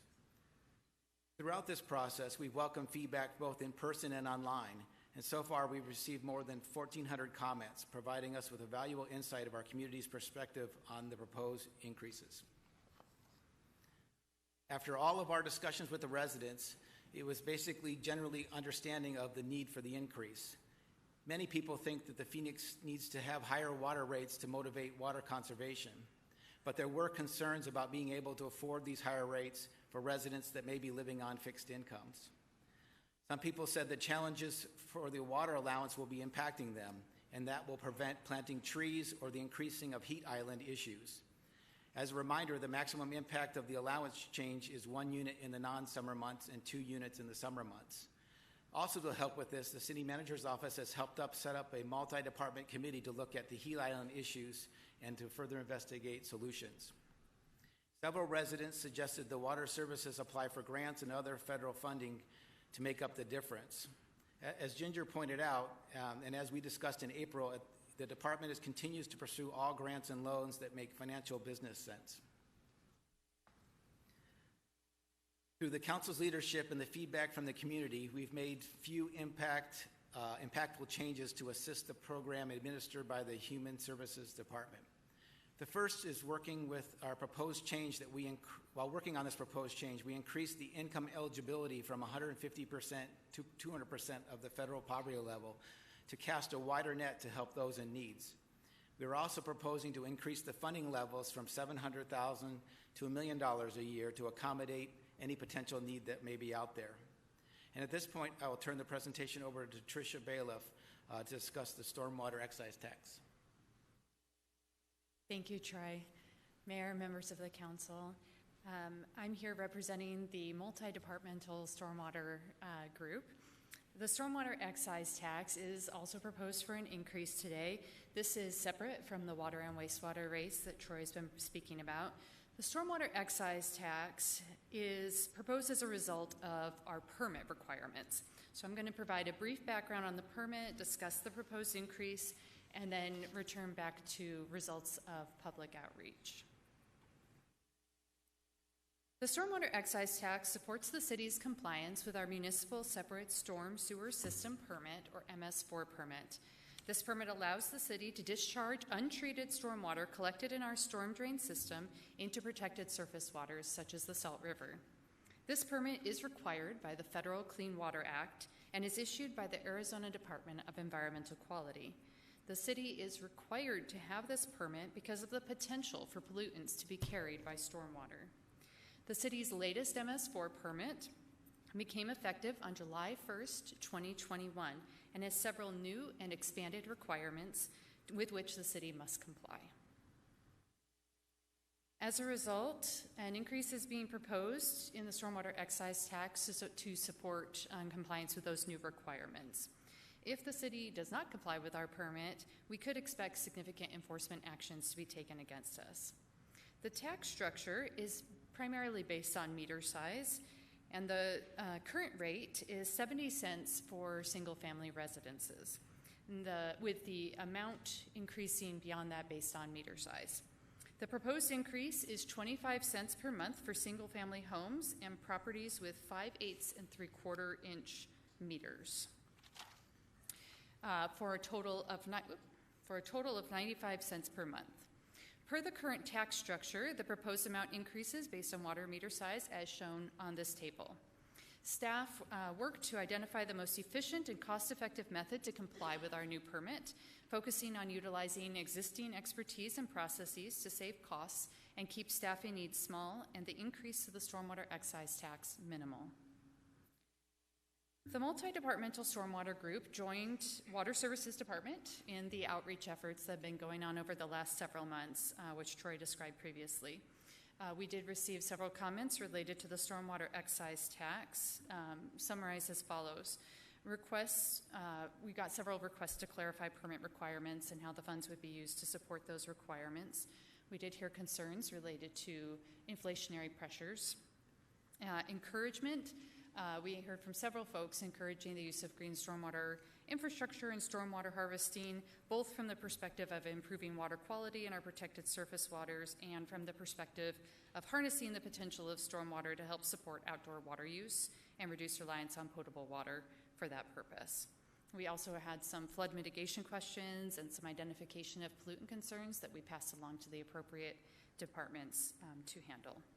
We heard from and talked to many throughout the outreach effort who understood the need for the increase in the importance of maintaining permit compliance. And I'm now going to turn it over to Alan Stevenson to wrap up the presentation. Thank you, Tricia. Mayor and Council, staff has undertaken significant outreach and with your leadership fostered a public dialogue about these important items that fund our water, wastewater, and stormwater activities that are at the core of continuing to build a great city. These costs balance the current economic realities and our compliance with government mandates with the need to efficiently plan and manage our shared resources. With that, staff asks for your support on the following items, and we're happy to answer any questions. Thank you. Thank you. Any questions for our staff? All right. Well, thank you for all the work on this, and I want to do a special thank you to our water rate advisory commissioners who have given so much time and really gotten deep in the numbers, include folks like Richard Ray, who first came involved and really had a lot of hard questions for us and put the time in to really get into the details. We will begin with a public hearing first on the water service rate and wastewater, and then we will have a separate item related to stormwater. So items 176 and 177 are public hearings on the proposed water service rate and revenue increase and proposed wastewater service rate and revenue increase. I now declare the hearings open. We will begin with our alumni of the Phoenix City Council, Claude Maddox, followed by Marty Schultz. All right, maybe not Marty.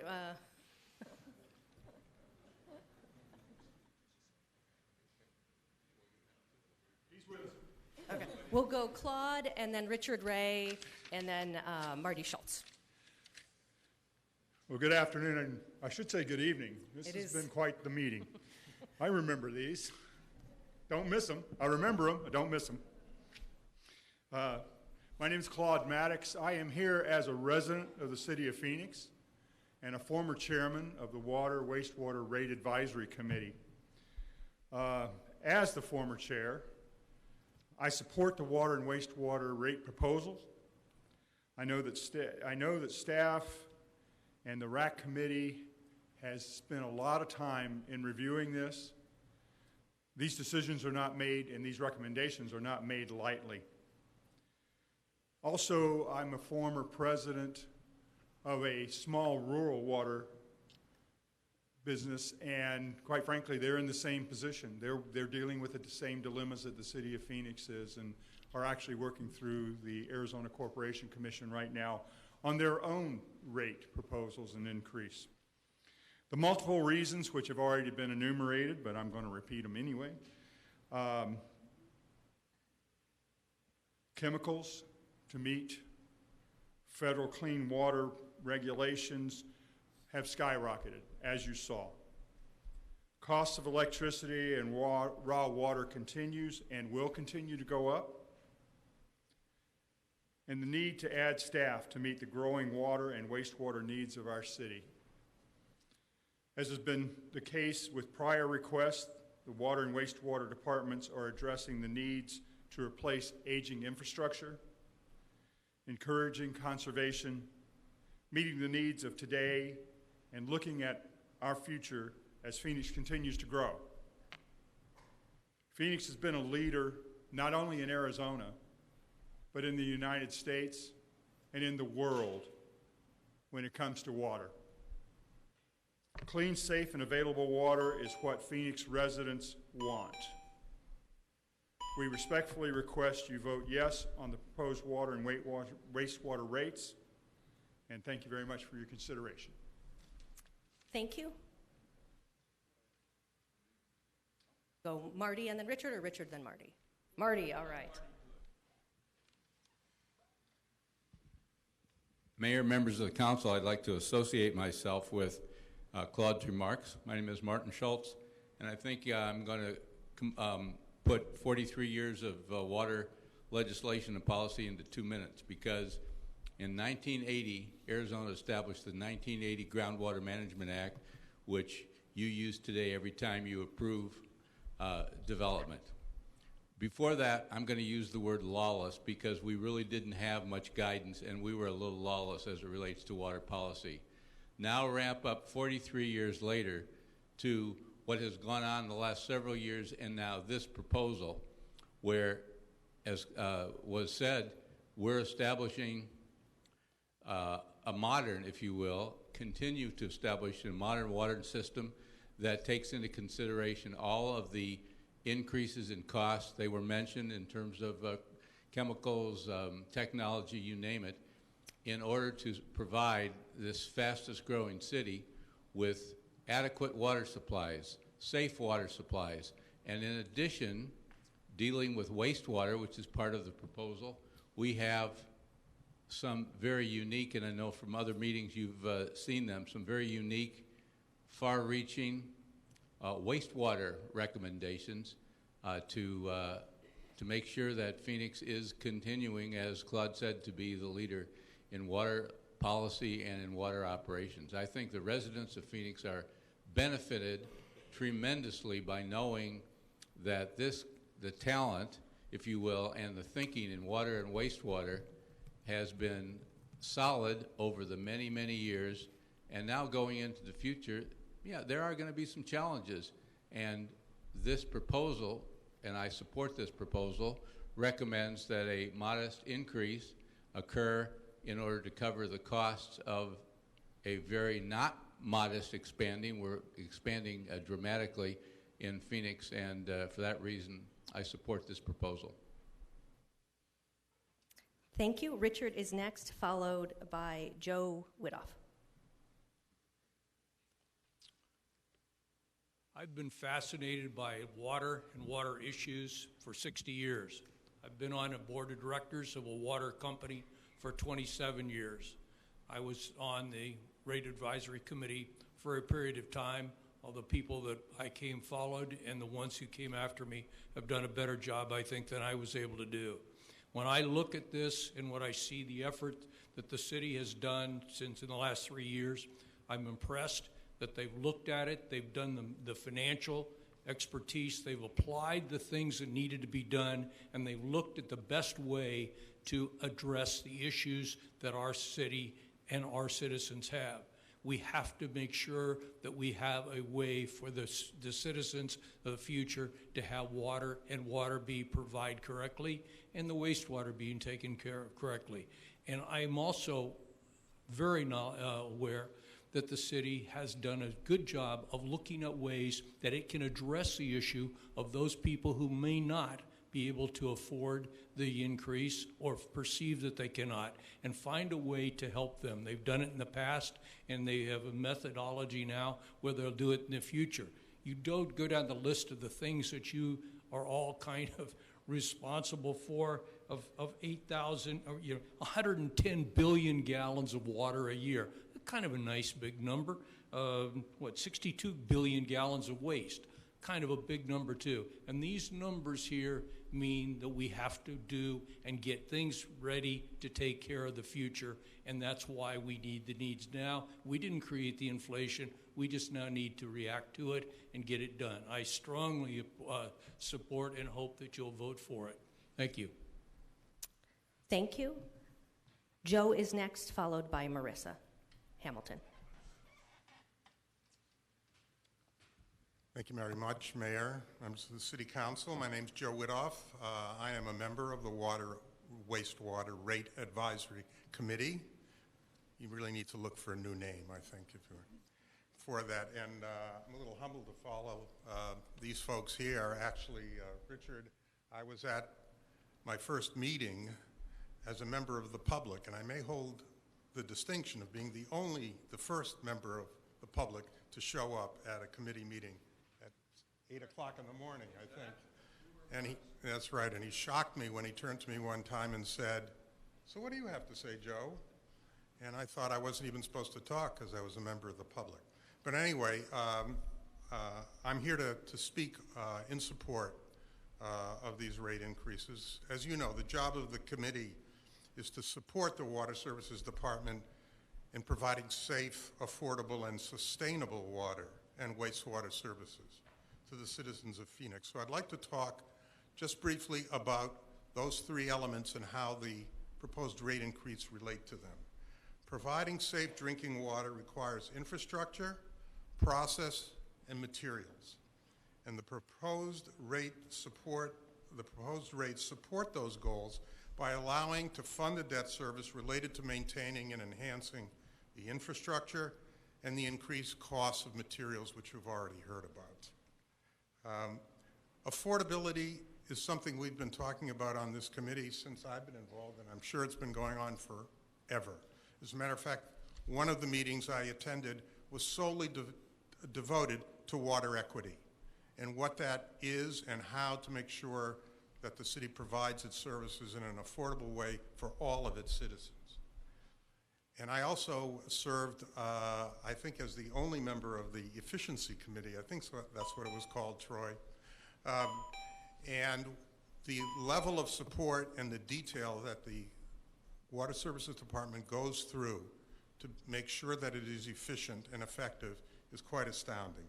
Finally, we've talked about sustainability. I am very excited about the fact that not only will the allowances encourage conservation, the move to take the Cave Creek water reclamation facility and turn it into a water purification facility is really important. So I support the increases, and I thank you for your time. Thank you. Marissa is next, followed by Jeff Caldwell. Thank you, Mayor and members. I'm here today because we have actually talked to over 2,000 residents in Phoenix. We've knocked on the doors of over 2,000 residents in Phoenix to discuss this issue. We've also emailed somewhere between 20 and 30,000 of our residents to get their concerns about the water shortages, the cost of water, and other issues. The number one concern that our residents currently have is actually inflation. And so the items before you today are going to increase the cost significantly for many of our vulnerable citizens. The interesting thing is that these are concerns not just for vulnerable citizens in our poorer communities, but also even in our middle and upper middle class, because the costs of so many things are pressuring them. And so there's some concerns that I wanted to bring forward to you. I find that the suggestion of reducing the penalties for water consumption with the unit allotments, I think that is a punitive way for water conservation, and I think that the city can take a different approach. One, we don't currently have a text or call or email alert system when water use is unusually high. Residents find out after the fact that there's a leak, and so if we did that, we would be able to stop leaks faster and save extreme water bills for our residents. Also, my understanding is that from CAP is that our city is getting millions of dollars due to a voluntary 30% consumption reduction that we made a deal with the federal government. How is the city planning to use that federal government money? Another question that I have is, how do your water costs go to supplies such as from CAP versus the amount of your water cost that goes for treatment and delivery to the residents? I'm concerned that that information wasn't presented today. I think that that needs to be broken out for your stakeholders, the citizens. Also, how much of your water supply is sourced from the Colorado River versus other sources? And then what is the city going to do with those conservation fees that the residents are going to pay? I would encourage you to get those answers before you vote on such an important issue that's going to penalize families over businesses. Thank you for the time. Thank you. Jeff is next, and then we will go online to Karen. Mayor, City Council members, thank you very much for allowing us to speak on this issue. The city manager earlier said that you were unable to take advantage of investment in water during COVID times, and that is very unfortunate because we had a lot of cash from COVID. And the World Health Organization says that sanitization of water helps prevent the spread of disease. Also, the United States government wants to enhance our wastewater capabilities to track to see if residents are sick from COVID. So those are actually two ways that you can use COVID funds in order to offset the increases that we're about to experience. One thing that was not presented in the presentation is in Form A attached to the agenda, further down in the agenda where it lists all the details. Customers are actually wondering if you can increase the cost to businesses to offset the costs. People are concerned that single home families are going to be paying the most money, and then businesses are going to be paying the least amount of money when it comes to increasing the rates. So that actually was a huge concern that was notated in the agenda. So I am curious, are families negatively disproportionately impacted versus businesses? That is a huge problem that I can foresee happening. It's not been addressed. We're just seeing blanket increases. And I think that we have poorly managed the COVID funds. I really honestly think that this issue should be tabled and brought back forth after summer break so that way you can figure out lower impact costs on water consumers. Thank you. Thank you. Karen is next. Hello, Mayor and Council. I am here to express my support of the water rate increase. I commend the Water Services Department for doing its due diligence in designing these rate increases. It's clear, especially given where Phoenix's rates fall compared to other major cities, that there needs to be an increase in rates to keep up with the rising operational costs and aging infrastructure, and most importantly, to encourage water conservation in a time of drought and aridification. Thank you. Thank you. Cynthia Graver.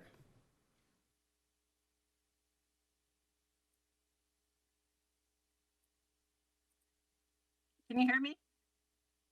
Hello? Can you hear me? Yes. Okay, thank you. Mayor and council members, my name is Cynthia Graver. I am a fourth-generation native. Water rights and water conservation is a huge deal to me. I would like to thank city staff for spending the time with me so that I understood all components of the water and wastewater rate increase. I often say that Phoenix will run out of clean air before we run out of water. What is happening now with these exponentially large increases was caused by financial neglect. The city plans to issue $1.5 billion for water capital improvements and $1.4 billion for wastewater improvements. As we know, interest rates have drastically increased. If these programs would have been done a few years ago, they would have saved the city citizens $72 million a year. Here we are today, trying to figure out how we can make the numbers work to finance these bonds to keep our AAA rating. Working the numbers backwards, they came up with this rate plan. This is not right. 90% of Phoenix water customers will be paying surcharges for consumption. Environmentalists keep saying we are getting hotter. Meanwhile, Phoenix will be upcharging 90% of its customers just to maintain their current water use. That's 90%. It is possible for some people to be charged a 60% increase for water. Citizens will let trees die. Citizens will let their food equity programs die. The oxygen provided by our large trees will be gone. Phoenix poverty rate is over 20%. In January of 2022, we had over 17,000 people, that is 4% of water users, getting help with their water bill. Water Department has said if citizens have a difficult time with paying their bill, there are resources available to pay. Will we be using general fund money to support our water enterprise funds? This is not doable. Council needs to approve the 6.5% increase for this year, and we need to go back to the drawing board and develop a better plan. If we don't, Phoenix will not survive. All of the people, low income, seniors, and everyone will suffer. My home, Phoenix, will not be livable for my grandchildren, the 5th generation Phoenicians. How may I help to keep this from happening? Thank you for your time. Thank you to the Water Department for all their help. Thank you. That concludes the public hearing 176 and 177. This public hearing is closed. Item 178 is to amend the Phoenix City Code, Section 37-63, related to the proposed water service rate and revenue increase. Vice Mayor. Mayor, I move that item 178, being ordinance G-7128, the proposed water service rate and revenue increase, be adopted as recommended. Will the city clerk please read the title? Item 178 is for ordinance G7128, an ordinance amending section 37-63 Phoenix City Code pertaining to water rates within the city and within the town of Paradise Valley, and providing for an effective date of the first bill date of October 2023.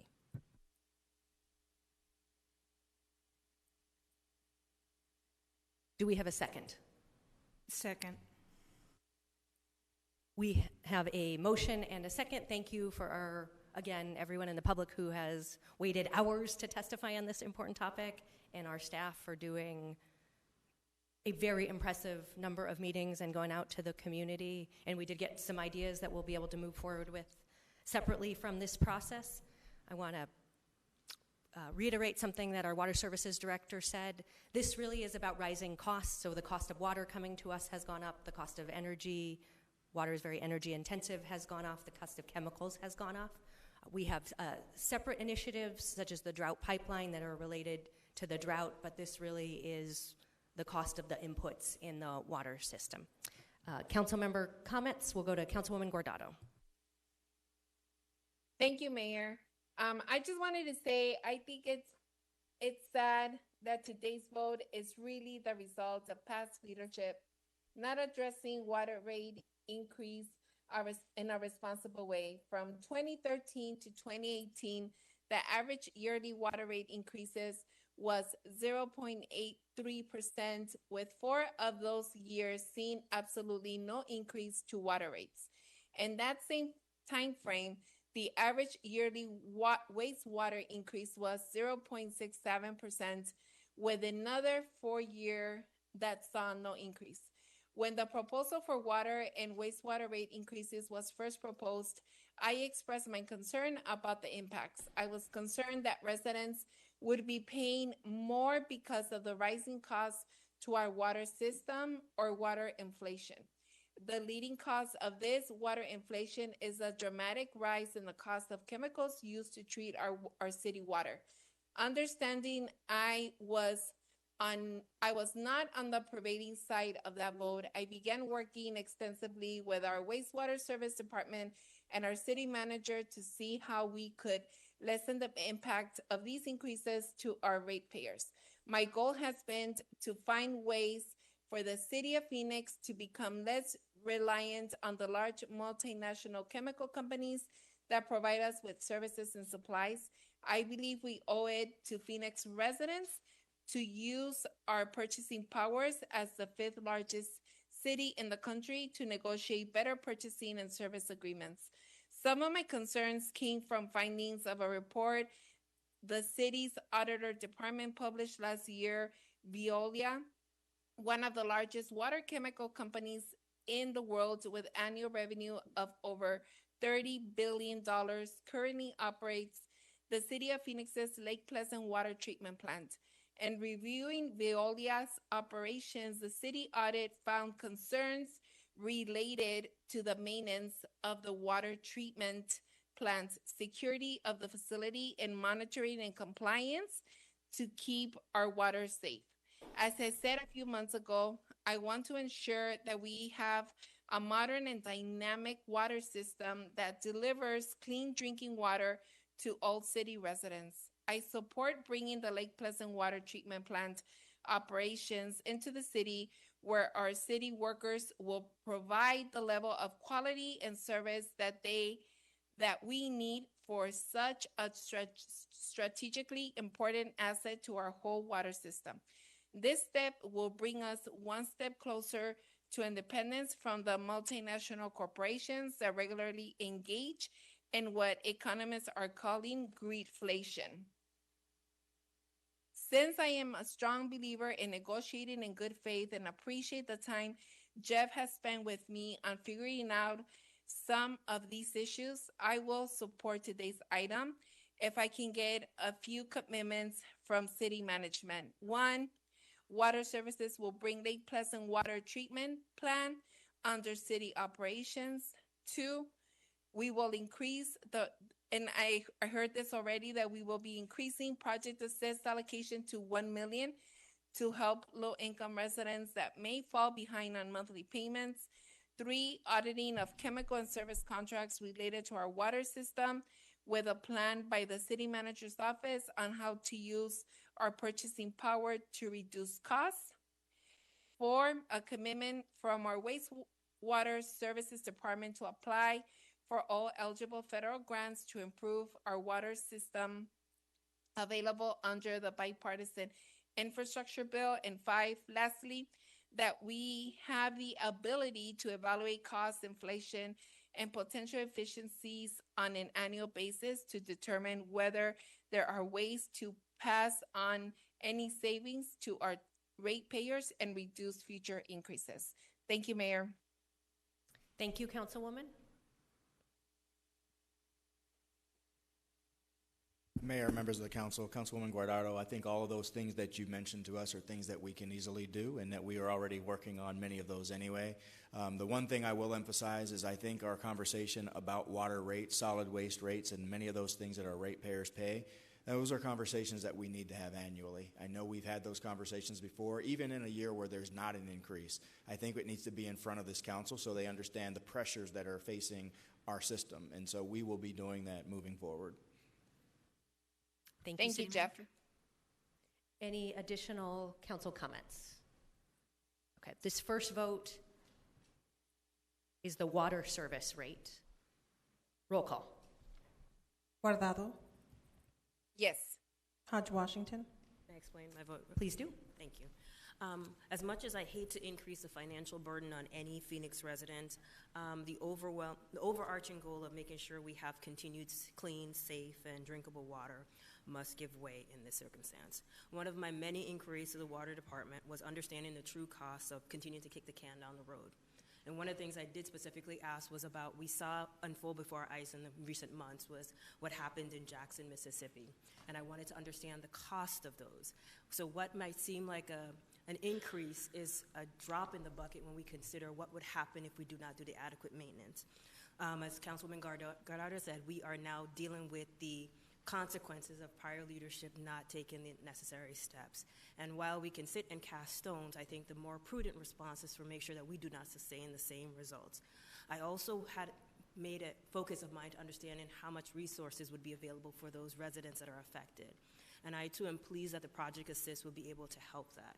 I also wanted to look to see how many individual residents of Phoenix would be, who were previously under the consumption, under the limit, would now be over. And although it's not insignificant, it is 4% of our population, and I do believe that Project Assist and other resources can help fit that need, I think, while we are trying to solve the problem. And I also want to commend the Water Department and city staff for the commitment to return back to City Council if we now have a new alternative and the cost of doing business does decrease, that we can make sure that this is not a profit center for the city, but simply an asset in which we get the best reliable water for our residents. So thank you. I will be voting yes. O'Brien. No. Pastor. Yes. Robinson. Yes. Stark. Yes. Waring. Ansari. Yes. Gallego. Yes. Passes 7-2. We next go to 179, wastewater rate. Will the clerk read the title? Item 179 is Ordinance G7129, an ordinance amending Section 28-39 Phoenix City Code pertaining to the sewer service rates and charges within and without the city, and Section 28-92 Phoenix City Code pertaining to sewer environmental rate and providing for an effective date of the first bill date of October 2023. Vice Mayor. Mayor, I move that item 179, being ordinance G-7129, the proposed water service rate and revenue increase, be adopted as recommended. Second. We have a motion and a second. Any council comments on wastewater? Roll call. Guardado. Yes. Hodge Washington. Yes. O'Brien. No. Pastor. Yes. Robinson. Yes. Stark. Waring. Ansari. Yes. Gallego. Yes. Passes 7-2. Item 180 is to amend the Phoenix City Code Section 37-65B to authorize an increase in the assessment of the stormwater excise tax. Will the city clerk please read the title? Item 180 is Ordinance G7127, an ordinance amending Phoenix City Code Section 37-65B to authorize an increase in the assessment of an excise tax on all water services accounts to defray city costs and expenses, including costs of the city's stormwater management program, and providing for an effective date of October 1st, 2023. Vice Mayor. Mayor, I move that item 180, being ordinance G-7127, the stormwater excise tax, be adopted as recommended. Second. We have a motion and a second. We have two speakers on this item. Marissa Hamilton is first, followed by Jeff.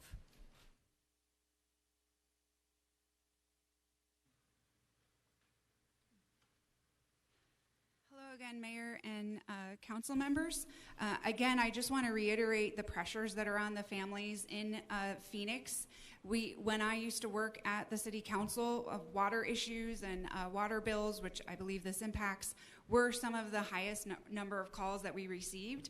And there are more responsible approaches that we can take. And one, I do appreciate the comment that was made by Councilmember Washington about making sure that this doesn't become a profit center. I would encourage you to do a 90-day review after the first round of rate increases to see how this goes, and continuing to do 90-day reviews to find out, to make sure that this did not become a profit center.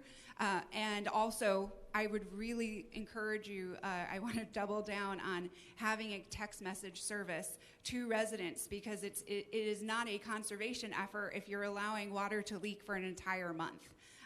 We need to be able to have a faster response to our residents when there's issues, whether it be with the water or the wastewater or what have you. And so I really highly encourage you to do that. This was something that was requested from us in 2018 and 2019. And so if we're going to raise rates, we need to be responsible on how we do so, and empower the residents to control their water usage and their wastewater usage. Thank you. Thank you. Our final speaker on stormwater is Jeff Caldwell. Mayor, council members, thank you very much. So, based off of the presentation, I do realize that there are different rates going up for different people. But on average, they said it was 25 cents. And so there's about 1.5 million households that utilize the water system of Phoenix. That is $375,000. Are you guys telling me that you can't find $375,000 to utilize to cover this bill? That's all I have. Thank you very much. I have a question for you. Yes. I got an email that was asking people to come to this meeting to oppose it, as well as the Maricopa Association of Governments, and to go to the Corporation Commission to oppose some things APS was doing. It was Stop the Arizona Deep State. Could you tell us what the deep state is and how it has infiltrated the water department? So we didn't, that was directed towards what APS and TEP are doing to do demand side management. And so if you guys are trying to implement smart meters to protect people from themselves on utilizing water or energy, then that is taking rights away from people. And so we are adamantly against people giving their rights away in order to get services that are from government-granted monopolies through our utility services. And so I do greatly appreciate that question. Thank you. Appreciate your testimony. Smart meters would be essential to doing more outreach, such as text messages that are automated when we have leaks. Advanced technology would also be essential to doing COVID monitoring in the sewer system. All right, we will close that public hearing. Does anyone have comments on stormwater? Roll call. Guardado. Yes. Hodge Washington. Yes. O'Brien. No. Pastor. Yes. Robinson. Yes. Stark. Yes. Waring. Ansari. Yes. Gallego. Yes. Passes 7-2. Item 181 is to authorize expenditures and new positions funded by the stormwater excise tax increase for the MS4 permit compliance. Vice Mayor. Mayor, I move that item 181, being ordinance S-49965, the stormwater excise tax expenditures and new positions, be adopted as recommended. Second. We have a motion and a second. Any comments on stormwater? Roll call. Guardado. Yes. Hodge Washington. Yes. O'Brien. No. Pastor. Yes. Robinson. Yes. Stark. Waring. Ansari. Yes. Gallego. Yes. Passes 7-2. Item 194 is a public hearing about the northeast corner of 24th Street and University Drive. It is in District 8. I understand we do not need a staff report. We will open the hearing for public comment. We do not have anyone. We will close the public hearing. Councilwoman Hodge Washington. I move that we move to approve per the Planning Commission's recommendation and adopt the related ordinance. Second. Motion and a second. Any comments? Roll call. Guardado. Yes. Hodge Washington. Yes, I vote in favor, and I also want to say this is a prime example of what happens when the community is engaged and allowed to have input into the actual formulation of this, the Good Neighbor Agreement. So I'm very grateful for this one. So I'm pleased to say yes. O'Brien. Yes. Pastor. Yes. Robinson. Yes. Stark. Waring. Ansari. Yes. Gallego. Yes. Passes 9-0. Items 195 and 196 are related, so we will have one public hearing on these, but two separate votes. We'll open the public hearing on 195 and 196. We do not have anyone to testify. We will close the public hearing on 195 and 196. Vice Mayor, do we have a motion on 195? Move to approve item 195. For the Planning Commission recommendation? I apologize. Yes, per the Planning Commission recommendation and adopt the related ordinance. Second. We have a motion and a second. Any comments? Roll call. Guardado. Yes. Hodge Washington. Yes. O'Brien. Yes. Pastor. Yes. Robinson. Yes. Stark. Waring. Ansari. Yes. Gallego. Yes. Passes 9-0. Item 196, Vice Mayor. Motion to approve per the Planning Commission recommendation and adopt the related ordinance. Second. We have a motion and a second. Any comments? Roll call. Guardado. Yes. Hodge Washington. Yes. O'Brien. Yes. Pastor. Yes. Robinson. Yes. Stark. Waring. Ansari.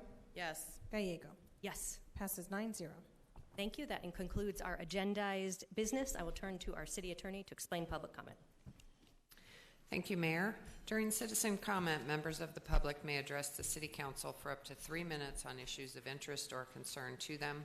The citizen comment session is limited to 30 minutes. The Arizona Open Meeting Law permits the City Council to listen to the comments but prohibits council members from discussing or acting on the matters presented. Thank you. We'll begin with Ms. Johnson.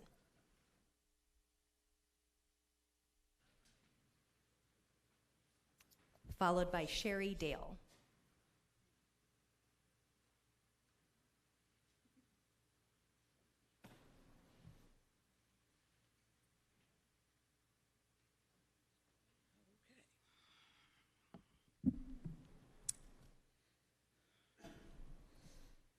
So, my name is Beatrice X. Johnson. I am the baby sister of Dorothy Jean Joe Chambers, who was killed along with her companion, Joseph Gutierrez, on April 26, 2022.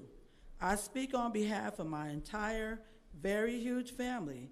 We are devastated and disgusted by the continued victim rights violation our family has experienced at the hands of Phoenix City Prosecutor's Office. There are so many. I am so tired of documenting all the violations, atrocities since January 2023. I have documented to the City Prosecutor's Office, Attorney General's Office, and the Department of Justice. It's too overwhelming today for me to go over it. I will be sure to submit them all in writing to this body at the next City Council meeting before you break. In less than 1 week and a half, our family received 3 letters from the City Prosecutor's Office in less than a week. June 16th, stating that court would be on April 26th. June 19th, charges of Nebraska Pekovic was dismissed. June 22nd, the case has been sent to Maricopa County for review. I also received a call saying the case was sent to Maricopa County for misdemeanor charges. When I received a call from the victim's advocate, she called to let me know the case was going to county. Of course, we asked her questions, and she said she didn't know. She would ask the prosecutor office and let me know, and like in time, as she did not get back to our family with basic answers. I requested a meeting with the prosecutor's office, a meeting I have been requesting since the first meeting I had with the prosecutor, Hillary. Until this day, I have yet to have a meeting with the city prosecutor's office. Despite me calling this entire week and last week, every day, the nice lady in front of the office always tried to get someone, as well as send an email to Smith and others. When I called back, she let me know, she let them know, and she was told to tell me someone would call me. I still have not received a call. We are the victims, not Nebraska Pekovic. We have a right to know. We have a right to receive we have received 3 different letters, and with no explanation, no one answering questions, our family have the right to know. I live in California where there are beaches. Do you really think I would choose to be here this week with these double-digit numbers? Instead, this case, after 14 months, if anyone sitting on this council had anything to do with it going to county, thanks. Because 14 months is too long to fight. To hold a speeding, under the influence Pekovic accountable for killing 2 unsheltered human beings is far too long. So can you ask your city prosecutor's office to call us back and set up a meeting? We really don't feel like launching a campaign, but we definitely will. I'm spending way too much time here with you guys. Can we get this done? 14 months is a long time for our family to suffer for someone who was speeding under the influence and killed 2 unsheltered human beings in Phoenix, Arizona on April 22nd. Thank you. Thank you. Sherry is next, followed by Dave Peterson.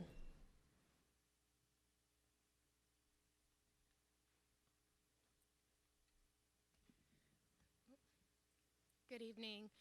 My name is Sherry Dale. I am the niece of Dorothy Dale Jean Chambers. I sat in the courtroom proceedings on April 26, 2023 with my family members and support from around the country.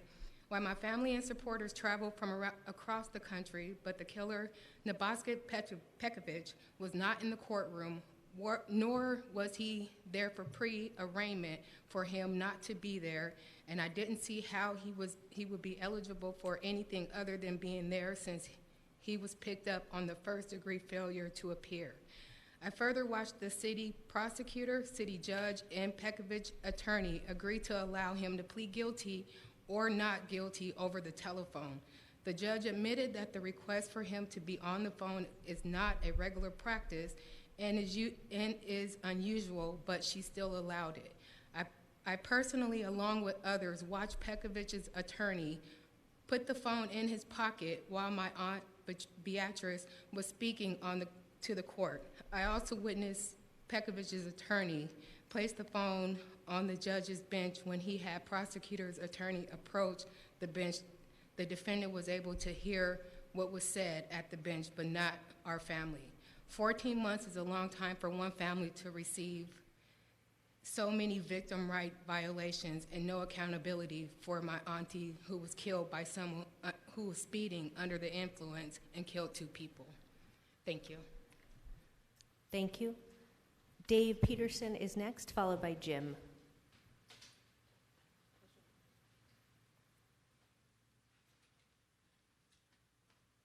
Hello, Mayor, Council. My name is Dave Peterson. I'm a regional supervisor for Restaurants of America.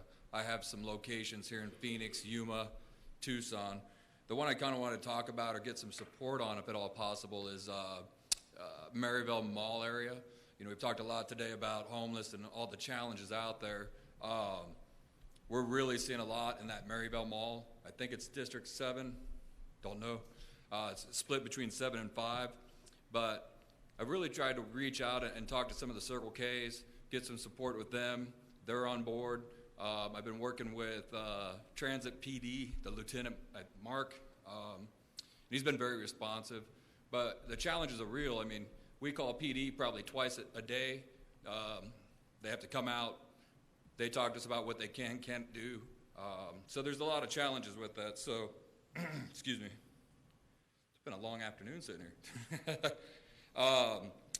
But, you know, we're trying to find some help to figure out what we can do because it's only hurting our businesses. It's definitely hurting that area.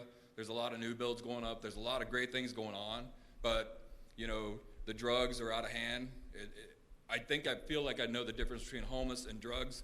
And these aren't homeless people. These are drug addicts. I witnessed today at Circle K getting gas, just trying to support. I saw the drug dealers sell it. I saw them exchange money. I saw them smoke it. Right there in that, the common denominator is the bus stops, I think. They're using that for shelter. They build houses in those.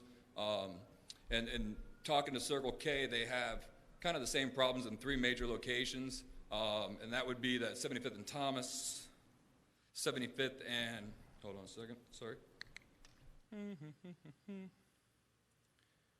What's the 75th and Thomas, 75th Avenue and McDowell, and I think it's 59th and McDowell are 3 major problems. And so I guess what I'm asking is, 1, what can we do? How can we support? 2 is, you know, can we get some support with the bus benches, maybe unsheltered, maybe move them, maybe get them out up front?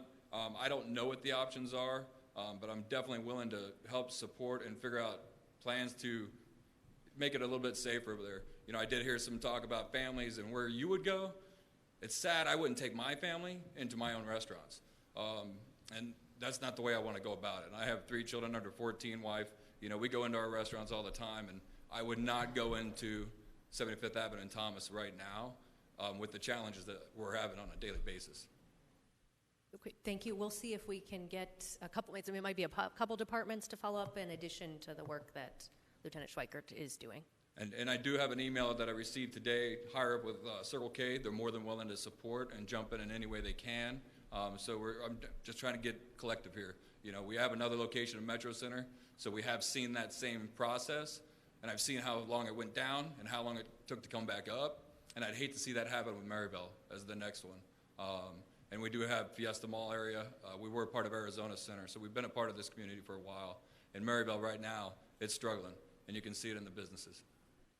Thank you. Thank you. Jim Freedom is next, followed by Marissa Hamilton.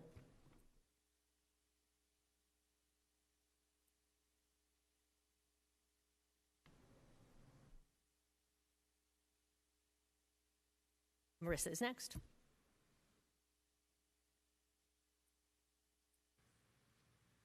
Followed by Elsa online. Mayor, members, thank you for allowing me to have so much time today. The last thing I wanted to discuss was a concern that I had when I worked here before, which is our procurement process. We don't, just to give you a little bit of background, my professional background was in the supply chain, and I helped to create some of our national and international traceability standards that we have today. My concern is with our bus rapid transit program.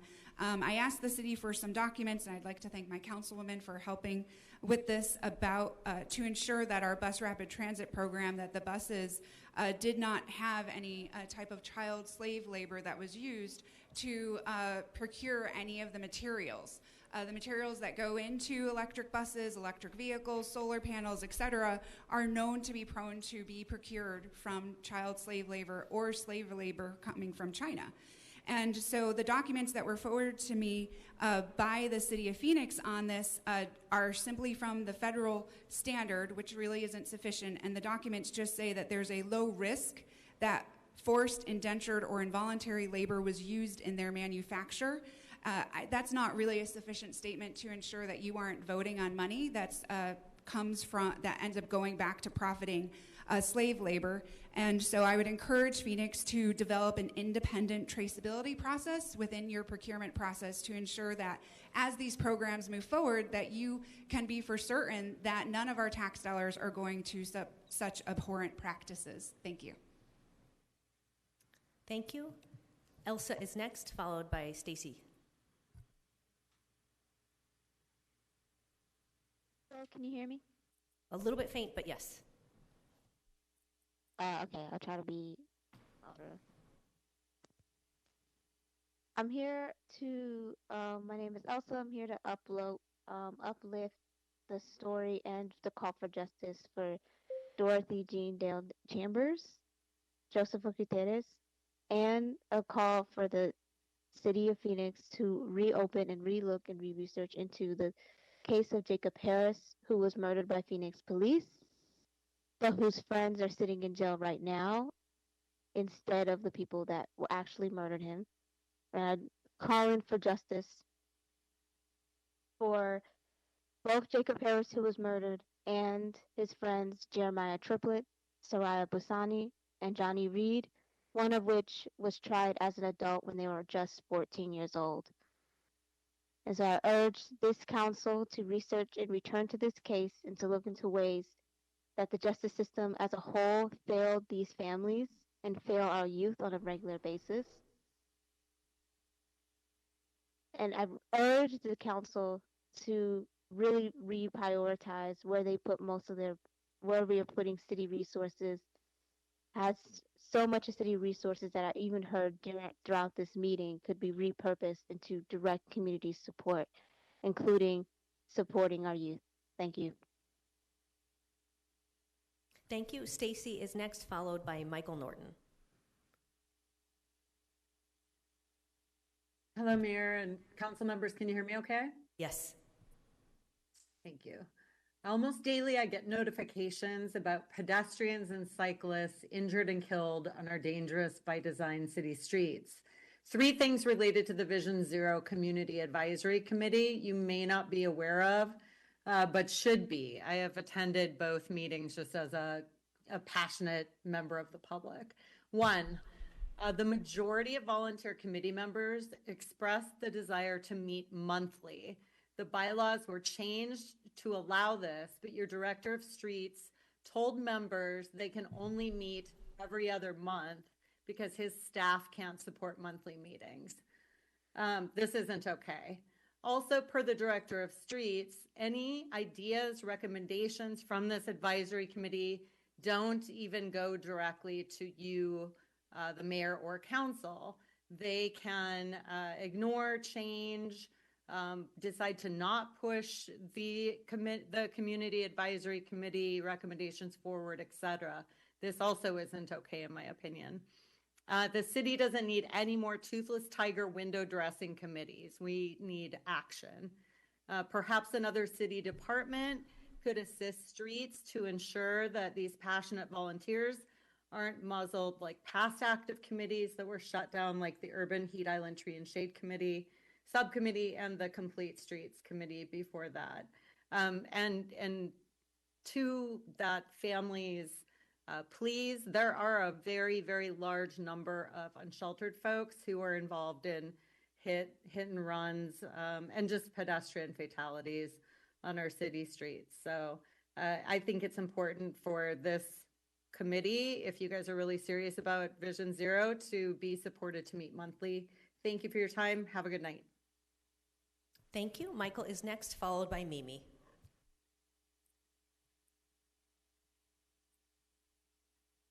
Mayor Gallego, City Council, Vice Mayor Ansari, thank you very much for allowing me to speak. My name is Mike Norton. I moved my business and my family to Phoenix, and specifically the southwest side of Phoenix, in 1994.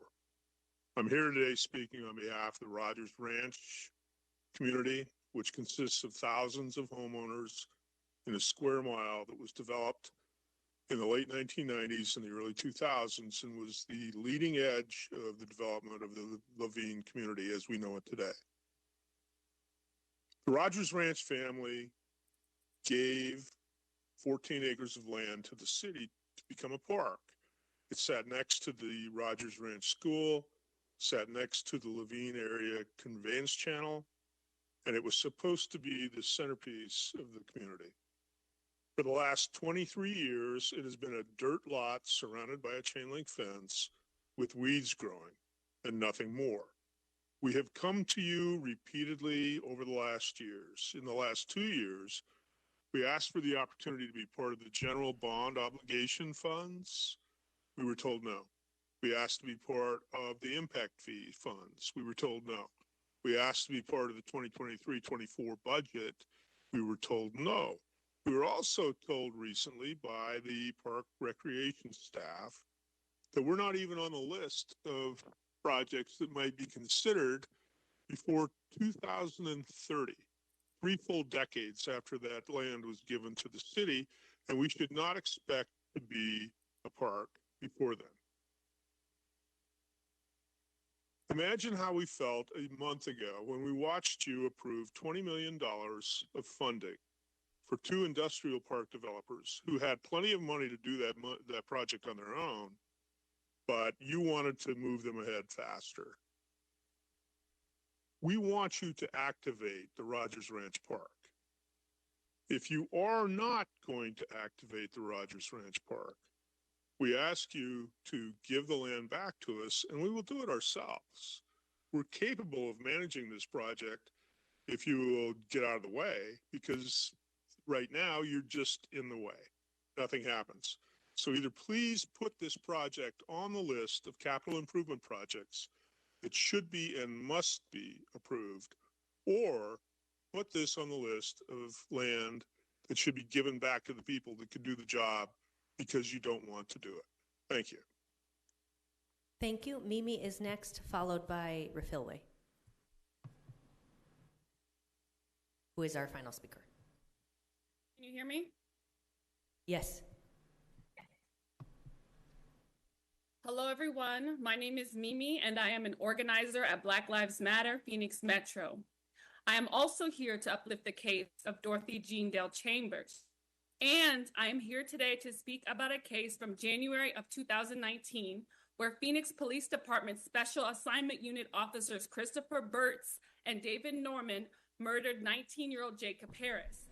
Not only was Jacob Harris shot twice in his back by officers Christopher Burtz and David Norman, who fired 11 shots at him total, they left him face down without calling for any medical attention, but instead officers proceeded to yell at Jacob with deadly bullet wounds in his body to rise. And as he does, officers shoot Jacob with the beanbag guns in his face and leave him laying down on the ground while they then deploy a police dog who drags his body across the ground, continually torturing him. And now, Officer Christopher Burtz is still employed by Phoenix Police Department, and David Norman is still receiving a pension and training officers who are currently on the force. While now Jacob and his friends, Jeremiah Triplett, as mentioned, Soraya Busani, and Johnny Reed, who were on the scene that day, have been serving prison sentences that were enhanced with felony murder, now reduced to manslaughter, for Jacob's death that the Phoenix Police Department killed. One of those young folks being a 14-year-old who was tried as an adult. So I want to urge the City Council to return to this case and to look into the ways the injustice system as a whole, who is already in the Phoenix Police Department specifically, a Phoenix Police Department who is already being investigated by the Department of Justice. I urge City Council to please look at this case. Look at how our system is failing young Black and brown youth in our communities and their families. And I want you to reach out to us, reach out to our organizations, reach out to our families, City Council and Mayor, and work with us to get justice. Now is the time. We know that our lives matter. So please, I urge you again, reopen the case. We need justice for these youth. Continue looking into these matters. The Department of Justice is here. Phoenix Police Department continually is abusing our communities. Please, I urge you to do the right thing. Thank you. Thank you. Rafilwe will be our final speaker.